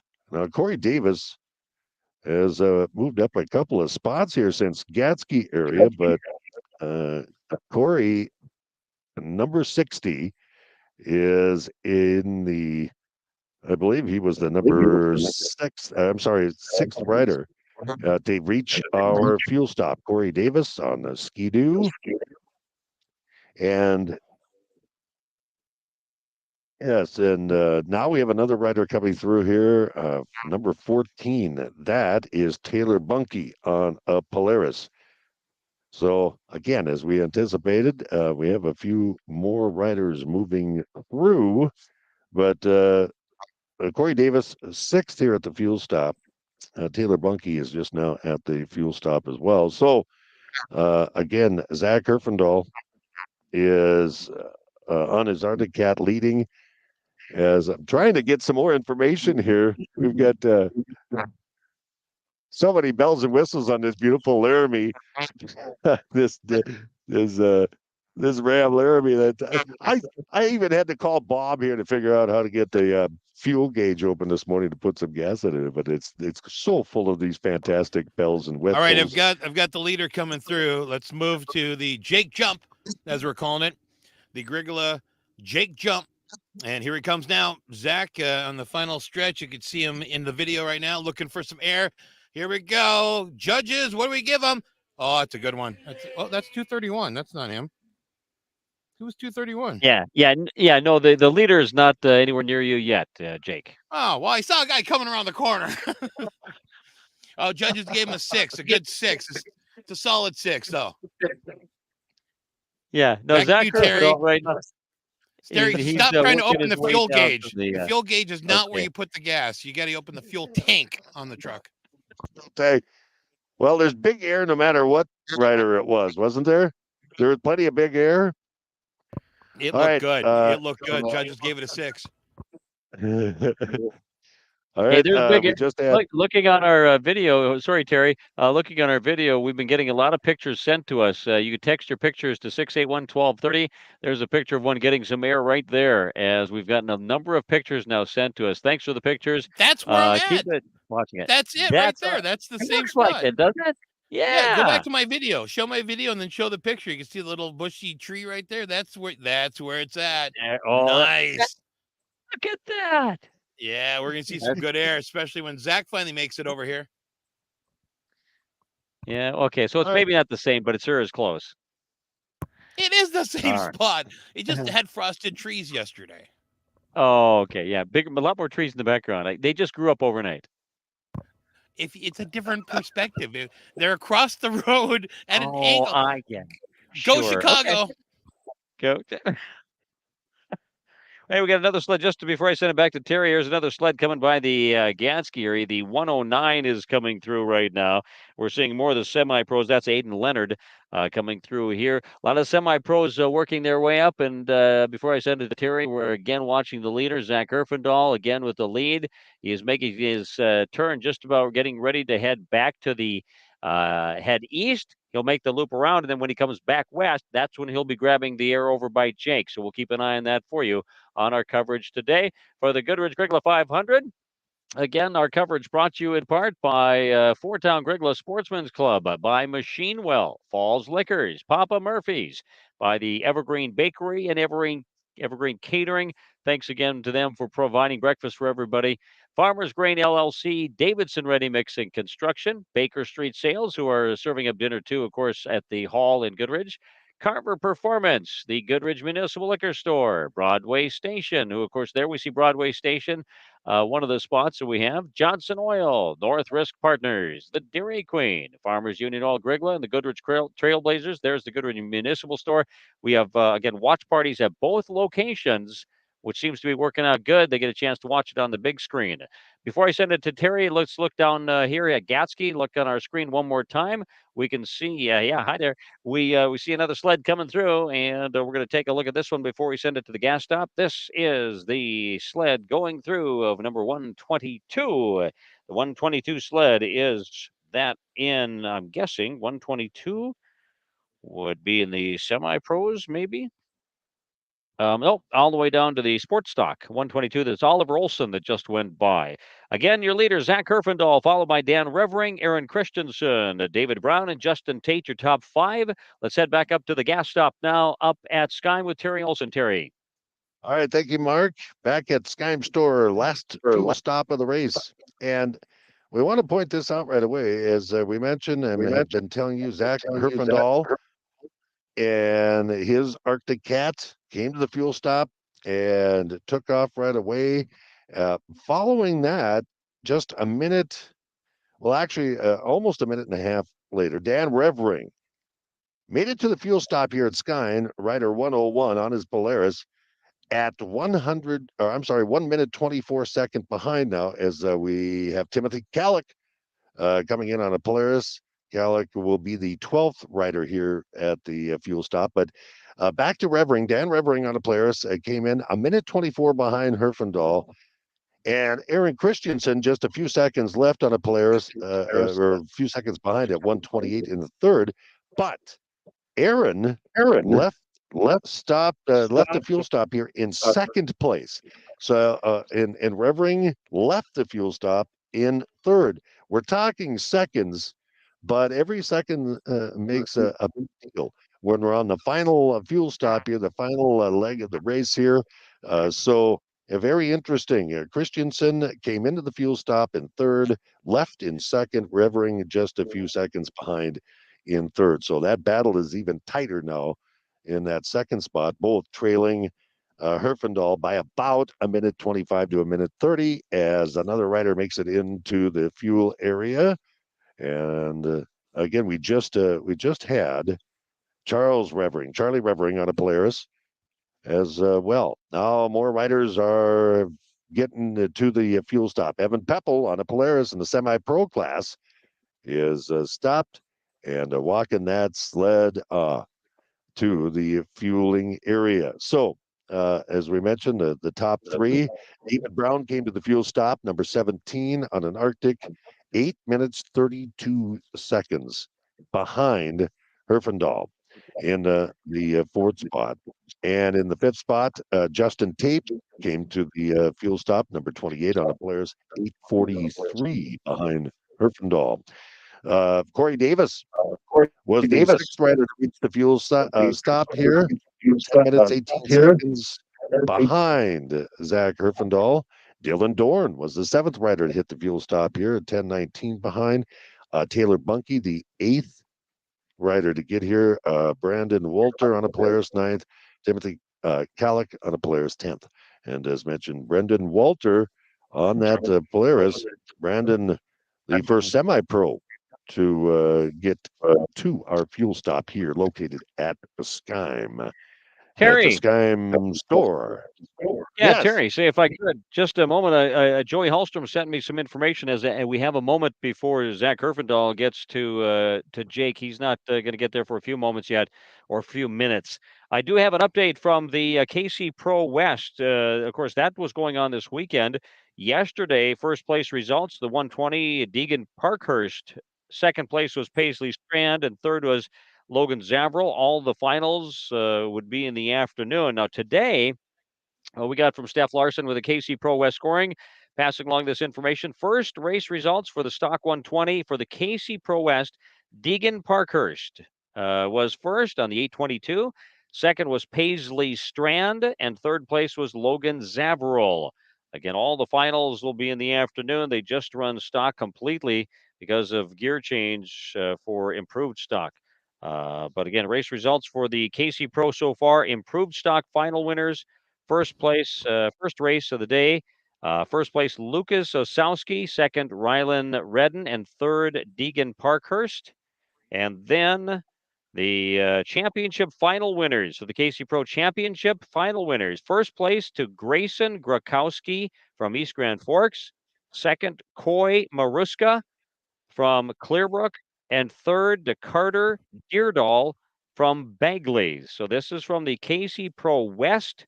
The improved stock final winners: Lucas Osowski, Rylan Redden, and Deegan Parkhurst. And again, the championship final winners: Grayson Grakowski wins it, Coy Maruska second, Carter Deerdahl third. That's from the KC Pro West, which is going on in Goodridge today, part of the Goodridge-Grygla 500.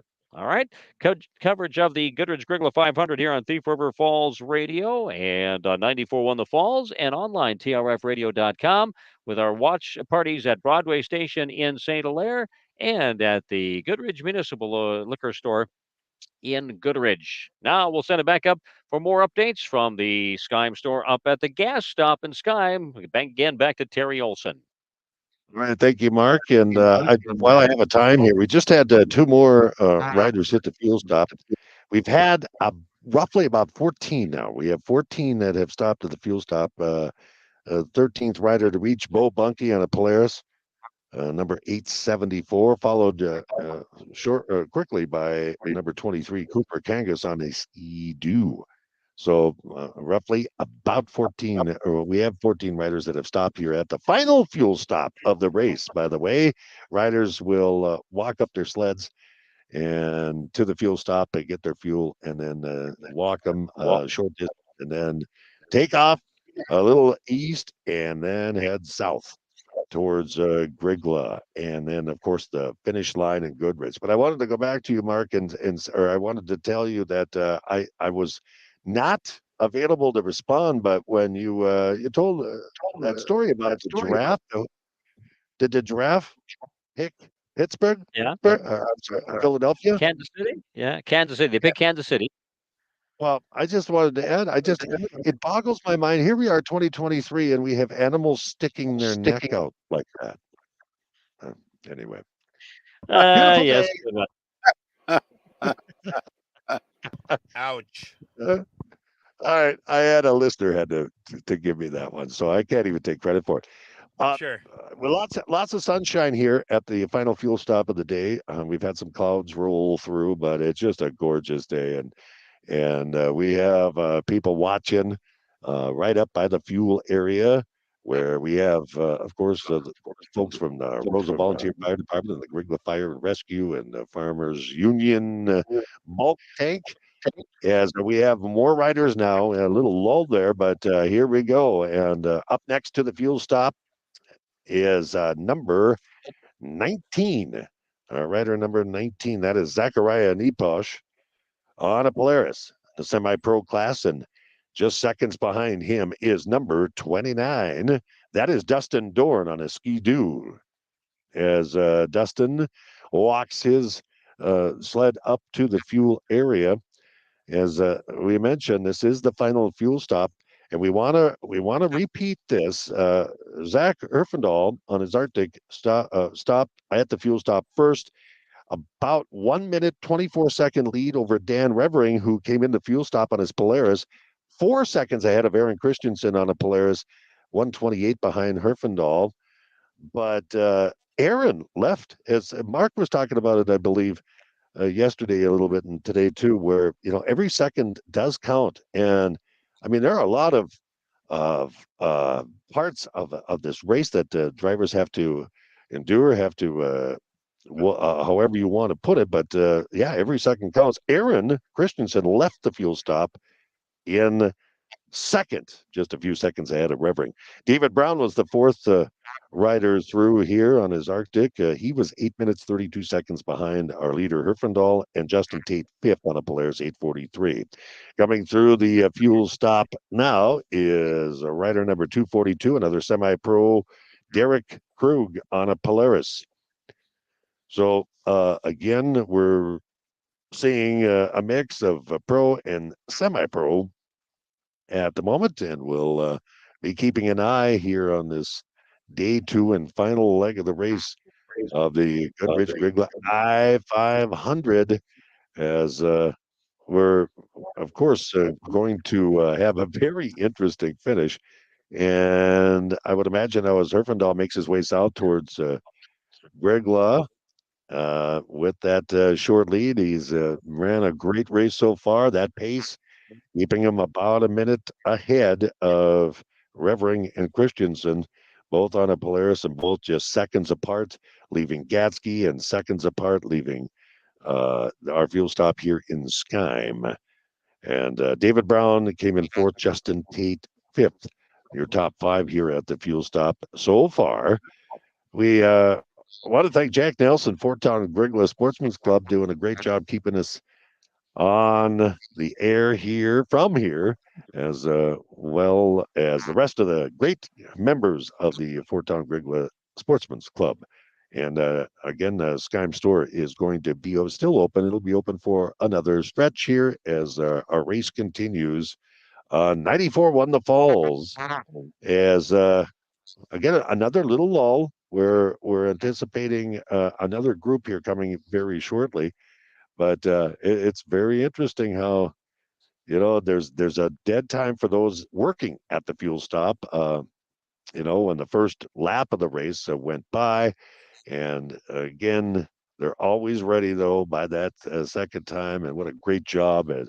It's been a better year for being a fuel stop fuel person here for the race, and no doubt about it that everybody is smiling and talking about how much better it is this year than last year. All right, It's been a better year. yes, it has.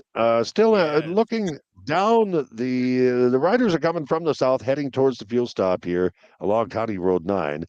We have a few spectators up on County Road 9 getting a very close angle at look at the ditch run portion that comes straight north as the riders head into the rest stop area. We have a bunch of willows that are kind of blocking our view, so we really just can only see the headlights and the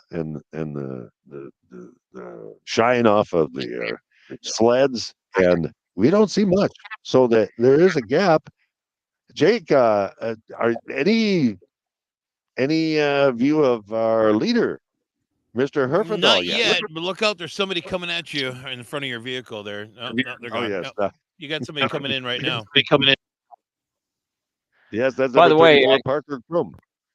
Just to update you from the Gatsky area, this is Mark from the Gatsky area. Lydia Sobek, the first of the gals, the first sled for the women to go through here. Lydia Sobek again, riding on her skidoo, the first of the gals to go through the northwest of Gatsky, just passed through. Also, we're watching Zach Herfindahl. He is not, doesn't look like he is heading back, Jake, towards the to the west towards you yet.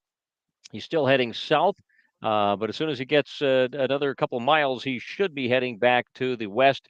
And then it would be a matter of just probably 5-6 minutes or so before he gets to you. So it's not that far out there before Zach Herfindahl, who appears to still be in the lead, followed by Revering. But Revering now, maybe they have made the corner. They maybe have just made the corner, and they are heading back now towards the west and back towards you. Also, while I'm looking for the big yellow airplane. There's an airplane that was following him all day yesterday. Okay, we'll watch for the airplane, and when you get that, you make sure you holler. I will give this because we got this information sent to us for the just sent for the KC Pro. Getting these in race results for the KC Pro West. I can pass these along. The 200 stock, age 6 to 9, winners Grayson Grykowski from East Grand Forks, Kaisley Solom from Oslo, and Maverick Miramontes from Thief River Falls takes third. That was the 200 stock. That's age 6 to 9. The KC Pro West improved stock final winners. First place to Lucas Osowski, second to Rylan Redden, and Deegan Parkhurst takes third. Again, in the championship, Grayson Grykowski from East Grand Forks wins it. Coy Maruska is second from Clearbrook, and Carter Deardahl of Bagley took third. And I think that is, I believe, everything we have from the KC Pro. So with that being said, we do glance over and we see, yes, Zach Herfindahl is headed back to the west right now. So it won't be long, Jake, before you will start to see probably that the airplane following the lead sled, which as of right now, as far as we know, it's still Zach Herfindahl in the lead, followed again closely by Aaron Christensen and Dan Revering. Those two are behind. Again, it's really intermittent. If you watch the map coverage from Core Power Sports on Aaron Christensen today, we've lost his number sometimes. Sometimes it'll pop up, sometimes it's gone. But we've been able to follow pretty good Zach Herfindahl and Dan Revering, and it does show that both Christensen. I'm sorry, that both Herfindahl and Revering are headed back to the west towards Grygla, towards that corner in Grygla, and they are on their way back there. And I'm anticipating Christensen as well. Here comes the 31 and the 132 sleds that go by here in the Gatsky area. As we continue to see more sleds come through the Gatsky area, then they head north up to the Skyme gas stop, and then down towards Grygla, where of course Jake is at, and then Bob Hultgren will be at the start finish. Well, no, Bob, will you be at the start finish line, or where Bob's will still you here? be? I thought Bob went home. No, Bob. Oh, can I go home now? No, I have not moved. I'm still a couple of miles away from the start finish line, so it's we'll get them with the final run into the start finish line as they come into Goodridge here. We're still awaiting in Grygla here for them to come down. The first 1, 2nd, and 3rd place finishers. As of now, it looks like they'll be 1, 2, and 3. Still nothing. Still reporting nothing. Okay. Well, then over here, I'll take it then from Gatsky. We have another sled coming by. This is the 66 sled moving through. And we've had a number of the pros. Certainly, the semi-pros have done a nice job coming through. Also, the sports stock class as well. And that number 66 was Jared Longering in the sport improved stock class that just went through the area as well. And again, more of our coverage on the KC Pro. We have the 200 stock age 6 to 9 winners. First place, Grayson Grokowski. Second, from East Grand Forks, Kaisley Solom from Oslo. And then Maverick Miramontes from Thief River Falls. Third, the 200 stock 10 to 14-year-olds. Carter Deerdahl from Bagley takes first. Second to Anna Kwame of Wanaska. And third to Knox Olafson from Warroad. So more of the updates from the KC Pro West riders, which of course is going on in Grygla today. This is also part of the Goodridge-Grygla 500 races. It's for the youngsters. These are the up-and-comers. Now, it's going to be a few years before they race the 500, but what a great start as they get started with snowmobile racing. And again, they're racing with the KC Pro West circuit in Goodridge right now. More footage on our online. We've got more videos. And we see there are some pictures that were sent in to our studio, and you can text them at 681-1230. As I see number 825 go by here at the stop. That's Keegan Hauser in the sports stock who just went by. So we again see pictures that are coming through. Thanks to those that send pictures in. There's one there that shows the racers come around the corner. And again, you come around the corner, you slow up just enough to be able to get a great shot like that one. There's 5 racers coming through. I don't know if that's from today's race or that's KC Pros. Very good. There's the KC Pros. It says underneath there. Thank you, Dave. Dave Burns, by the way, back at the studio running these. Here's some more drivers coming by right now.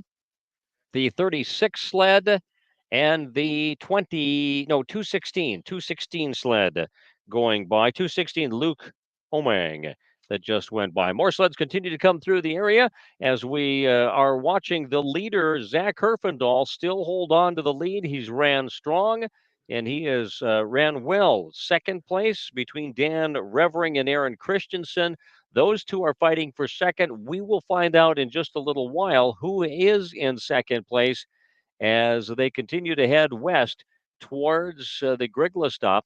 Last we saw, we've got that's Zach Herfindahl in the lead, and we don't have, for some reason, the GPS isn't working for Aaron Christensen. He and Dan Revering are running neck and neck, or at least at last report, they were running neck and neck. And at the jump location, and you see right there is Jake, and he'll be picking up. That's like a half a mile maybe out of Grygla off the corner, and that's where he'll be picking up with the leaders as they come by. And of course, then Bobby will pick them up right before they head into Goodridge on the last stretch. There's Bob, who is the last to a couple miles, I believe, before they'll head into Goodridge, cross the finish line.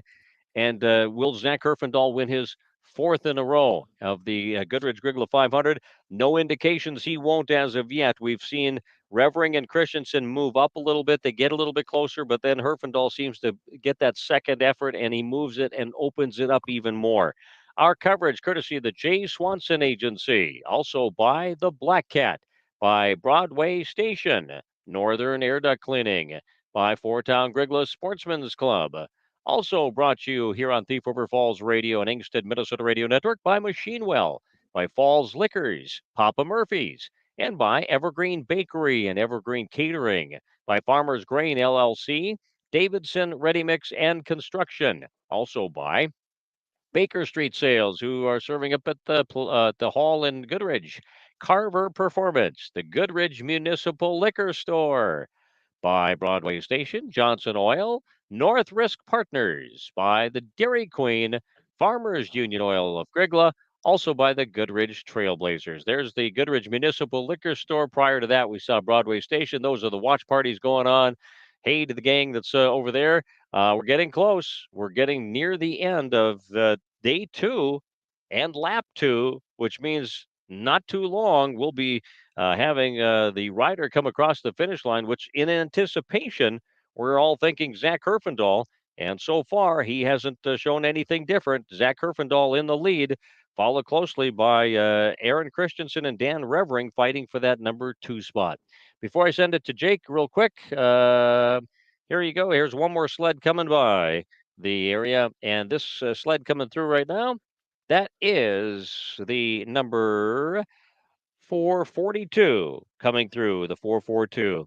All right, I anticipate right now that very close to Jake over in Grygla, we've got to be very soon seeing Zach Herfindahl coming through, as I don't know if indications on seeing the plane or not, or whether he's even watching for the plane or not. But according I'm hearing to a plane. he's got to be close. He's got I to be feel like close it. to your location. I feel like I'm hearing a plane somewhere out there, and I can't see it, but so I'm feeling that he's pretty It's close. red. Our thanks again, West Side Motors for the support vehicles. We've got a couple of Ram trucks, 2 different Laramies, one blue, one black. If you're looking for something that's dependable and off-road, you want to get one of these Ram Laramies, and also the Jeep. Oh, here he comes down. Okay, here we go. Coming down the stretch. Here we go. You'll see him do Jake's jump here in Grygla. Judges, are you ready? Yep, here we go. Everybody's set. We're going to see what kind of air we get. Zach's coming along right now. Boom! There's some air. He got a 9.2. Look at that. Now we'll anxiously wait for number 2 and 3 and see what kind of score they can get on this. But man, was he flying through here. And that's all I got for now. No, wait. No. He can't be far behind.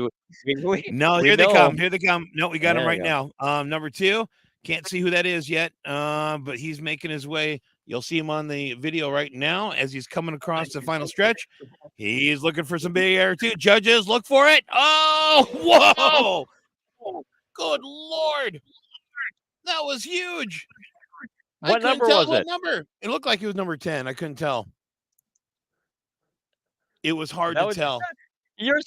Stop paying attention to the big air. Start paying attention to the number. But I can tell you this, he was only 43 seconds back. I know. He's closed the gap. You're right, Jake. He's gotten closer. No, I'm lapping it right now. Yeah, 43 seconds. That's what he had. 43? And all right. Yep. Now I'm waiting for the third, number 10. Oh, that was number 10, Aaron Christensen. Okay. Had somebody drive by putting both hands out the window going number 10. So, yeah, I was looking more at the jump. And by the way, the judges, I know. 9-9. Good Lord. 9-7. 9-7. They said 9.9. They said he got more air All than right. Zach, and I'm going to. Here we go, number third position. So we expect that'll be Dan looking for the 101, and he's picking up speed as well. Once they get past that first turn, they crank it, and this is a straightaway. And here it comes now, looking for a big jump. Nice 101. There he is. He's 1 minute back. 1 minute and 4 seconds. 149. 149 according to my clock. So that means that Christensen is really moving up. Revering has fallen back off the pace a little bit. But Aaron Christensen, who unfortunately, if you're following a map, you can't see the numbers. But Aaron Christensen making up room. What did you say? 40 seconds back? It was like what, Roughly? 41 seconds? But no, he was 41? he was it was just over a minute back from second. That's what I meant. Yeah, it was the third well, place. I was timing it too. It was around 40, and then the second one was around a minute 47. So again, Right. So he was like Revering is 45 seconds behind the second place. That's what I was saying. As far as first, second, and third, Dan was in third by about 45 seconds. So he needs about 45 seconds to catch up to number 2. which is Aaron Christensen, who was Right. about 41 seconds behind the lead sled of Zach Herfindahl, which Right. means he's closing the gap. Now, Right. the question becomes, does he have enough time? Does he have enough miles to catch him? Right. And my point is there's a larger gap now between second and third than there was, which we were anticipating there was going to be an all-out fight right to the end there with a 2 or maybe even a 1 second change in time. But now we're up to 40. Now we're down to 45. Yeah. Well, yeah, it was funny because coming in here at the corner just northwest of Gatsky, Dan Revering was in second. Christensen was behind him. When they came into the gas stop, it was still the same, but they were very close. And then Terry mentioned that Aaron Christensen left before Dan, and obviously he's picked up the pace because now he's closing the gap on Zach Herfindahl, whereas Dan Revering is still about the same pace behind Zach. So, hold on. Just getting handed this right now. All right, 9.3. He had a 9.3 on the jump. So, good attempt. But Revering was a 9.3 on the jump. Okay, so quite the big air cam. There you go. See the big air cam, which is up. Yep. Okay, are you kidding me? Aren't those some pretty good jumps? Actually, very good. Yeah, actually, really cool. nice. Nice. This is a very good. It's a great one action camera, but not so good in catching the numbers, probably, huh? No, I'm not even paying attention to that. Paying attention to the numbers. I'm like, look how high this guy is. Oh yeah, what number was that? Yeah. I'm just having fun. This is when you have the good color guy there to get the technical stuff. Or right? Caucasian, whatever. It's cool. I mean, whoever. Somebody, as Texas said, he's chasing him down. He may is. be. Yeah. Oh, and somebody else. Is he chasing him down, or is I mean, Zach's been riding really hard for 2 straight days. Maybe this back stretch, is starting to just slow down just a little bit, and that just a little bit's all he's going to need to catch him. I don't know. I also have an update from our engineer back at the station who claims number 2, which would have been Aaron Christensen, had the biggest air. Sorry, it was not Zach. Really? That's what he's going with. So Aaron Christensen. I thought Aaron was 10.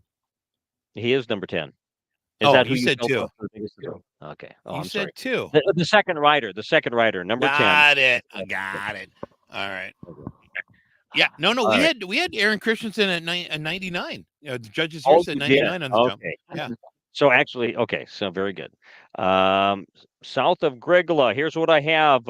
Just updated. Zach Herfindahl in first. 34 seconds behind. Oh, it's getting quicker. It is. He's closing the gap. I don't know if he's going to have enough time, but he is closing the gap. Wow. That's tight. That because again, we were at what, minute 24? Not too long ago? You were at about 40. You were at 40, 43, 41, 43 seconds, somewhere in there. So he's gained about 8, I'm talking an hour ago. Like an hour ago was it in a minute 24? Yeah, no, even more than that. It was it was a minute 17 and a minute 35 when they came by here. Yeah, so he's really he's closed the gap.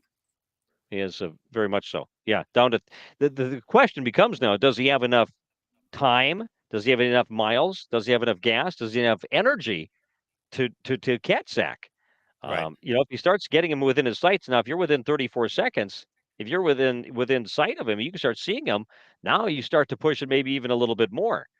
Right. I don't know. And then on the flip side, But on the flip side, before Zach didn't see anybody in his rearview mirror. Now suddenly there's somebody on his heels. Maybe that gets him to drive it a little bit faster, a little bit harder.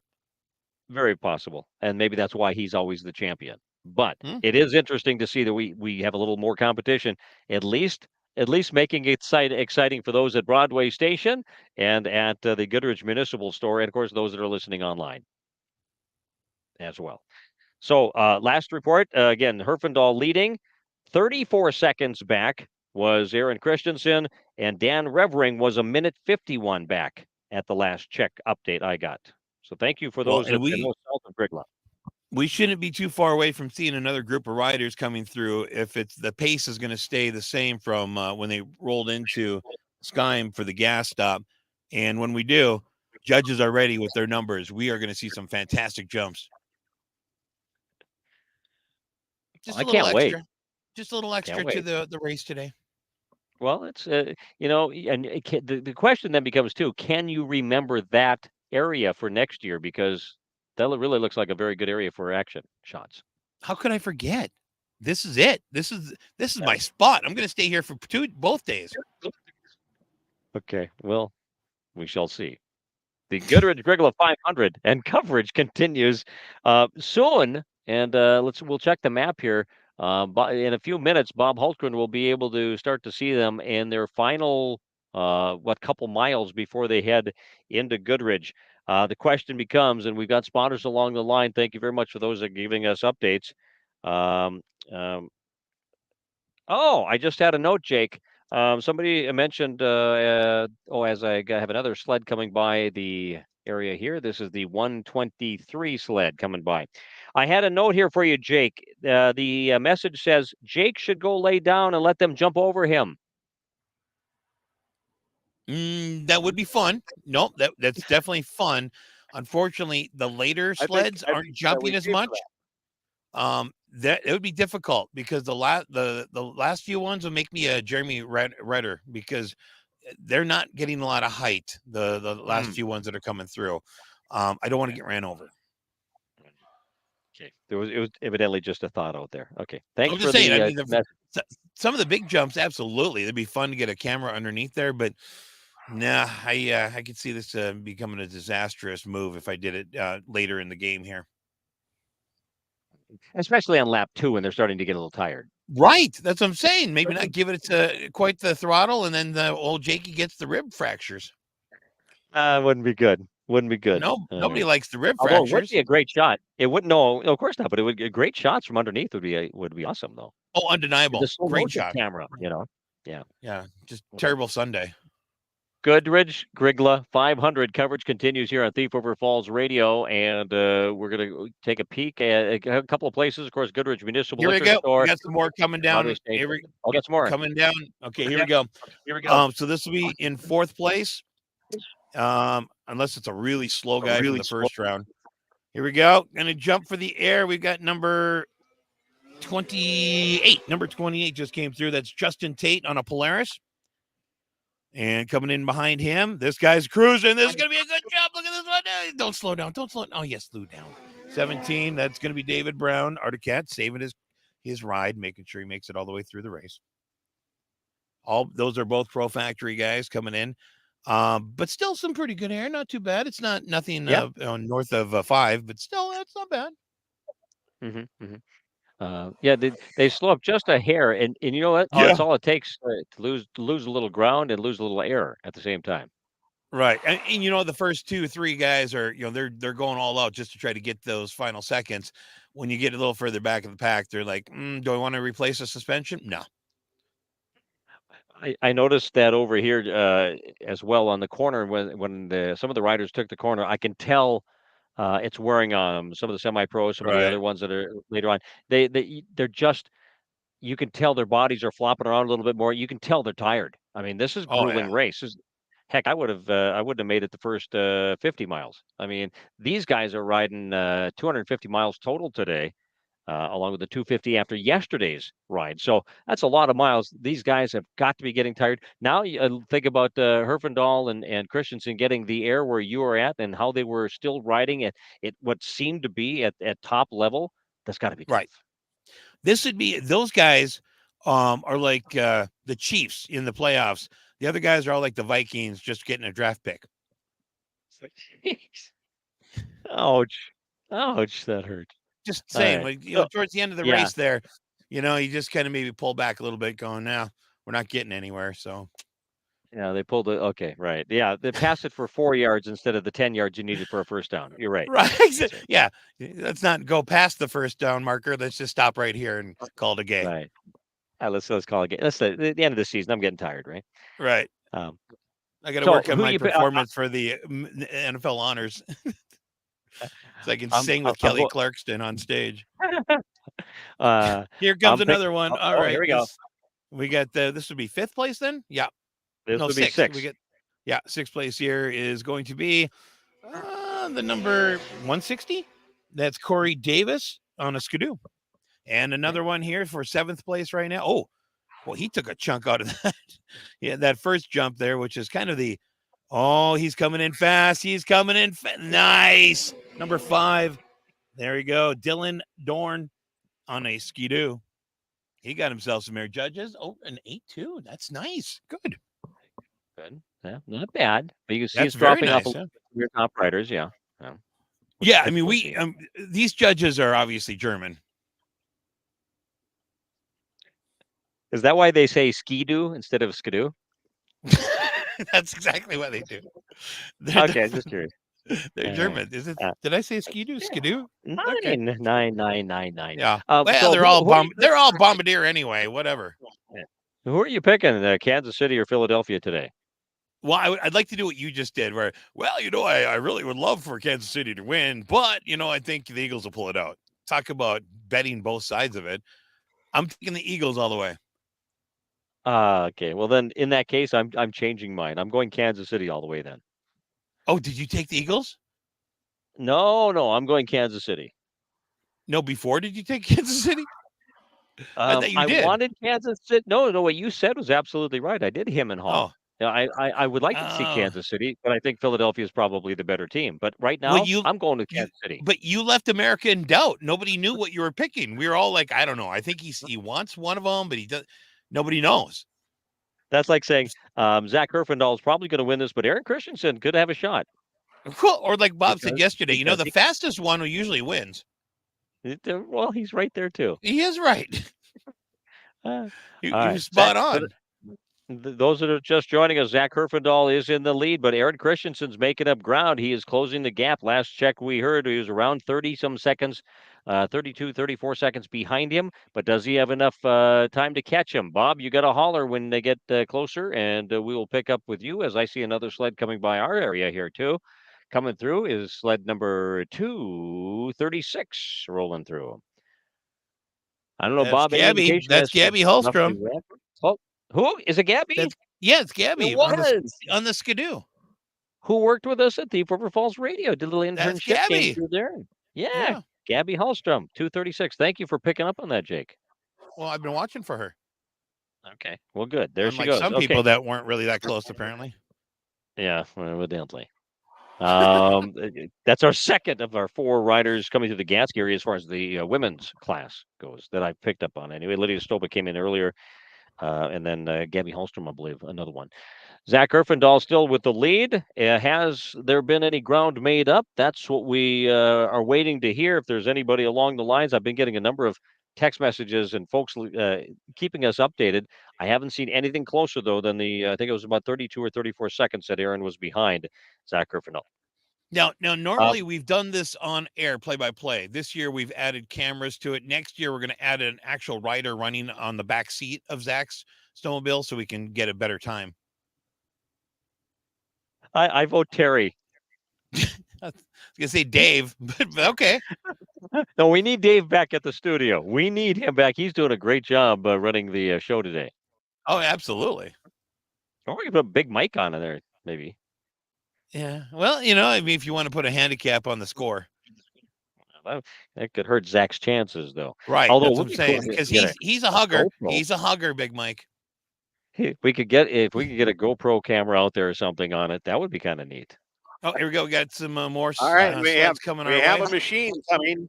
Oh, we have a sled coming to Goodridge right now, as we have Zach Herfindahl just coming to a few miles from Goodridge, and Herfindahl in his 312 Arctic Cat is across the road here, and he has the lead with about 2.5 miles to go to the finish line. I do see the headline of the second place sled, so unless something catastrophic happens in the next 90 seconds, it appears Zach Herfindahl is on his way to the finish line. Again, we're just a couple of miles, actually about a mile past the fertilizer plant. So a mile here and a mile in. We're 2 miles from the finish line. And Herfindahl again has been by. Here comes the airplane overhead as we saw the shadow. Coming up now, your second place rider coming across the road, 41 seconds behind Herfindahl is Aaron Christensen. Sled 10 is running in the second place, about close to 43 seconds behind Herfindahl as they make their way. So if they maintain those positions here the final 2 miles, Zach Herfindahl is looking for a checkered flag here in just a few moments. And a string of traffic chasing the race leaders here as they head towards the finish line in Goodridge. And the conclusion, at least the first of the racers to finish today at the Goodridge-Grygla 500. It was interesting looking at the map provided by Core Power Sports, the global positioning map of the racers. There are a number of racers out there that haven't moved for a while, or their sleds have not moved, and there has been an attrition rate here this afternoon. A handful of riders who will not complete the 500, just as we had and lost about 25% of the field yesterday. It appears we're going to be losing a fair amount of riders again today. Waiting still for that third place sled, and here finally, now we mentioned and Aaron Christensen had been in a battle for that third position for quite a while, but now we're a good 2 minutes here since Herfindahl's been by, and nearly a minute since Christensen. And let's see if this is indeed the Polaris. It is the 101 coming by. I've got a minute 40. A minute 40 behind second. 2 minutes and 25 seconds. So they have spread out. Aaron Christensen running a solid second. Dan Revering a distant third. And if they finish and there aren't any penalties assessed at the end of the race, that appears to be your top three in the pro division here this afternoon. As Zach Herfindahl, Aaron Christensen, and Dan Revering came by. 1, 2, 3. That is how they finished yesterday. That is how they started this morning. And Christensen and Revering, I think, traded that second spot out on the course once or twice. But it was Aaron Christensen who was able to maintain that distance. And I've actually, got another rider coming my way here. All right.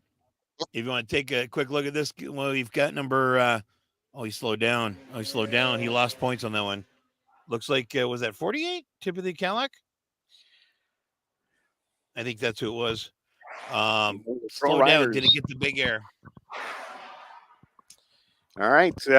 Timothy Calic, one of the pro riders, still moving. And again, look at the difference here of time between the pros. Even it's phenomenal how the same number machine. 187. That's Charles Revering on a Polaris. Just came through.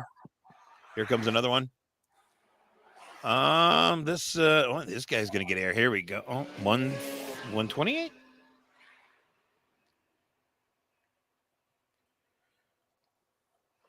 Could have been Justin Tate, sled 28. Maybe it was just 28. It's hard to tell looking at the jump. Darn it, Jake, you're better than this. No, I think it was Evan Papel, 188. Terry, by the way, machines coming into the gas stop. Terry's eating chili. We will also remind you that it looks like Zach Herfindahl, who entered this weekend the leader in the overall points, Aaron Christensen second. It remains to stay that way as Herfindahl had 126 points. Christensen at 116 going into the weekend. Third with 106 points was Justin Tate. Now he's going to fall off the pace a little bit as David Brown was 4th overall. Marshall Bussey, who didn't start today, was 5th overall, and Dan Revering was 6th overall in the points. That, Bob, should move him up in the point Got standing another overall. one coming through. Dave, flip back to me. We've got another sled on the way. I'm going to catch the number this time. It's going to be the number 874. Number 874, which is not a number, is it? Yeah, it is. It's Bo Bunky. Yeah, Bunky running first among the semi-pros. So Bo Bunky having a good run in the semi-pros. Evan Peppel and Bo Bunky running 1-2 in that semi-pro division. So they're having a good run here. And again, they started well behind our leaders today. It has been nearly 5 minutes now since Zach, it has been 5 minutes, 45 seconds since Zach Herfindahl has passed my location and about 90 seconds from where I at to the finish line. So the race has been over now for nearly 5 minutes for Zach Herfindahl and Aaron Christensen. Dan Revering just taking the checkered flag, and they're still awaiting now on that 4th pro racer to come down the ditch line. And we do again have a fair amount of traffic down the Highway 1 East here as they wait for the racers to come on in. Again, following the conclusion of the race tonight, there will be an award ceremony. They'll have an award ceremony tonight here for the Goodridge-Grygla 500. That will take place, I believe, at the Lions Hall. Sleds go to impound right as they finish. They'll take a few snapshots and they'll impound the sleds, and they will have to pass technical teardown of portions of the sled to make sure that they meet the rules and regulations. The awards show tentatively set for 5 o'clock tonight at the Goodridge Lions Hall when they'll award the trophies and the checks and the accolades that go with finishing and racing the Goodridge-Grygla 500. So again, now it's been 7 minutes since Zach Herfindahl has been by, and nearly 5 minutes since Dan Revering. So the top 3 machines certainly have separated themselves from the rest of the field. We do anticipate to see headlights coming our direction, but as of yet, not much coming this way. Do you recall how far down do they award points in the pros, or is it top 5, top 10? Do you know? Yeah, I do not recall what the points system is, or what Core Power Sports will run for the point system here. How far down? Many times they will they'll award, everybody will get some points, but there'll be a participation point awarded, if you will, or points. But again, maybe the top 10 will be graduated down. Do they pay out so far down too? And have you heard any kind of amount for either prize money or contingencies this year? Another sled coming my way. I'm not sure. I don't think that's what they're paying out, but another sled coming my way. Here we go. This looks like number 23. Number 23 just made it through. That's Cooper Kangas on a Skidoo. All right. No, I haven't heard. But the payout, it's a combination of when you finish. There are contingency funds from manufacturers, depending on what kind of sled you race and where you finish. There are contingency funds from many other sponsors, whether it is the oil you use or the gloves you wear or the goggles you wear. There'll be winning contingency funds. Each of the major factories generally ponies up a contingency prize, which is more somewhere along the lines of a very valuable store credit, if you will. Buy one, get one free at Papa Murphy's. Yeah. No, towards your next race sled or something of that nature, or pretty substantial. And then there's the cash prize that is, and it's all built together, and it's a pretty substantial first place prize for the 500-mile race here. So it's and we have another one coming through right now. It's number 19. Number 19? Or is that 13? Was it number 19? That's Zachariah Neposh on a Polaris. So All us right. Germans call it Polaris. Been 10 minutes now since Zach Herfindahl came by, and finally we see a headlight on the distance here. So the top three riders they separated themselves from the rest of the field. And while Christensen and Reverine maybe on that final lap occasionally got a glimpse of Herfindahl in the distance, they never caught up to him. And nobody saw Dan Reverine or Aaron Christensen on the course here since probably I got the another one first here too. 25 miles. All I right, got go ahead. number 29. Number 29 just came through, and that's Dustin Dorm on a skidoo. One of the pro riders off the pace in the 29 Skidoo. All righty, we've got another rider, two more coming now towards the start-finish line. This is the fourth of the pro riders, and this will be Justin Tate. As Tate comes by, Justin on his Polaris at 10:55 off the pace. Behind Silas the leader, Neposh Zach just came through. Herfindahl. And behind him will come Taylor Bunke. And but no, I take that. No, I take that. The 17 rather of David Brown. The line fifth, and Brown about 11 minutes and 10 seconds off of the pace set by Herfindahl. But that is the fifth of the pro rider in now.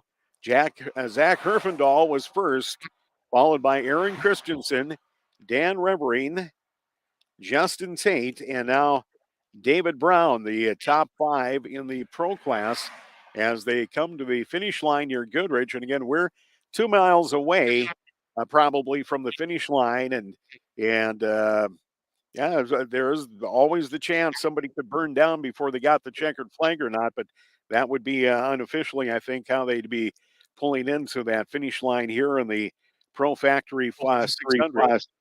So again, the machines are coming in. I was going to check quickly here with Core Power Sports to see if they had any updates. Got another one coming in right now from Grygla. And this one's going to be number 242, just pulled in, number 242. And that's Derek Krug on a Polaris in the Semi-Pro Factory. All right, couple of semi-pros through Grygla, and then it's a pretty quick run from that location in Grygla to where we're located. It's about 12 or 13 miles from Grygla to Highway 1. And then from Highway 1, the sleds run west about, 10 miles. And then they're in the right by the finish line in Goodridge. Two more headlights coming down the north side of the ditch here along Highway 1 East in Pennington County. And we anticipate two more pro riders, although we had a couple of semi-pros that had moved up, and we've got two sleds racing here. And whether or not they're close or not come the finish line, we'll have to wait and see. But two sleds within probably 50 yards of each other as they come to our location. And the first sled through over the bump and on his way to the finish line is the 160 of Corey Davis. The sixth sled by, and Davis followed here by Dylan Dorn. Dorn just a few seconds behind him, and they are off the pace here of Zach Herfindahl and the leaders by about 13 minutes and 45 seconds. So 7 of the pros have pulled their moments of the finish line now, as we have 7 pro machines into our location. Again, just a few miles from the finish line, and we have to somewhat assume that they'll make the final 2 miles safely, and that is how they will finish here this afternoon. As our coverage of the Goodridge-Grygla 500 continues, as the machines continue to work their way. I don't know if there are any stragglers, Mark, if you've seen any stragglers come through that Gatsky area, or have we pretty well made our way through? I think it's been, pretty quiet here, Bobby. I haven't seen many come through here as of late. I would venture a guess that most of them have come through. I haven't seen the sweepers, but I would venture a guess that Most of them have gone through the Gatsky area. I'll stay here for a little while yet, but haven't seen anything in the last few minutes. All right, is Terry still online from the gas stop in Skyme? I did see right now a sled moving in. Yes. Yeah, Bob. We just had Jeff McKay from the Masters 50 plus class on a Polaris. And a few minutes earlier, we had Frankie Omang on an Arctic. She came in from the pro women's class about maybe 5 minutes ago. And as mentioned just now, rider number 89, Jeff McKay on a Polaris Masters 50 plus.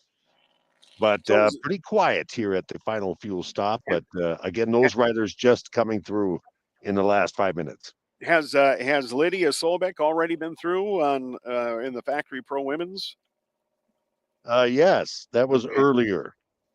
So is Frankie the second of the pro women to make that fuel I got stop? a couple coming through here in Grygla. If you want right. to swap camera angles here real quick. Got two back-to-back here coming in hot.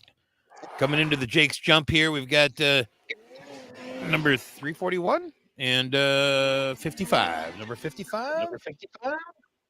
And number 341.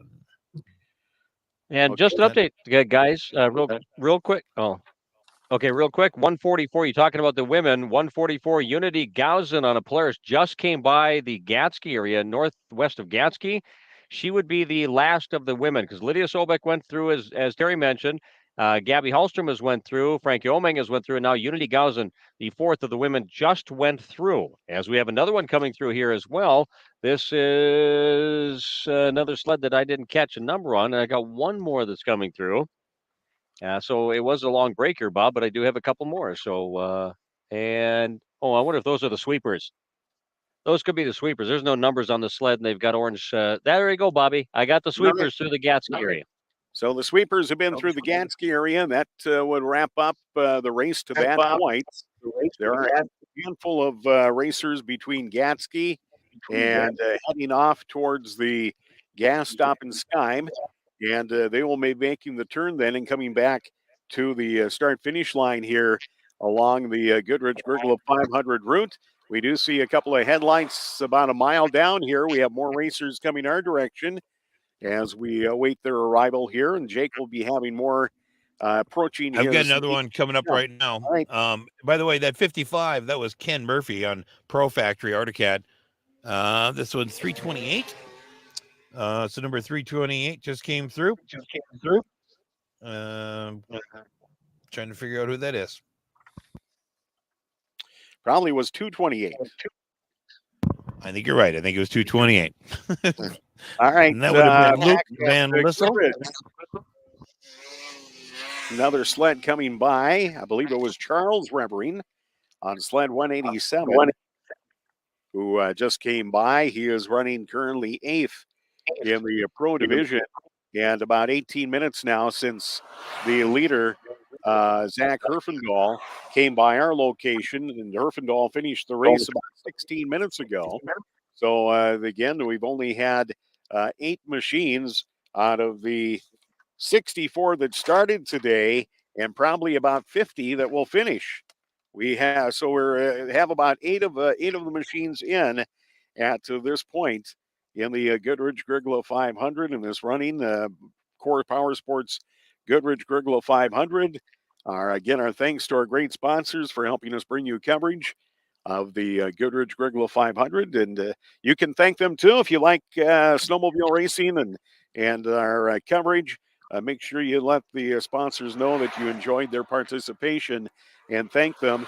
And if you have a chance, stop in at Westside Motors and ask to see the Gladiator that Mark Allen drove, or the Ram that Terry Olson drove.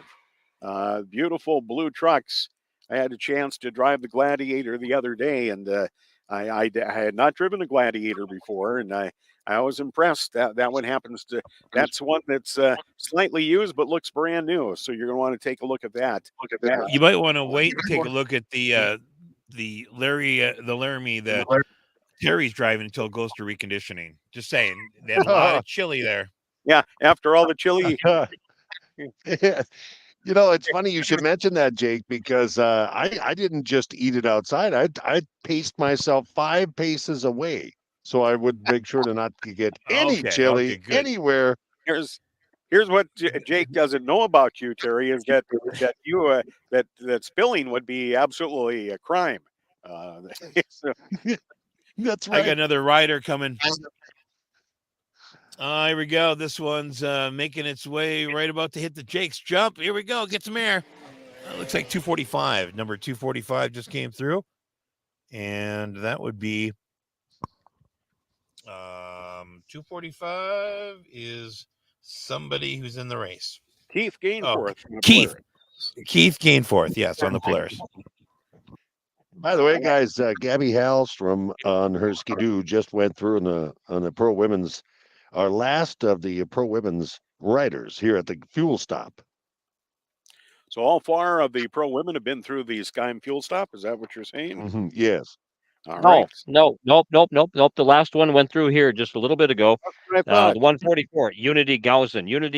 Oh, So shoot, right. Terry, you'll see Unity Gausen come through after a little bit here. That's right. Gabby was the third, and Unity will be, I would imagine, not too far behind here, but it has slowed down at our final fuel stop.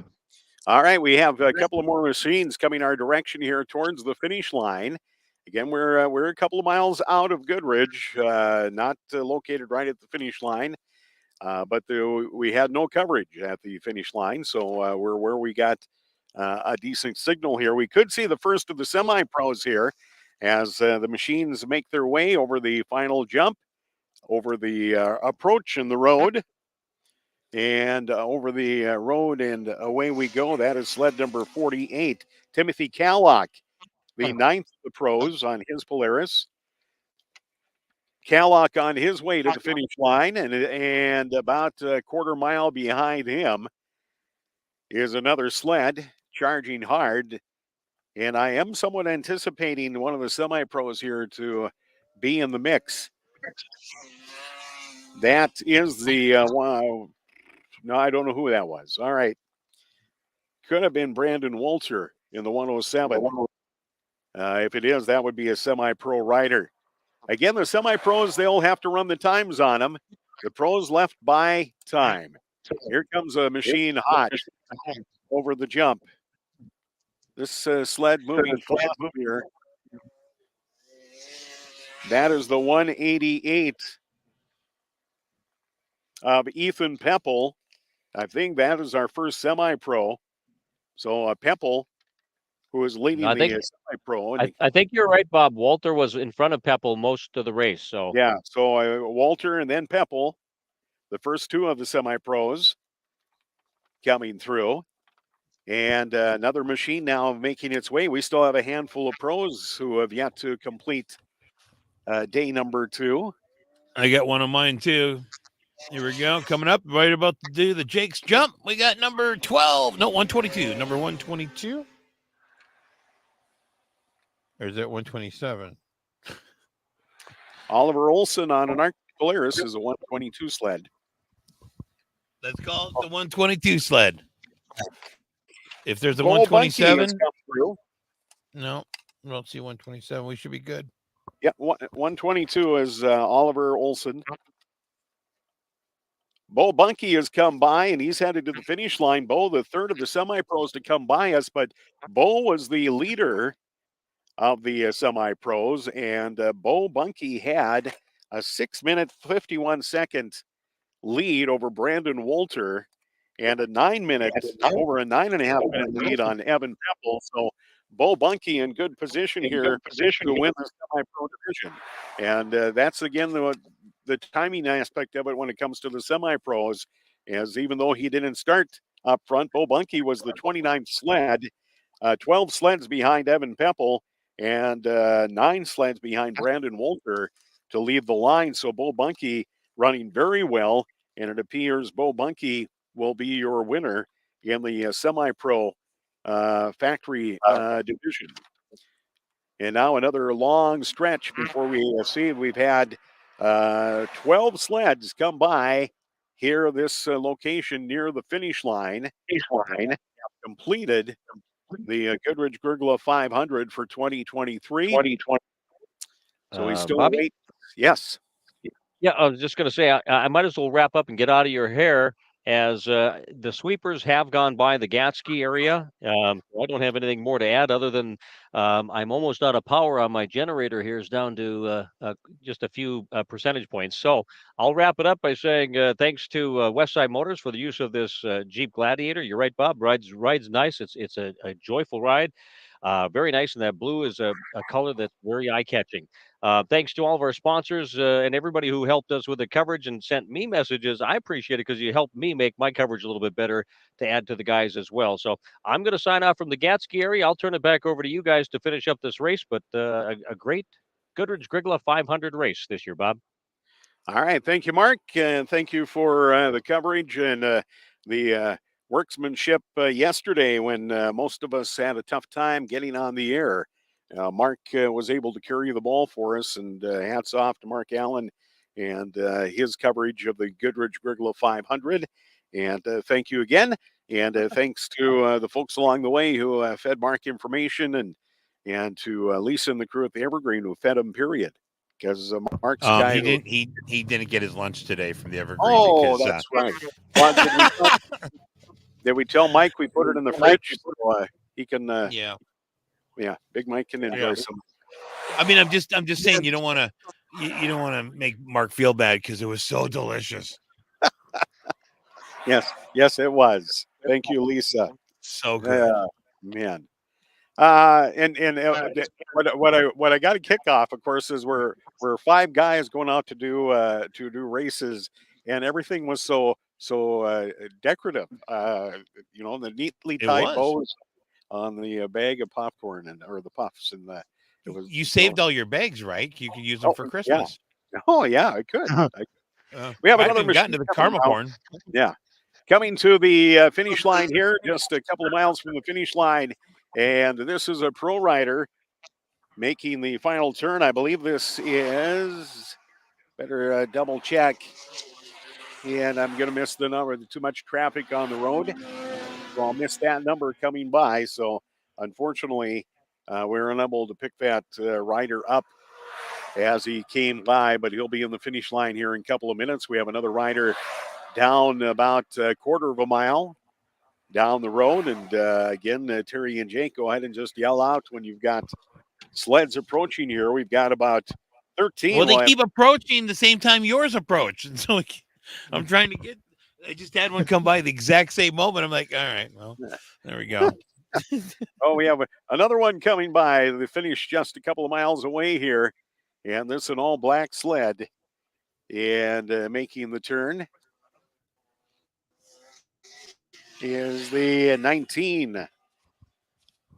Or could have been the 20. Now the 20. Yeah, the 19 of Zachariah Neposh was the fourth of the semi-pros to come across the line here. So again, a total of 13 machines have finished. And as Mark mentioned, the sweepers have been through the Gatsky area, so they're headed towards Skyme. And I'm pretty sure that I just saw Unity Gosson go through.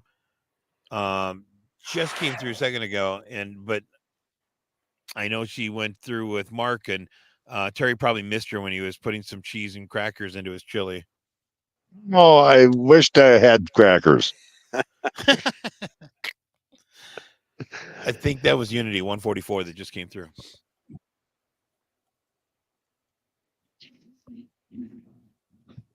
So we are down to the last 15, 16 that are going to come out of the pit stop there. Yeah, I was out of the gas stop and headed your way. Yeah, I would guess that would be correct. I was waiting here. We have another sled coming here. They are now making one of the final jumps that they'll make over a county road here and headed towards the finish line. This appears to be the 29 sled of Dustin Dorn out of the pro division. Dorn is the 10th of the pro factory riders.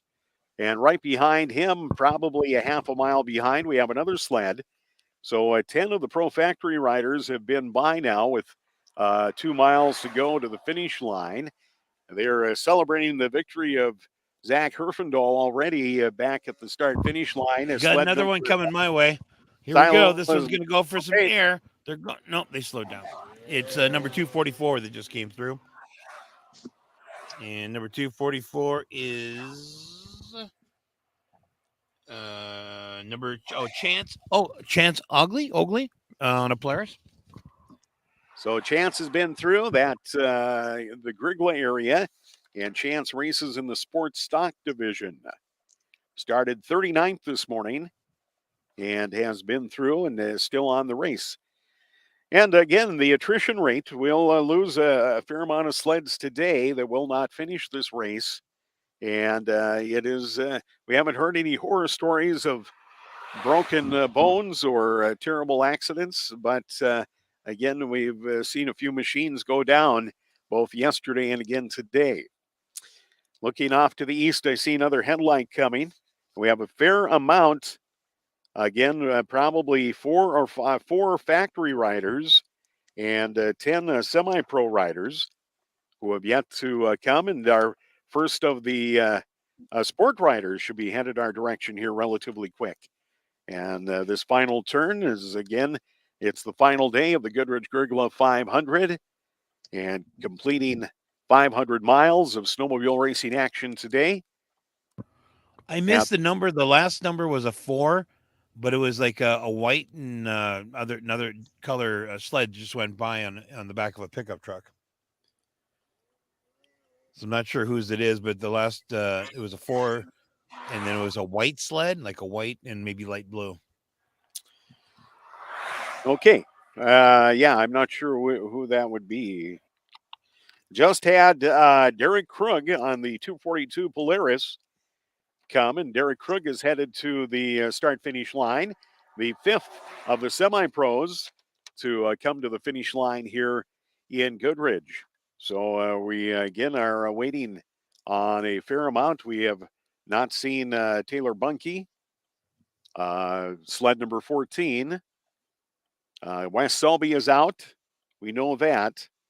Ken Murphy was running distance, and Matt Feil in the 552 was off the pace earlier, and have not seen them come by. So we've had 10 of our pros, 10 of potentially 14 running pros, and 5. I got another one coming down the stretch here, and we have the number. Boy, I have no idea. It was too fast. By the time it hit the hill, I couldn't tell. The small numbers, fast sleds. It's a pairing combination. It was tough. Well, it went from the sun to now there's a shadow casted on this side of the hill, and just could not read it. Wow, look at that. I don't know if you're watching our video feed, but some great shots sent in by some of you, our listeners and race watchers here. And there's a sled catching some pretty big air. Thank you for that. Thanks, Dave, for the work back at the studios as we've been getting those texted in. Race pictures from race fans throughout the course that you've been able to take, and we appreciate that. It's added to our coverage here. So many people involved, along with the Goodridge Trailblazers and the Grygla Four-Town Sportsman's Club and all the volunteers that are associated. That was behind me. That shot was behind me. It was that last one. It had, yeah. It was. This is where I'm at. It had to be right behind me. That's not where you are. Are you sure? You think you're there, but you're not. Where am I then? Any forensic photo guy would be able to tell you that's different. Yeah, but there's another nice picture. I think that was a different picture than the original one that I saw, because there was a truck right in front of it, and it was black, and I don't know. It looked like that's where I was. Maybe I'm not here. Am I not here? Am I not here? You are there. We've got a couple more headlights coming. We should see a little flurry of activity, and that's kind of the way we had this little flurry. It got really busy at the gas stop. It got really busy at the turn in Grygla where Jake is, and now we're going to have a handful of sleds bunched up, I think, here as they come. I got one coming my way too here. Okay. What do you got? You want to just split flame? Just do a split frame, Dave. We can get them both going here. So 105? All right. Did we lose you? Oh, there you are, Jake. Maybe it's 109, 105, 109, something 10 something. It's 107 maybe. Could be anybody. Well, Ken Murphy just came by. He's the 12th of the pro riders headed to the finish line. So we have a handful of pro riders and coming our way. Here's the 34 sled. That is Parker Crum on a skidoo. He is the 6th of the semi-pros. Now, we have not seen Taylor Bunky. So I lost my tracking here. Taylor Bunky, who had been running well in the pros and unsure, had not had an official word, but Bunky was left the line 5th overall today and maybe out of the action here for today. They were at the start-finish line earlier as the finishers are in. A couple of hours, Bunky was in for fuel and headed out for the last loop, but still waiting for the 14 sled. Here's another machine with 2 miles to go, taking it cautiously over. You want to finish now. That is the 228 sled of Luke Van Lysel. I got another one coming my way as well. All right. Here we go. This one's going to be the number 469. And by the way, Bunky was on the back of that truck. It was Bunky. All right. So Bunky is out. Thank you. Yep, Bunky's taking a ride home in the truck. Or he's just taking a ride down to the road here, and then they'll jump off again. Sure, I they don't know if do that's that legal anymore. No, of course not. No, it's not. It's not. It's like that gal who won the Boston Marathon a few years ago. Twice in the same day. Boston were. Yeah. Oh, well, we wait for more sleds to come. We've had 12 pros, potentially just one more pro to finish. That would be Matt File. So we'll wait for the 552 sled. And I don't know if 552 has been through your gas stop area or through Grygla, if you're aware, marking it down or not, the 552 Mac File. But we still have about half a dozen semi-pros that we're waiting on. So the herd has been thinned here. Day number 2 certainly has done that, but the winners are in. And we see a picture again. They're gathering at the Goodridge Municipal Liquor Store as they have a little post-race celebration going on. Of course, they're preparing for the big game tonight. And, of course, Broadway Station, where they also have had a busy day of friends and neighbors stopping in for a bite to eat or to share a beverage. And they're preparing also for the big game this evening also. At Broadway Station, our viewing parties. Thank you for participating in the Goodridge-Grygla 500.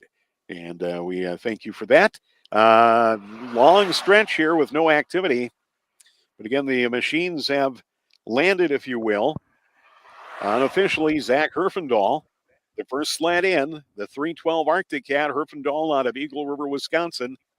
First across the line, followed by Aaron Christensen. Christensen in sled number 10, Polaris, and then Dan Revering. Revering on sled 101 on a Polaris in the Pro Factory, the unofficial 1, 2, 3 at the finish line here this afternoon. Hey, Terry, are we clear in Skyme? Have they the sweepers been through to sweep it up? No, we are still awaiting on the sweepers. Roseau Fire and Rescue, the couple of gentlemen that were here, they have left, but Grygla Fire and Rescue here. Still people at the fuel stop, so we'll have to wait and see. But yeah, not much for activity here, and no sweepers yet. Okay, I would assume that all the drivers or riders have come through, but we'll have to wait until the sweepers come through. Yeah, I would probably. And the sweepers not traveling, of course, at race speed. They aren't. They're a little more subdued than the other racers are. Of course, the volunteers who have put together the course, they'll be busy here later today and tomorrow, taking down the course, removing all these slatting signs that have been put up, the thousands of arrows that are marking the race course here across the region. Another sled comes by, the 245 sled of Keith Gainforth on a Polaris. Gainforth, the 8th of the semi-pros, making the final turn and headed toward the finish line in the semi-pro division.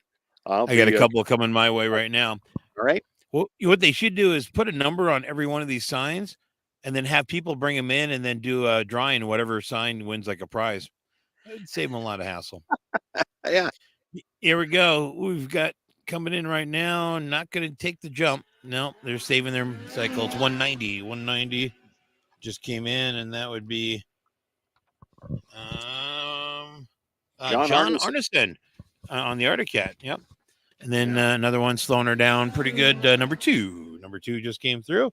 And number two decided to save his suspension. Travis Longton on the Articat. So Travis Longton out of the semi-pro. Yeah. Yeah. Well, is saving suspension, saving your lower back maybe? Yep. True. I mean, at this point, if you're a little further back in the race, you probably don't want to spend any extra money on the next race. No. Yeah. You want to finish strong. But you're not going to win it, but you want to finish it. You want the satisfaction of finishing the 500, but you can't do that if you or your machine can't finish. And believe me, I was watching on the videos that, I mean, they slowed down, but they were still moving. They were more than Terry's got a couple in there now. Terry, are those couple racers? We have Unity Gazin, rider 144 on a Polaris, the final of our pro women's factory class, and the sweepers right behind. All right. Well, that will wrap up coverage from the Sky store. Terry, thank you much. Yep, and I'd like to thank Jack Nelson and all the members of the Fort Town Grygla Sportsman's Club that helped in every way and all the work they do all year. So thanks to Jack and the group from the Fort Town Grygla Sportsman's Club. And of course, Sky store. Yeah, I got a rider coming in right now. That sweet ride. The rider coming in right now I've got is number 22. Number 22 just came through. And if we remember right, number 22, I had money on him, so I'm a little out on that one. That's Jordan Butte. Oh, hey, that's Jordan Butte. We've been waiting for him to come back around. His mom did play-by-play with me a little earlier. All right, the 122 sled, Oliver Olson, the first of the sports stock machines, has coming to the finish line. So, Terry, again, thank you. Safe drive back to the studios here. And again, we got a couple more coming through here. Providing that beautiful blue. Number 31 just came through. Hydro blue. Yep. And number 66. So we had number 66 and number 31. And 66 and 31 are a couple of swell fellas. Don't know who they are, but they have some really good looking machines there. They did fine on the jump. Not great. There weren't any big scores. Luke Christensen. Yes, Luke. And Jarrett Wolverine. Both good guys, good fellas. Terry, are you gone yet? Oh, I'm here. Okay. I hate to quit interrupting you guys, but I got more sleds coming. I don't know if you guys want to, maybe go out and have dinner later tonight and visit. But no, I'm just saying that he was talking about got another one coming through. The Hydro Blow pickup and how it makes his eyes beautiful pop. Truck. 44.4. We got 444 just came through. And that's Lydia. Lydia Sobek just came through in the Skidoo. All right. Action back is the to you guys. Terry, pack it up. We'll see you back. No, you say goodbye. No, you say goodbye. No, you say. No, you say. Thanks again. Beautiful. It's hydro blue. Yeah, beautiful. We got it. It's a blue truck. Move along. Hydro blue Ram Laramie. Lots of comfort. Stop and in zero chili stains. I'm not saying we're hanging up, but chili stains. You're going to hear a dial tone here in a second if you don't just leave. Stop in and ask for the truck that Terry Olson drove for the 500. And zero chili stains. Got it. All right. Bye, Terry. Thanks for the coverage. Bye. Steve, can you disconnect him? I mean, just take them onto the feed. Maybe. Thanks again to our listeners and others who have submitted pictures of the action. There's some fantastic shots taken out there and action shots, and we appreciate your participation in our coverage. Broadway Station, not as busy it was earlier today, but they're gearing up for the big game, of course. Broadway Station and, of course, the Goodridge Municipal, where they're wrapping up the weekend. They've got, and of course, the big back game. to my camera so we can get some of these snowmobilers coming through. Bob likes to own the cameras, and I'm just saying, look, let my people come through. Give them some camera time. Here we go. We got another one right now. It's 152. 152 would be there we go. Austin Cody on the Arctic Cat, another semi-pro factory. Back to you, Bob. Well, I'm waiting for the next machine to come our direction as they are pretty well spread out. Again, here on the final couple of turns, we're down really probably to the final, 15 miles from Grygla to probably 17-mile run to the finish line from when they pass Jake at the Jake's jump there by Grygla. Right. As we stop.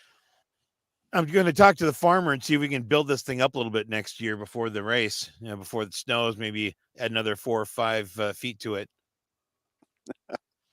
It looks like it's just it's a field road. So it just his tractor. Yeah, his tractor can still, get access to the field. Just bring it up another 3-4 feet. Give me a little height on this one, and let's make it some fun. Now we know that Unity is going to be the last racer coming through. And by the way, when you think about, you say, "Oh, last racer," so no. There's a lot of sleds that didn't end. I mean, they had to drop out. So there's a bunch of people that would have been still racing if they were in the race. But today was a weird day considering the conditions are perfect right now. We got another one coming in. And if you keep the speed up, maybe we'll see a little bit of a jump. No, 134. Racer number 134 just came through. Hunter Kiso on an Arctic Cat. There you go. We have another machine coming to the finish line in Goodridge and making that approach over the county road. And yeah, not as aggressive as they were a while ago. That's right. For sure. The 149 sled comes by. That's Adam Longton on an Arctic Cat.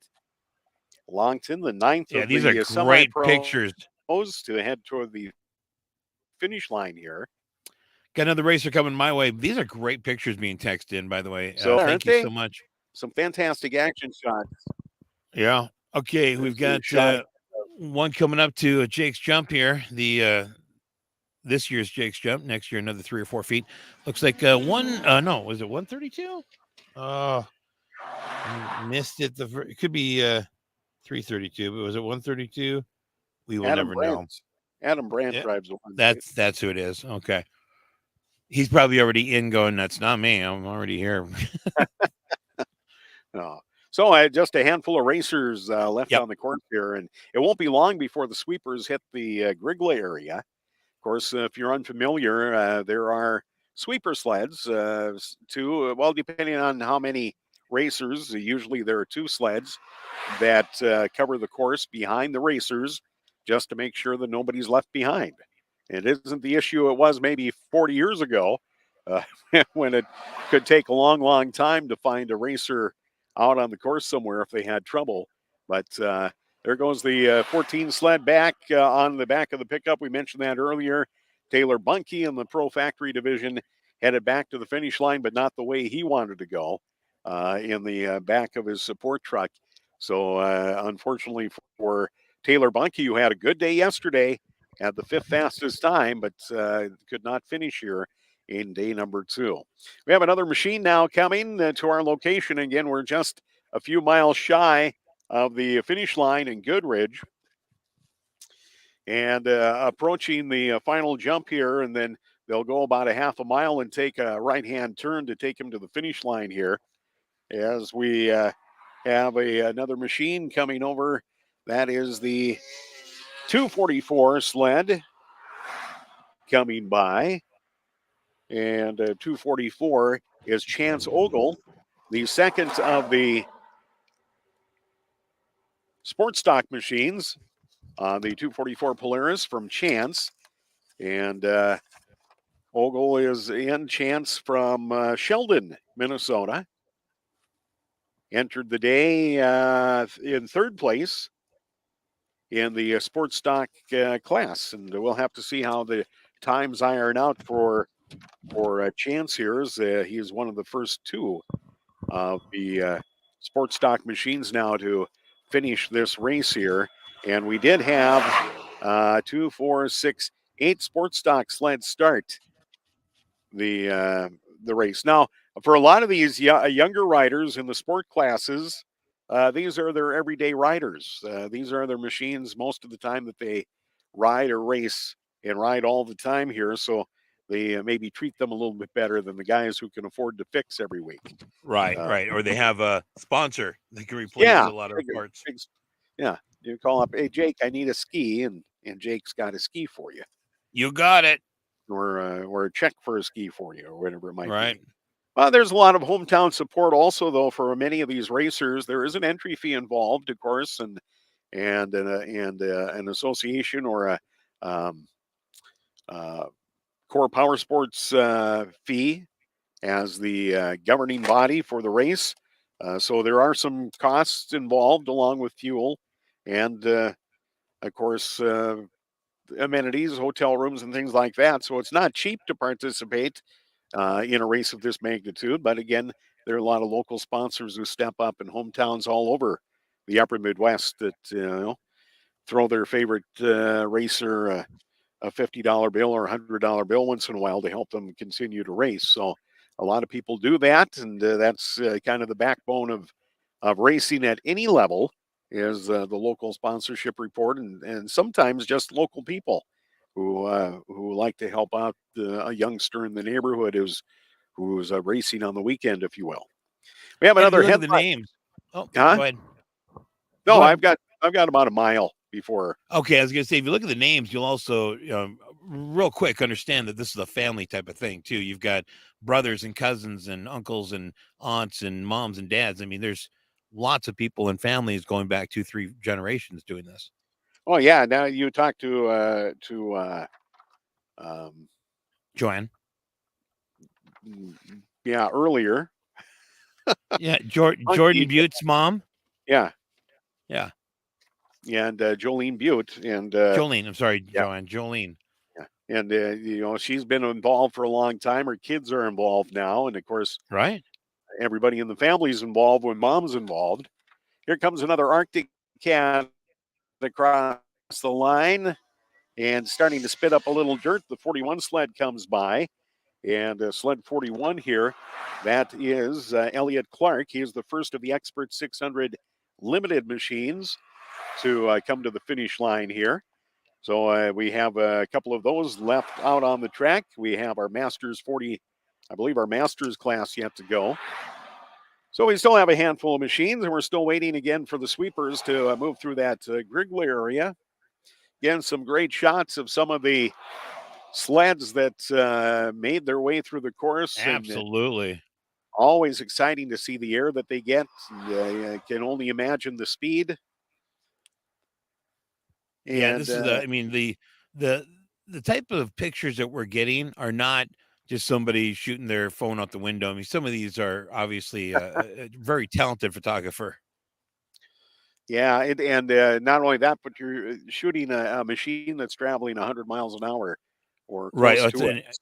Yeah, that's what I'm saying. Some of these are professional, but a lot of them are great camera phones where people are just following their friends and their family. Got a couple more sleds coming my way now. These are probably going to be the last couple ones from the gas stop in. Where was the gas stop again? Skyme, yeah. And here we go. We got 2 coming down the pike here, and maybe if I'm lucky, I'll catch the numbers. And come on, keep it up. Let's get a jump going. No, we're just going to number 36 and number 442. So 442 obviously showed up late for the number picking day. Mike Carver and Dale Cluse in the Masters 40 plus. There you go. And back to back they are. Yeah. They've been running close all all day. Of course, Mike Carver, Carver Performance, one of our sponsors of our coverage. That's for right. the Goodridge-Grygla 500. So we wish Mike all the best here as he has a final run here to make before he hits the finish line. It'll be And interesting to find out from Zach and the top 4 or 5 people how they felt the conditions changed from yesterday to today, because it was obviously very warm yesterday. Now today it's 20, 21 degrees out. It's much cooler. I've heard from a couple of people they thought it was going to be really choppy today because of the fact that it warmed up and then it froze again. yeah, that could be. And that's not very good conditions if that is indeed the case when things get that hard. Especially And in of the course, second round. yeah. We have another machine a mile away. Now, fairly good air a mile away. We'll see how they do here on the intersection of 330th Avenue Northeast. We're just a mile or so east of Goodridge and about a mile to the south of the finish line here. So, again, a 2-mile sprint from here to the finish line of the Goodridge-Grygla 500. And a lot of traffic coming along here, chasing the racers as they come on by, and gingerly coming over and making that turn. This is the 469 sled. And the 469 is Aiden Olson on the Expert 600 Limited, the second of the Expert 600s to come by. Aiden out of Thief River Falls. Left the line 51st today, and he is headed towards the finish line here. So Aiden Olson with a nice run today, currently running in that second spot in that Expert 600 class. See if we've got That's any a more. good picture. Wow, look at that. That guy got air. That Christensen? Number 10. That's Yeah. number 10. Yeah. That's right where I'm at right now. That's exactly where I'm at. No, it's not. It's exactly where I'm at. It's right where I'm parked. Here's See? the deal. Here's the deal. What I'm told about, and I see the same thing at stock car tracks when somebody There it has is. a There's wheel, where I'm parked right there. has That's a the wheel same in the shot. air. You can't race when your track isn't on the snow. So Well, that was but it- huge air, whatever that last but one it was. looks cool. But That was it's really hey, impressive. sometimes you got to do it for the fans. You know what I'm saying? Yeah, true. Yeah, You want to sell some more T-shirts and some more caps? Throw some air underneath it. yeah. Stretch it out. Some great camera work from our listeners. Thank you again for all the submissions. There it is. Awesome. That's awesome shot. And Right next to see, that's where I'm at right there. You can see the tree right there. There's the big air cam. Nicely done, Dave. Yeah, man. There's the tree. You can tell that's where I'm at. And where are all the other trees behind it? They're there. It's a weird angle. You just don't see it. It's from a weird angle. But if it was from a different angle, you'd totally see it. Yep. You just got to believe me. It's what it is.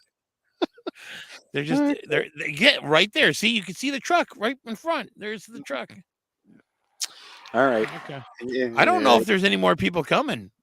Well, the sweeper should be there soon, I would guess. All the trucks are pulling away. They're all leaving. They're pulling away. Yeah, all the viewers here are heading out. We'll see. I mean, there's got to be. I know we've got Lydia, right? No, I'm sorry, Unity. Unity's still waiting. Yeah, Unity Gausen was through the gas stop. Unless Terry's talking her ear off. Come on, Terry.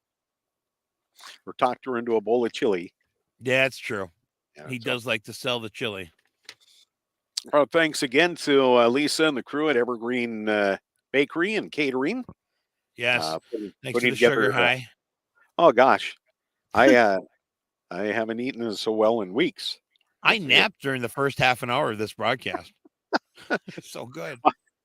I caught up with you before we even started, and you had broke into your snacks already. So just those little round balls with the M&Ms, because those are good.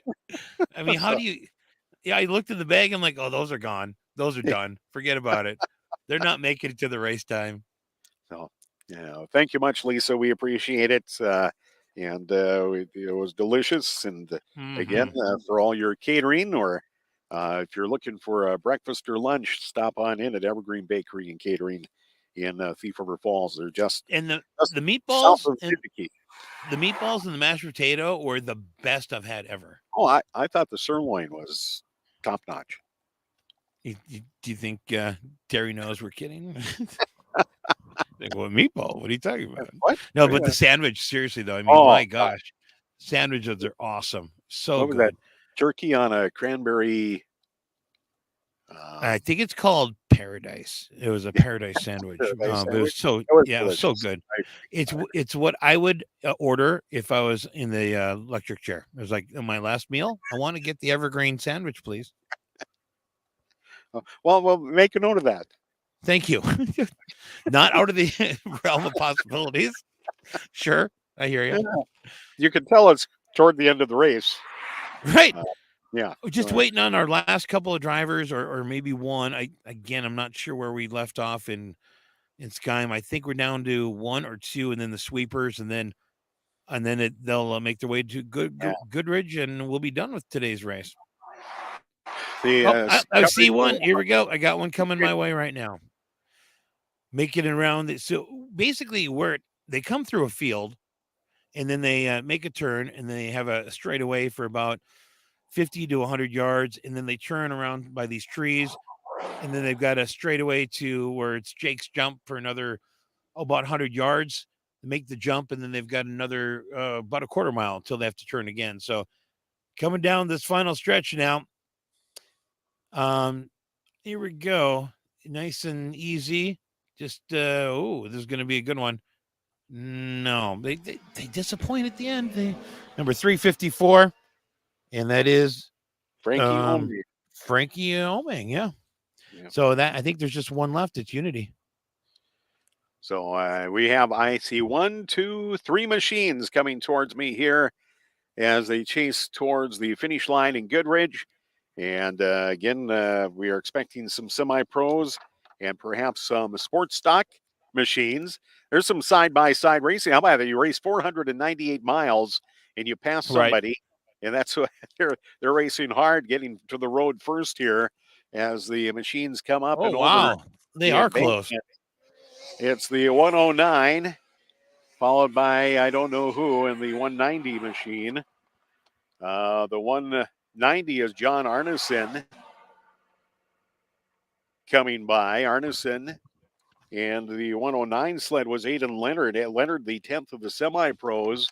Arneson came across again, and John on his Arctic Cat, I think, 4th in the sports stock. And I'm trying to, I think, one of was Jordan Butte in the hunt there? Well, we've got another machine. We'll find out. I think we've had 4 now of the sports stock, potentially 8 sports stock machines that will finish here today. We have 2 more in sight coming to the finish line, and they will make that final jump or approach here. They don't quite hit the pitch here on 330th Avenue Northeast like they have the field approach that Jake is on. As they take a dip, it has been dug out pretty well here, but off on their way. That is the 31 machine headed down the line.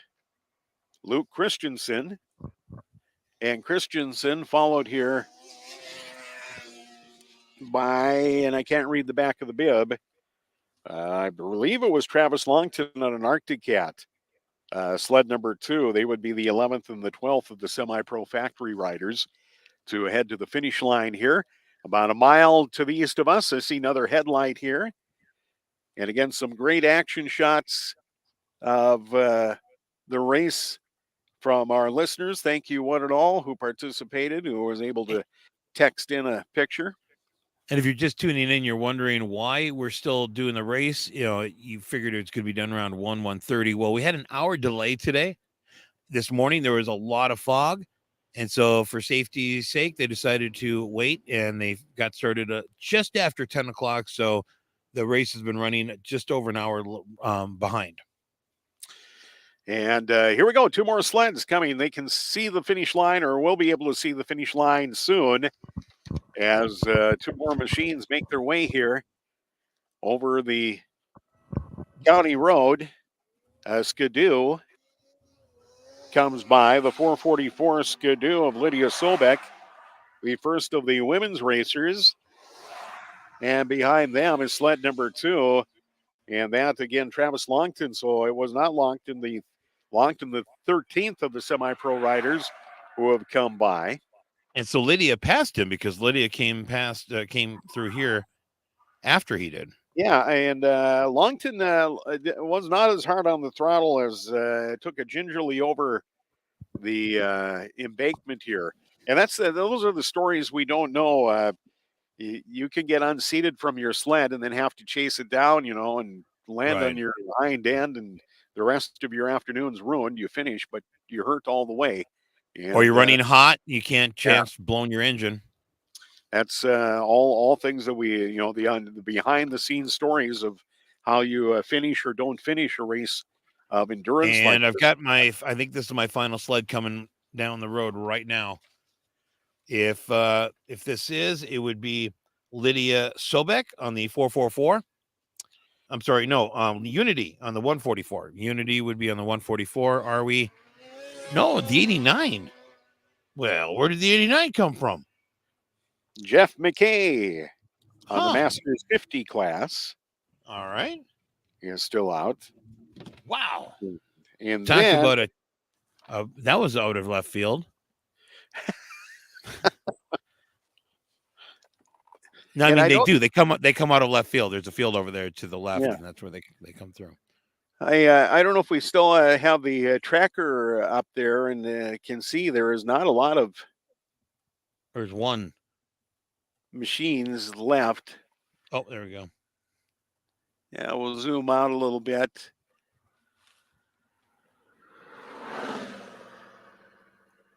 So again, they're still working their way on this southern loop, but just a handful of sleds are yet to make it to the Grygla area. There's a handful? Yeah. Okay. I thought we're down. Here's one. I see one in the horizon coming through. Okay. I say, what do you want to do? I'll put $10 on it. It says it's Unity, number 144. Here we go. Coming down the stretch. And she gets some good air on the first turn. And coming around, and another good shot right over that first hill. Now down the final stretch to Jake's jump. Slowing down just a bit. Lining it up. Going for the field goal right in the middle. And we have, nope, that's 236. Where did they come from? What is going on today? Number 236 would be Alan Johnson. Gabby Hallstrom. That's him. Yep. Gabby is the second of the Pro Factory women. Oh, that's Gabby. Okay, yeah, it's Gabby Hallstrom on the Skidoo from the Pro Factory women. Okay. There we go. Now we've got the final one. Double or nothing. This is Unity. coming around the corner. It's coming around the corner here. Coming around the big tree. And let's see. She gets a little air on that one. Yeah, she does. There we go. Now on to what I like to call dangerous hill number 2. Nicely done on that one. And then down the slope and around the curve. Now lining it up for the field goal. And she's coming in hot. Or it's not her. It's number 123. Who's that? Seriously, where are these people coming from? Stuart Brandt in the sports stock class. All right, let's do triple or nothing. Stuart Brandt. We have another machine. Yeah, another machine coming here to the finish line, about quarter mile to the east of us, and making their way here to the finish line of the Goodridge-Grygla 500. And a final hop over the road here. And taking a slower approach here is sled 134 across the line here in the 134 machine. Is off to the finish line. And boom, boom. That is Hunter Kiso. Hunter Kiso on the sports stock, the 6th of the sports stock machines now, who have wrapped up their race or are wrapping up their race. And I would anticipate Unity Gausen and the sweepers would be coming through the Grygla area relatively quickly here. We're down again. Taylor Bunky did not finish. I did Right. not see. Have you seen Matt File, the I 552? have not. So I have File not. and Bunky and Wes Selby did not finish today. But let me also say I've seen several sleds that I did not see the number on. So, weigh that with that, that Yeah. comment. No, the last time I saw File, he was well off the pace. So maybe he had problems with his machine and Sure. eventually pulled out of the race. I do see headlights again about a mile east of us coming down the ditch area as we have, I believe, Aiden Johnson is out, I know for sure, in the semi-pros, waiting for Cooper Kangas, and he might be the only, I think Cooper Kangas might be the last of the semi-pros. Jesse Hallstrom did not start. Aiden Johnson was out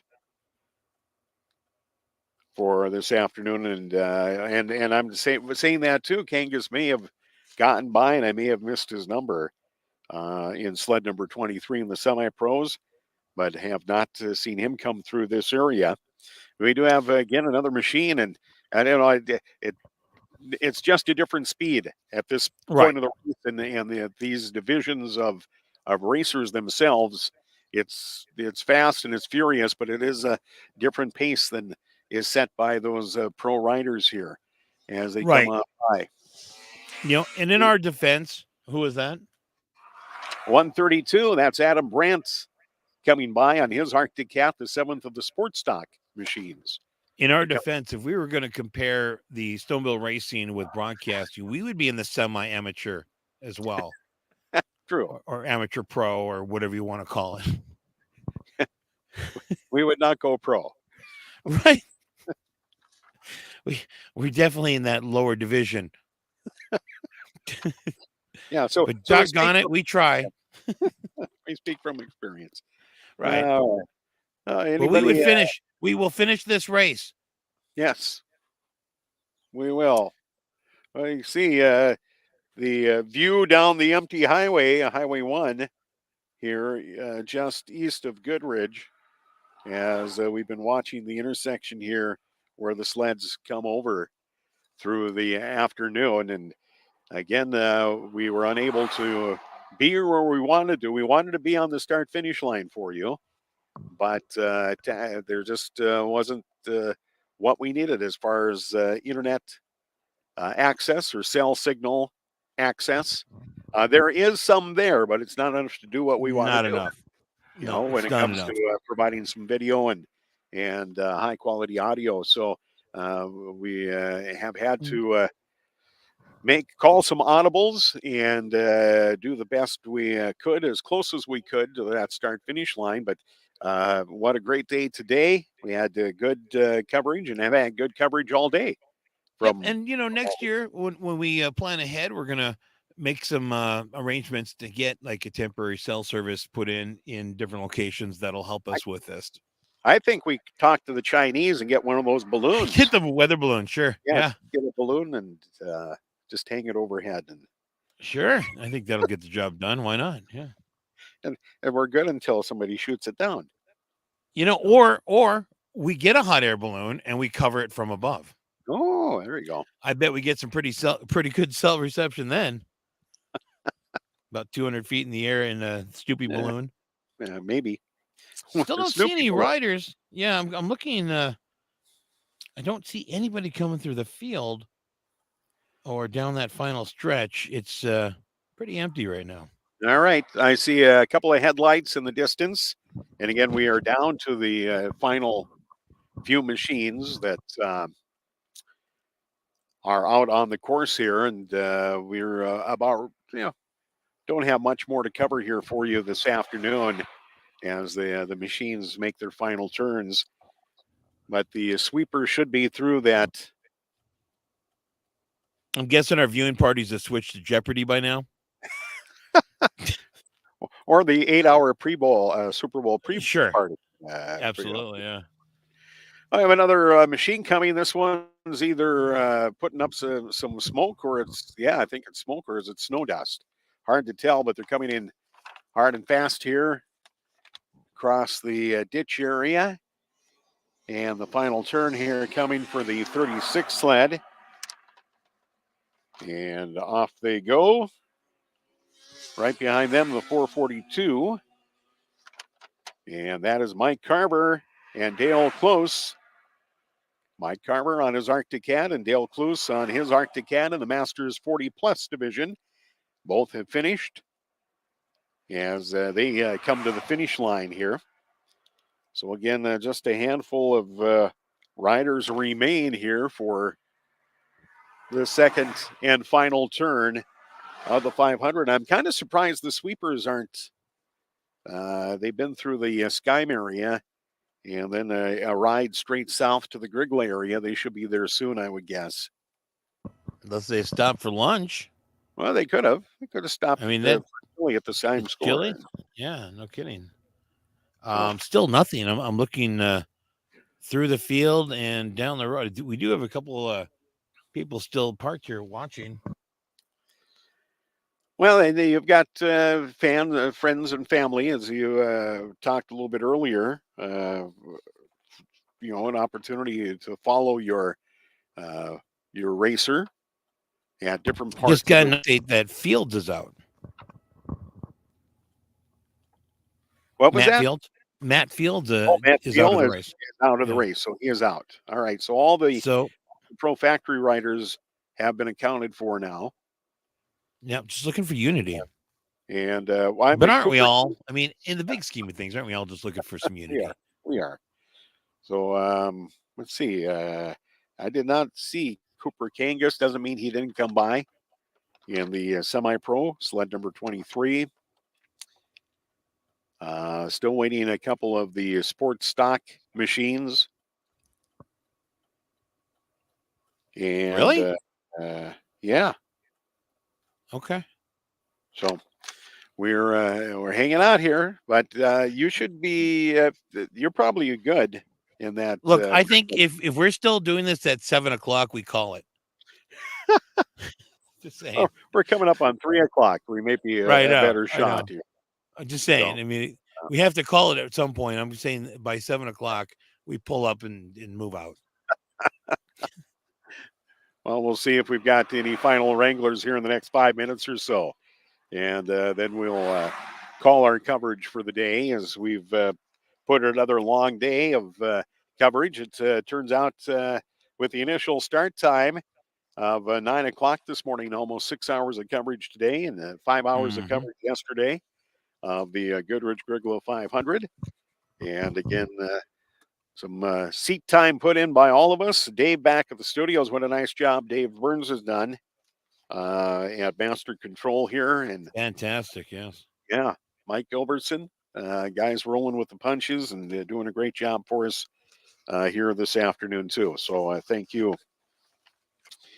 And I don't see anybody in sight here. I would check my. Dave's showing the GPS tracking system online, but I can't make it big enough to read any of it. Yeah. Do you see anybody by Grygla? But he's zooming in. Yeah, there are a couple. Is there? Okay, because I'm still looking here, and I mean I can see clear across the field here, about at least a couple miles, and there's nobody in sight. Or they come through. I mean, unless they stopped and they're just chatting right now. So is that how long do you think those radio guys will stay on the air before they give up? Yeah, is that machine going or coming there by Grygla? I'm not sure on my map here, but just if it's on a highway for a long stretch, it's probably in the back of another truck. Yeah, it could be. So again, there's the famous picture of Jake's jump that we've all come to love and appreciate. There it is. And you'll see that in a lot of the pictures that have been texted to us as well. Apparently, yes. Hold on, very popular. We're down to the final few minutes. Again, thanks to the J. Swanson Agency, to the Black Cat Sports Bar and Grill, to Northern Air Duct and Cleaning. Just got an update. 144 is on the way. 144 Unity Gausen. Unity is coming. All right. She'll The be Fort here John soon. Grygla Sportsman's Club, thanks to Machine Well. Falls Liquors to Papa Murphy's. Evergreen Bakery. Farmers Grain LLC to Davidson Ready Mix and Construction. Our thanks to Baker Street Sales and Carver Performance. To the Goodridge Municipal Store, who have been part of our contest, our broadcast here. Johnson Oil up in Hallock. North Risk Partners and the Dairy Queen in Thief River Falls. Farmers Union Oil of Grygla, the Goodridge Trailblazers. Of course, all bringing you coverage of the Goodridge-Grygla 500 here on Thief River Falls Radio. And by the way, just like to thank both Broadway and the Goodridge Municipal Liquor Store for allowing us to be there and have our cameras set up and do the viewing party, because it gives us a nice location for people to come in, have something to eat, have something to drink, watch on a big TV screen. And then later at night, knowing that we haven't shut off the cameras, that we still got great content for our future podcast. No kidding. Oh, man. Am I? No, I'm kidding. Are you kidding? Are you? Yes. No. Yes. I'm saying they have a good time. Just yeah. No, but it's the cameras go off when the broadcast ends. But fantastic for allowing us to be there. We really appreciate them having these parties, and it's a good place to again go there and watch the Super Bowl tonight. And in the future, if you want to be involved in coverage of the 500, make sure you let us know at Thief River Falls Radio, and we'd love to partner with you. And by the way, I think I talked to our Mrs. Butte into broadcasting next year. She said she's on board to be one of our broadcasting partners in the field. Oh, wouldn't that be fun? Yeah, I'm excited because they'll have somebody who actually knows what they're doing. Yeah. I mean, besides you and Mark. I mean, me and Terry, let's face it, me and Terry, doesn't matter if we're part of the broadcast. It's just, did you see the number? Yep. Yeah. But she knows all these racers. She knows the race. She knows the track, the conditions, the machines. She knows, just by number. She didn't have to look at the paper. By the way, next year, maybe we don't put the names on colored paper so the colorblind guy's trying to read them. I think that's a 1. Is that a 9? But she knows the actual racers by number, which is something that's oddly cool when you're doing the play-by-play. Well, when you hang around long enough, that's what you pick up. You recognize. Wait, are you saying that she's older? The color of their helmets and the race wear they wear and how they ride, you can pick up all those Nothing things cooler when she rides in on like a brand new, could be in the same race as we're covering right now, snowmobile. And I'm like, are you one of the racers? And she's like decked in the black and yellow. No, she's her and her husband are out watching their son. I'm like, huh. Well, this is awesome. Now you can tell me how to do this. Cool. Well, thank you, Jolene. Yeah. Obviously, people are like, well, Jake obviously knows how to do, play-by-play for football and baseball and all the other sports. Yeah, you'd think. Enough said. Right? Have you Unity Gausen? You're still waiting for Unity? Yep. And as soon as we see her, we should see the sweepers right behind her. By the way, I'm the only one left on the road. There's just me. I finally see another headlight about a mile east. So we've got another sled coming to the finish line here in Goodridge. Again, we're down to the final few machines, and this is why we'll be wrapping up our coverage shortly here. But we're getting into an area where we're towards the tail end, and we've got 10 minutes between sleds, and 10 to 15 minutes between sleds, and we don't want to diminish anybody's participation here. But no, we're just out of curiosity, how much power do you have left on your power bank? 13%. Okay, you should be all right. You should be good. Yeah, hey, I'm pretty good. I don't know if Mark didn't fill his up but yeah, he was running a little low on his. Yeah, I'm not too bad though. I'm good. I'm been full. taking it easy. Good. Yeah. Nice that these Ram Laramie's have a plug-in that has, I think it's a 400 watt inverter. So I don't need no power bank. You don't need no power bank. I don't need Here no we have power bank. another machine coming to the finish line of the Goodridge-Grygla 500 and making that final turn over the bank. This is the 354 of Frankie Omeng, the third of the women's riders to come to the finish line. So Unity Nice. Gals in the loan of the Factory Pro women's racers. Unity, we will wait until the end of the day for you. We're just hanging out, waiting. The I believe all the pros and all the semi-pros have been attributed for. Just waiting on Unity. Just a few other sleds remaining. And I have not, Dave, if you could pop up that GPS and take a look there. Yeah, it's kind of hard to read. Like, what are there, 5 sleds left?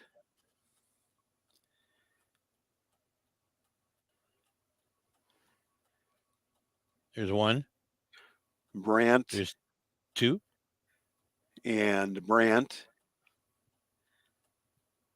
running together. Gabby Hallstrom.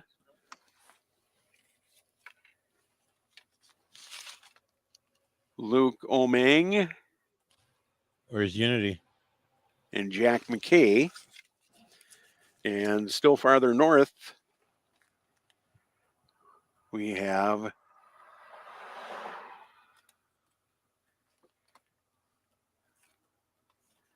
Keegan Hauser, is it? And then Frankie Omeng. And Frankie should be coming to Grygla there, it looks like. No, I had Frankie Omeng. I thought Frankie already came through. Yeah, Frankie just came by me. Yeah. No, Frankie's already done. Oh. Okay, well, apparently McKay is through too. Yeah, McKay has Yeah. been through. Keegan Hauser, that's one sled I did not catch. So again, and again, we're maybe they turned the switch on the live GPS system also here. Although it is a unique system and it's used for a number of things. Initially, actually, I see again a headline in the distance here. Initially, the GPS system, I believe, developed for sailboat racing. Initially, to be able to track location of some of the yachts and sailboats, unique racing, and lends itself to other types of cross-country events. They attempted last year at the 500 to use GPS, but the system that they used froze up. It was just that cold last year that it worked on some and didn't work on others, and batteries did not last. And they've been able to find a system that seems much more reliable.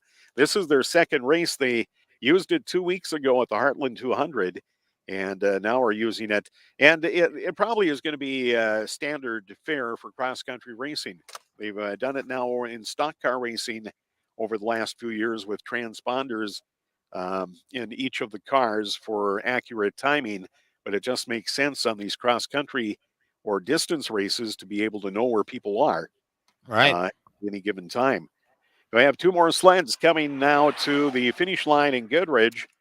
And this is a Polaris making its final few turns and final sprint now to the finish line.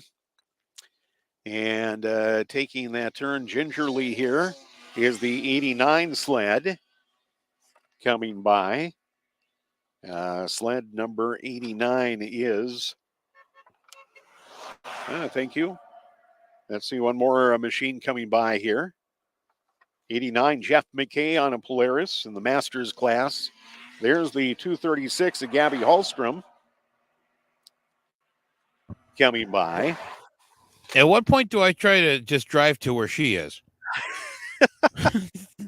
I mean, I could put in 4-wheel drive and probably get pretty far into that field. Yeah.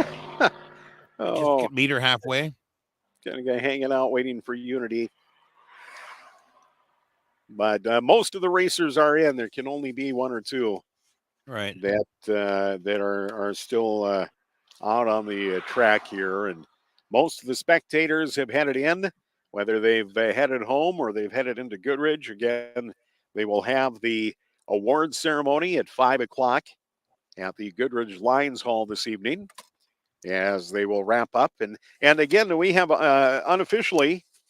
The results are unofficial. There may be time added or detracted from finish time. We did yesterday. We had 3 riders who actually were bonused time. They were credited for stopping to assist another racer who are in a dangerous situation. Again, that is a possibility. There were no penalties issued yesterday, but there were some credits issued that may change positions a little bit. But again, if you missed it earlier, it was Zach Herfindahl on an Arctic Cat leading the way as he beat Aaron Christensen to the finish line by about 43 seconds. Dan Remmering on a Polaris finished in third, followed in the fourth by Justin Tate, and then David Brown on an Arctic Cat, the unofficial top 5, and about 11 minutes between first and fifth. And it's still pretty amazing. Aaron Christensen about 43 seconds off of first. Figure over 500 miles of racing, 2 days, nearly 6 hours, and it comes down even to just 43 seconds is still pretty amazing. The difference there. In the semi-pros, we don't know officially who the semi-pro winner is, but we do know that Brandon Walter was the first in today. Walter, Ellen Peppel, and Bo Bunke were the first 3 sleds in, and Bo Bunke entered the day with a pretty healthy lead in that semi-pro division, and it's probably going to be the winner in that division here today. Lydia Sobek, the first across the line in the factory women's class. 825 ain't coming in. All right. So 825, Keegan Hauser is out. Wow, he Keegan was Hauser quick to is put a out. for sale sign on that sled. Coming by is the 123 machine, which just came by our location. That is Stuart Brandt. So Hauser is out. And I think we've accounted for almost everybody. Unity. So, except for, Unity, Yep. which we do not see somewhere on the, between here and the gas stop. At the gas stop. At the gas stop. Oh, my. Fill your little tank at the gas stop. There we see Unity. Where? Anywhere near me? Hey, put my little balloon up. Where am I? Oh, yeah, right in the middle there. And Jake is right there at Grygla. No. That can't be right. No, she got to the gas stop like 30 minutes ago. Yeah, that is not right. Frankie Omang is. Yeah. There's no way. So, that's a little misleading here. So, again, the balloons don't tell all, apparently, or maybe they aren't updating as fast as they can. There are sections of the race where they have no coverage, if you will. Right. Again, they move many, many miles between updates because there are areas where they just can't get even coverage, even with the satellite GPS systems that they use. So again, I don't know. If you know Unity, you want to call her and see where she's at? Text her. Just curious. Where are you? We're waiting for you. Let's see. Yeah. Mike, if maybe we can take a break in the action. Yeah, take a quick break. For a few moments. Hold on. We have a sled coming in. There might be 1 second here. Hold on, people. Hold on. Nope, that's not one. Okay. No. Nope, take a break. All right. Mike, let's take a break and we'll be back with more coverage. We're wrapping up the Goodridge-Grygla 500 on Thief River Falls Radio. Goodridge-Grygla 500 on Thief River Falls Radio. Carver Performance, your shock specialist, wishes all the racers the best of luck this weekend. Whether you're racing digits at 100 miles an hour or enjoying a clean trail, Carver Performance can dial in your ride. With over 25 years of experience, it doesn't matter what brand you ride, the time you tear up, or the season, Carver Performance can take care of all your snowmobile and side-by-side suspension needs. Carver Performance in Boston, 888-349-7469, or online at carverperformance.com. The Goodridge Municipal Liquor Store welcomes visitors and friends alike to the Goodridge-Grygla 500. You're invited to the watch party. Live coverage of the Goodridge-Grygla 500 both Saturday and Sunday. Come back Saturday night for live music with Eagle Creek. Sunday after the race, will be a big game party with 3 food and drink specials. The Goodridge Municipal Liquor Store.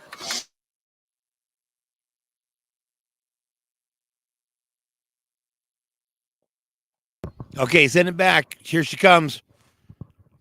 Let's get it back.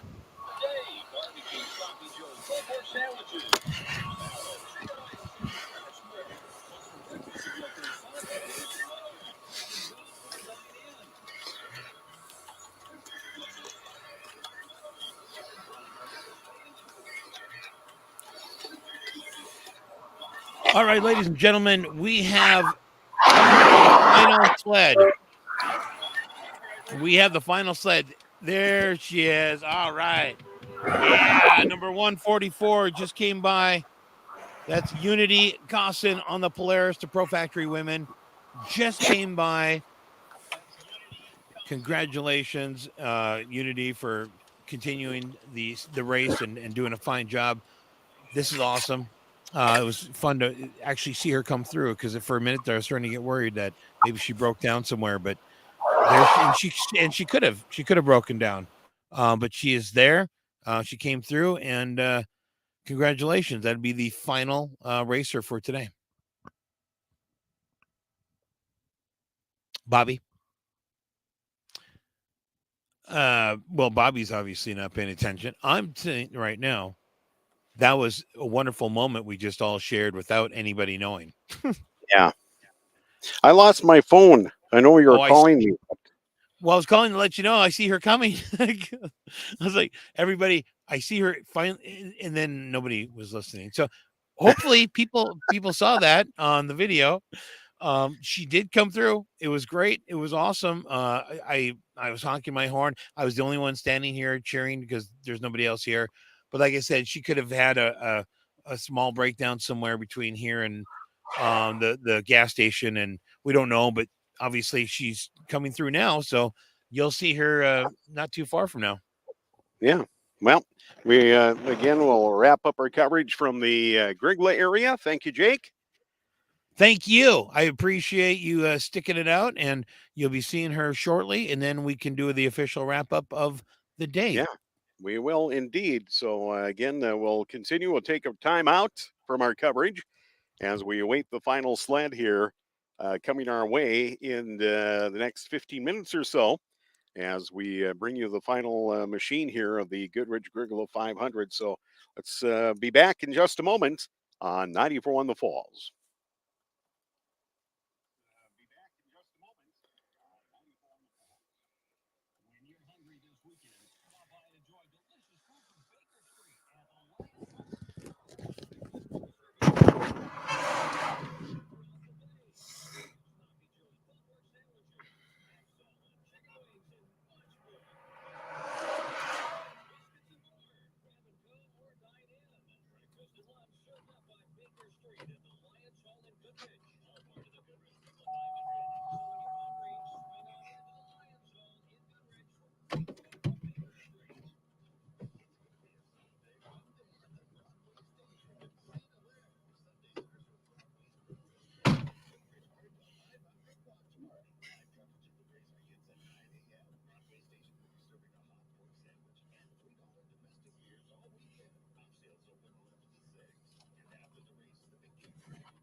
in our community with insurance options that best fit their unique risks. Northrisk Partners, insurance solutions for farmers and businesses in northern Minnesota. Learn more at northriskpartners.com. Hey, love bugs. It's that time of year again. Whether you're single, in love, or haven't figured it out yet, your local Peter Falls Deer Food is always here for you. We would love to see you. So stop by and check out our new location. And we will have 50 to 70 Valentine cakes on hand, available in 2 sizes, or you can place your order online at eqcakes.com. Happy Valentine's Day from Mama from the Dairy Queen.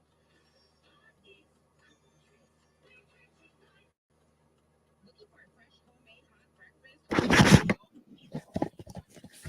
Want time to bring the donuts? Evergreen Bakery comes with homemade donuts made fresh daily and located in Monday to 2 p.m. Monday through Friday. We also take orders for your next big family or office gathering.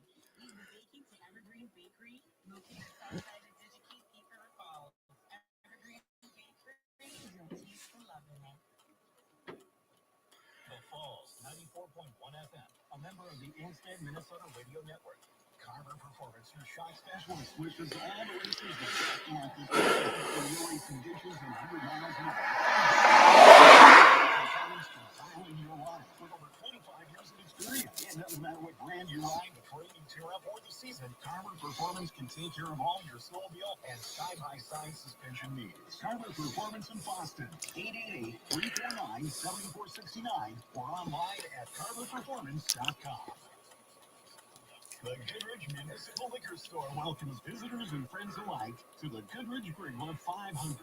You're invited to the watch party. Live coverage of the Goodridge-Grygla 500 both Saturday and Sunday.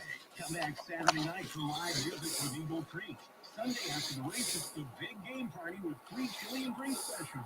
Fun things are always happening at the Goodridge Municipal Liquor Store. Proud sponsor of the Goodridge-Grygla 500. When you're hungry this weekend, stop by and enjoy delicious food from Baker Street at the Lions Hall in Goodridge. Breakfast will be served until 10:30 a.m. Lunch served throughout the day. Barbecue, sloppy joes, pulled pork sandwiches, mac salad, chicken wings, biscuits and more. Grab and go or dine in. Breakfast and lunch served up by Baker Street at the Lions Hall in Goodridge. All part of the Goodridge-Grygla 500. So when you're hungry, swing on into the Lions Hall in Goodridge for great food from Baker Street.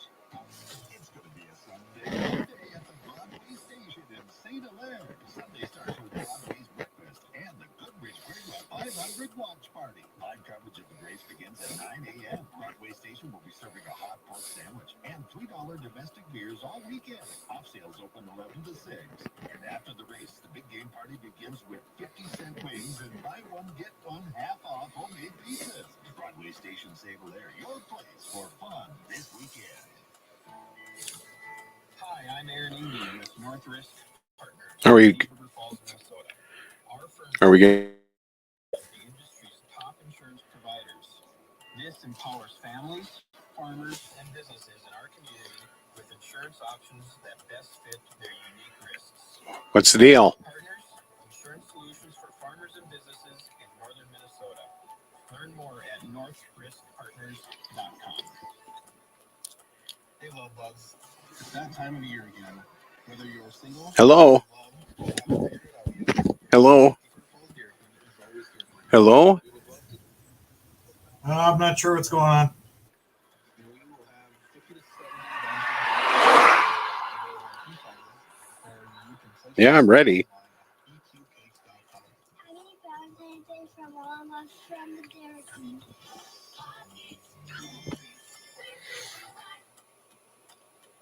All right, welcome back to our coverage of the Goodridge-Grygla 500. We are waiting for one machine. The finishers are in. And I believe one machine left on, maybe two, left on the course for the final run to the finish line here this afternoon. To recap what has happened, unofficially, it was Zach Herfindahl.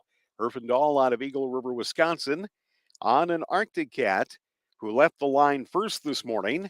And again, Zach left with a 1 minute 43-second advantage over Aaron Christensen, and he would finish 43 seconds ahead of Christensen at the finish line here this afternoon.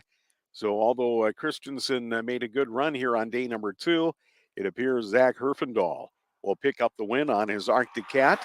Aaron Christensen second, finishing a close third was Dan Revering on a Polaris. The unofficial top 5 included Justin Tate and David Brown on an Arctic Cat. The unofficial top 5 again for the day today. Wes Selby did not finish. Matt Feil did not finish in the Pro Factory division earlier today. In the semi-pros, again, they did not leave my time, so there'll be some math to be done.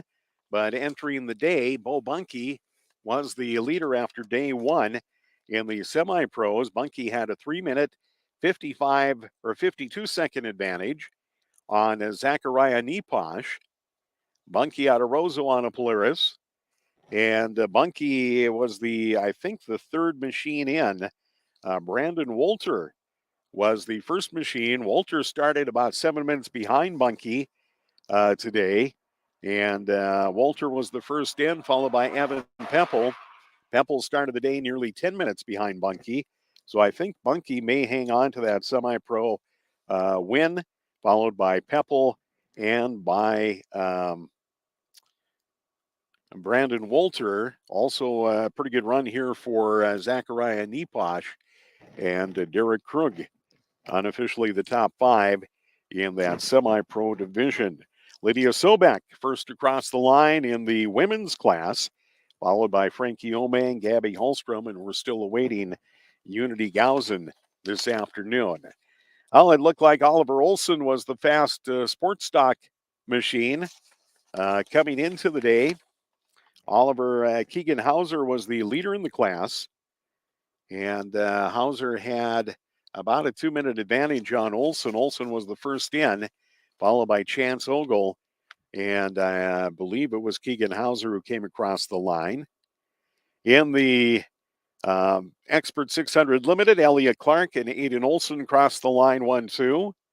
In the Masters 40 Plus class, Mike Carver and Dale Kloos 1-2. Jeff McKay crossing the line in the Masters 50 here, and just one machine, we believe, remaining to come to the finish line, and that would be Unity Gausen on her Polaris in the Pro Women's class. And Unity has been through the Grygla area and is headed our direction here, and off the pace, of course, and we talked a little bit about it yesterday or earlier today on the different classes, the different speeds that the racers take. And at this point of the race, you've raced 490 plus miles, and your sled may say go, go, go, but your body may not, or vice versa. And that's what happens here towards the end of these marathon races, the 500 miler here in Goodridge-Grygla. Even here where we're parked just a few miles east of Goodridge this afternoon, over the course of even just 100 machines making 2 passes here. The snow has been whittled down to dirt in some areas where they've come over the county road or the township road and landed on the other side and accelerated and spit up the snow and the dirt. So, good snow conditions, not exceptional, but good snow conditions across the region here, as there is a base, but not much more, and that may have played into it along the trail here also this afternoon. Again, the Goodridge Municipal Liquor Store and Broadway Station, 2 of our partners here this afternoon for viewing parties. There we see the Broadway Station in St. Hilaire. Folks will be stopping in to enjoy perhaps the big game tonight and enjoying the specials at Broadway Station, and of course also at the Goodridge Municipal, where they're preparing for a big night of fun tonight too. So after the races, after the awards presentation at the Lions Hall at 5 o'clock tonight, you're invited to head to both of those locations. And there we see the Goodridge Municipal Liquor Store, as they have been partner with the broadcast here also on Thief River Falls Radio Sports. Again, we wait for a headlight on the distance, and again, the leaders were making these 15 miles, this final run, if you will. It's well over 60 miles an hour, but again, there's a reason you're not among the leaders and you aren't as fast. And so we wait for Unity to make her way our direction and wrap up our coverage here this afternoon. We hope you've enjoyed the coverage of the Goodridge-Grygla 500. And again, if you'd like to be a part of it next year, by all means, let us know so we can put you in the plans and tell you all about being a partner in covering the Goodridge-Grygla 500 next season. Our thanks again to our sponsors, Broadway Station, to Johnson Oil and Hallock, to Northwest Partners, the Dairy Queen, to Farmers Union Oil and Grygla, the Goodridge Trailblazers, partners in our broadcast this afternoon. We thank each and every one of them. We include the Fort Town Grygla Sportsman's Club and the J. Swanson Agency, Northern Air Duct Cleaning in downtown Thief River Falls. Thank you for being part of the coverage. Machine Well in Grygla, Falls Liquors, Papa Murphy's, the Evergreen Bakery. Thank you, Lisa, for the treats and keeping us nourished here 2 days of racing. To Farmers Grain LLC, Davidson Ready Mix and Construction, to Carver Performance and Baker Street Stales. We thank you all for being part of the Goodridge-Grygla 500. Again, still waiting for our final sled, and we'll hang in there until that sled comes by and heads to the finish line here this afternoon. And we have, I did not look and see if I've kept my timer running or not, but it's been a fair amount of time since an hour and 51 minutes now since Zach Herfindahl crossed the finish line in Goodridge. And we're still waiting on that final machine here to make the final trek. And the lonely trail it is compared to earlier when there were vehicles all over watching the action now. Unity Gausen out on her own on this final few miles of the 500-mile race here this afternoon. Well, again, we started the day with fog. It delayed the start of the race by an hour. Instead of 9 o'clock, they were able to start the race at 10, and the visibility had improved greatly. Conditions have been nearly ideal today, not as warm as it was yesterday and not as much sunshine as yesterday. This afternoon in Goodridge, I think about 34 degrees with the hazy skies here. Will be a warmer day tomorrow and almost a bit on the warm side, if you will, for the racing coverage here. So again, watching down the road, and again, not much to see here down Highway 1 East. As you can see the long stretch of road on the horizon on the far side, and again, the volunteers waiting. The sweepers are following through and are racing, are right behind our racers here, and there's just not a whole lot to see here this afternoon until that final sled comes by the start-finish line. We are parked on 1 East near 320th Avenue Northeast, and if I can turn the camera here, and you can maybe see Goodridge in the distance. That is where the finish line is, only a couple miles away. But this is where we were able to get a decent signal and be able to broadcast from here this afternoon.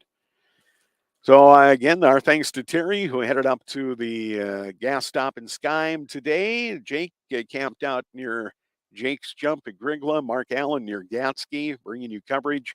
And yours truly here hanging around the Goodridge area from the north side of town to the south side as we got the sleds off the line at 10 o'clock this morning. And now here we are 5.5 hours later and waiting for that final machine. I do think times were a little quicker today than they were yesterday. And that may be a lot to do with the river running that was done yesterday. We had total elapsed time, for instance, yesterday for, let's take a look at our pro riders here. I don't have the total elapsed time today. We'll just have to give you an estimate. but 3.5 hours for Zach Herfindahl yesterday, and today now, if we do a little addition, it's been 2 hours, so that would put us at about 3.5 hours here for day 2. So it's about the same.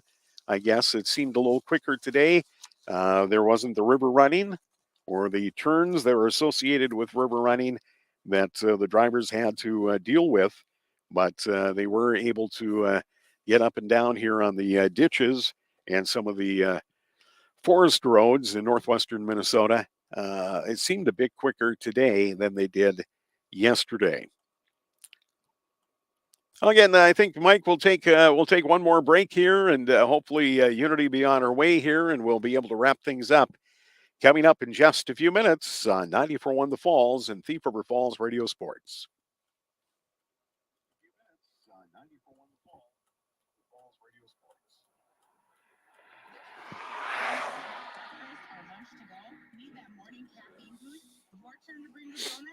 Evergreen Bakery has you covered with homemade donuts made fresh daily and fully brewed coffee, whether you like it hot or cold. Open 6 a.m. to 2 p.m. Monday through Friday. We also take orders for your next big family or office gathering. Leave the baking to Evergreen Bakery, located south side of DigiKey, Thief River Falls. Evergreen Bakery, you'll taste the love in it. Too high clouds as temperatures drop to the mid-teens. West-southwest winds 5 to 15, gusts up to 20. Lots of sunshine to start your work week. Temperatures will warm into the upper 30s. We have south-southwest winds gusting up to 30 miles per hour. Monday night, partly cloudy, low of 18. Chance for snow Tuesday afternoon. From the Inkster, Minnesota Radio Network Weather Center, just windy, Believer. Currently 34 degrees. The Falls, 94.1 FM, a member of the Inkster, Minnesota Radio Network. Carver Performance, your shock specialist, wishes all the racers the best of luck this weekend. Whether you're racing ditches at 100 miles an hour or enjoying a groomed trail, Carver Performance can dial in your ride. With over 25 years of experience, it doesn't matter what brand you ride, the terrain you tear up, or the season, Carver Performance can take care of all your snowmobile and side-by-side suspension needs. Carver Performance in Boston, 888-349-7469 or online at carverperformance.com. The Goodridge Municipal Liquor Store welcomes visitors and friends alike to the Goodridge-Grygla 500. You're invited to the watch party. Live coverage of the Goodridge-Grygla 500 both Saturday and Sunday. Come back Saturday night for live music with Eagle Creek. Sunday after the race, it's the big game party with free chili and drink specials. Fun things are always happening at the Goodridge Municipal. The Goodridge Municipal Liquor Store, proud sponsor of the Goodridge-Grygla 500. When you're hungry this weekend, stop by and enjoy delicious food from Baker Street at the Lions Hall in Goodridge. Breakfast will be served until 10:30 a.m. Lunch served throughout the day. Barbecue, sloppy joes, pulled pork sandwiches, mac salad, chicken wings, and much more. Plus for breakfast, enjoy croissants, biscuits, and more. Grab and go or dine in. Breakfast and lunch served up by Baker Street at the Lions Hall in Goodridge. All part of the Goodridge-Grygla 500. So when you're hungry, swing on in to the Lions Hall in Goodridge for great food from Baker Street. It's going to be a Sunday fun day at the Broadway Station in St. Hilaire. Sunday starts with Broadway's breakfast and the Goodridge-Grygla 500 watch party. Live coverage of the race begins at 9 a.m. Broadway Station will be serving a hot pork sandwich and $3 domestic beers all weekend. Off sales open 11 to 6. And after the race, the big game party begins with 50-cent wings and buy one, get one half off homemade pizzas. Broadway Station St. Hilaire, your place for fun this weekend.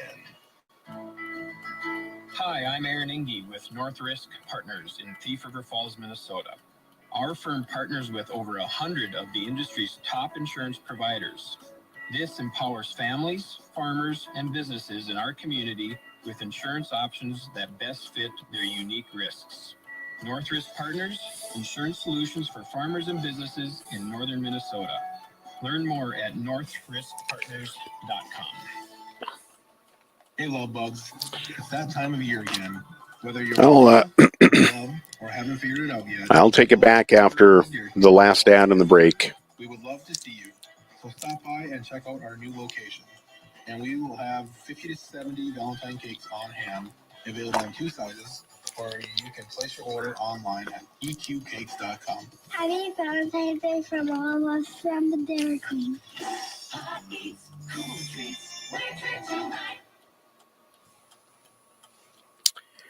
Hey, welcome back to our coverage of the Goodridge-Grygla 500 as we are waiting for the final sled to come through. We leave the final sled, Unity Gausen, to come to the finish line here this afternoon. And we see a headlight in the distance. Perhaps that is it. Of course, Unity would be the final racer.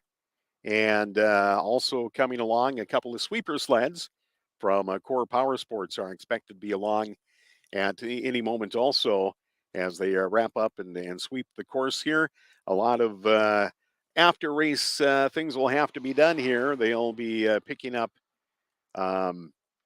markers and arrows here. Slats have been, thousands of them perhaps, have been out as we continue to await the final racer here. And I believe there is a headline in the ditch. We'll have to wait and see if it's a recreational rider or an actual racer a couple of miles out here. But again, we're wrapping up our coverage. If you're just joining us, the unofficial winner of the 500, not unfamiliar for Zach Herfindahl on his Arctic Cat, the 312 machine, bested the field yesterday and held on to the lead today in the Pro Factory, followed by Aaron Christensen on a Polaris and Dan Revering on a Polaris.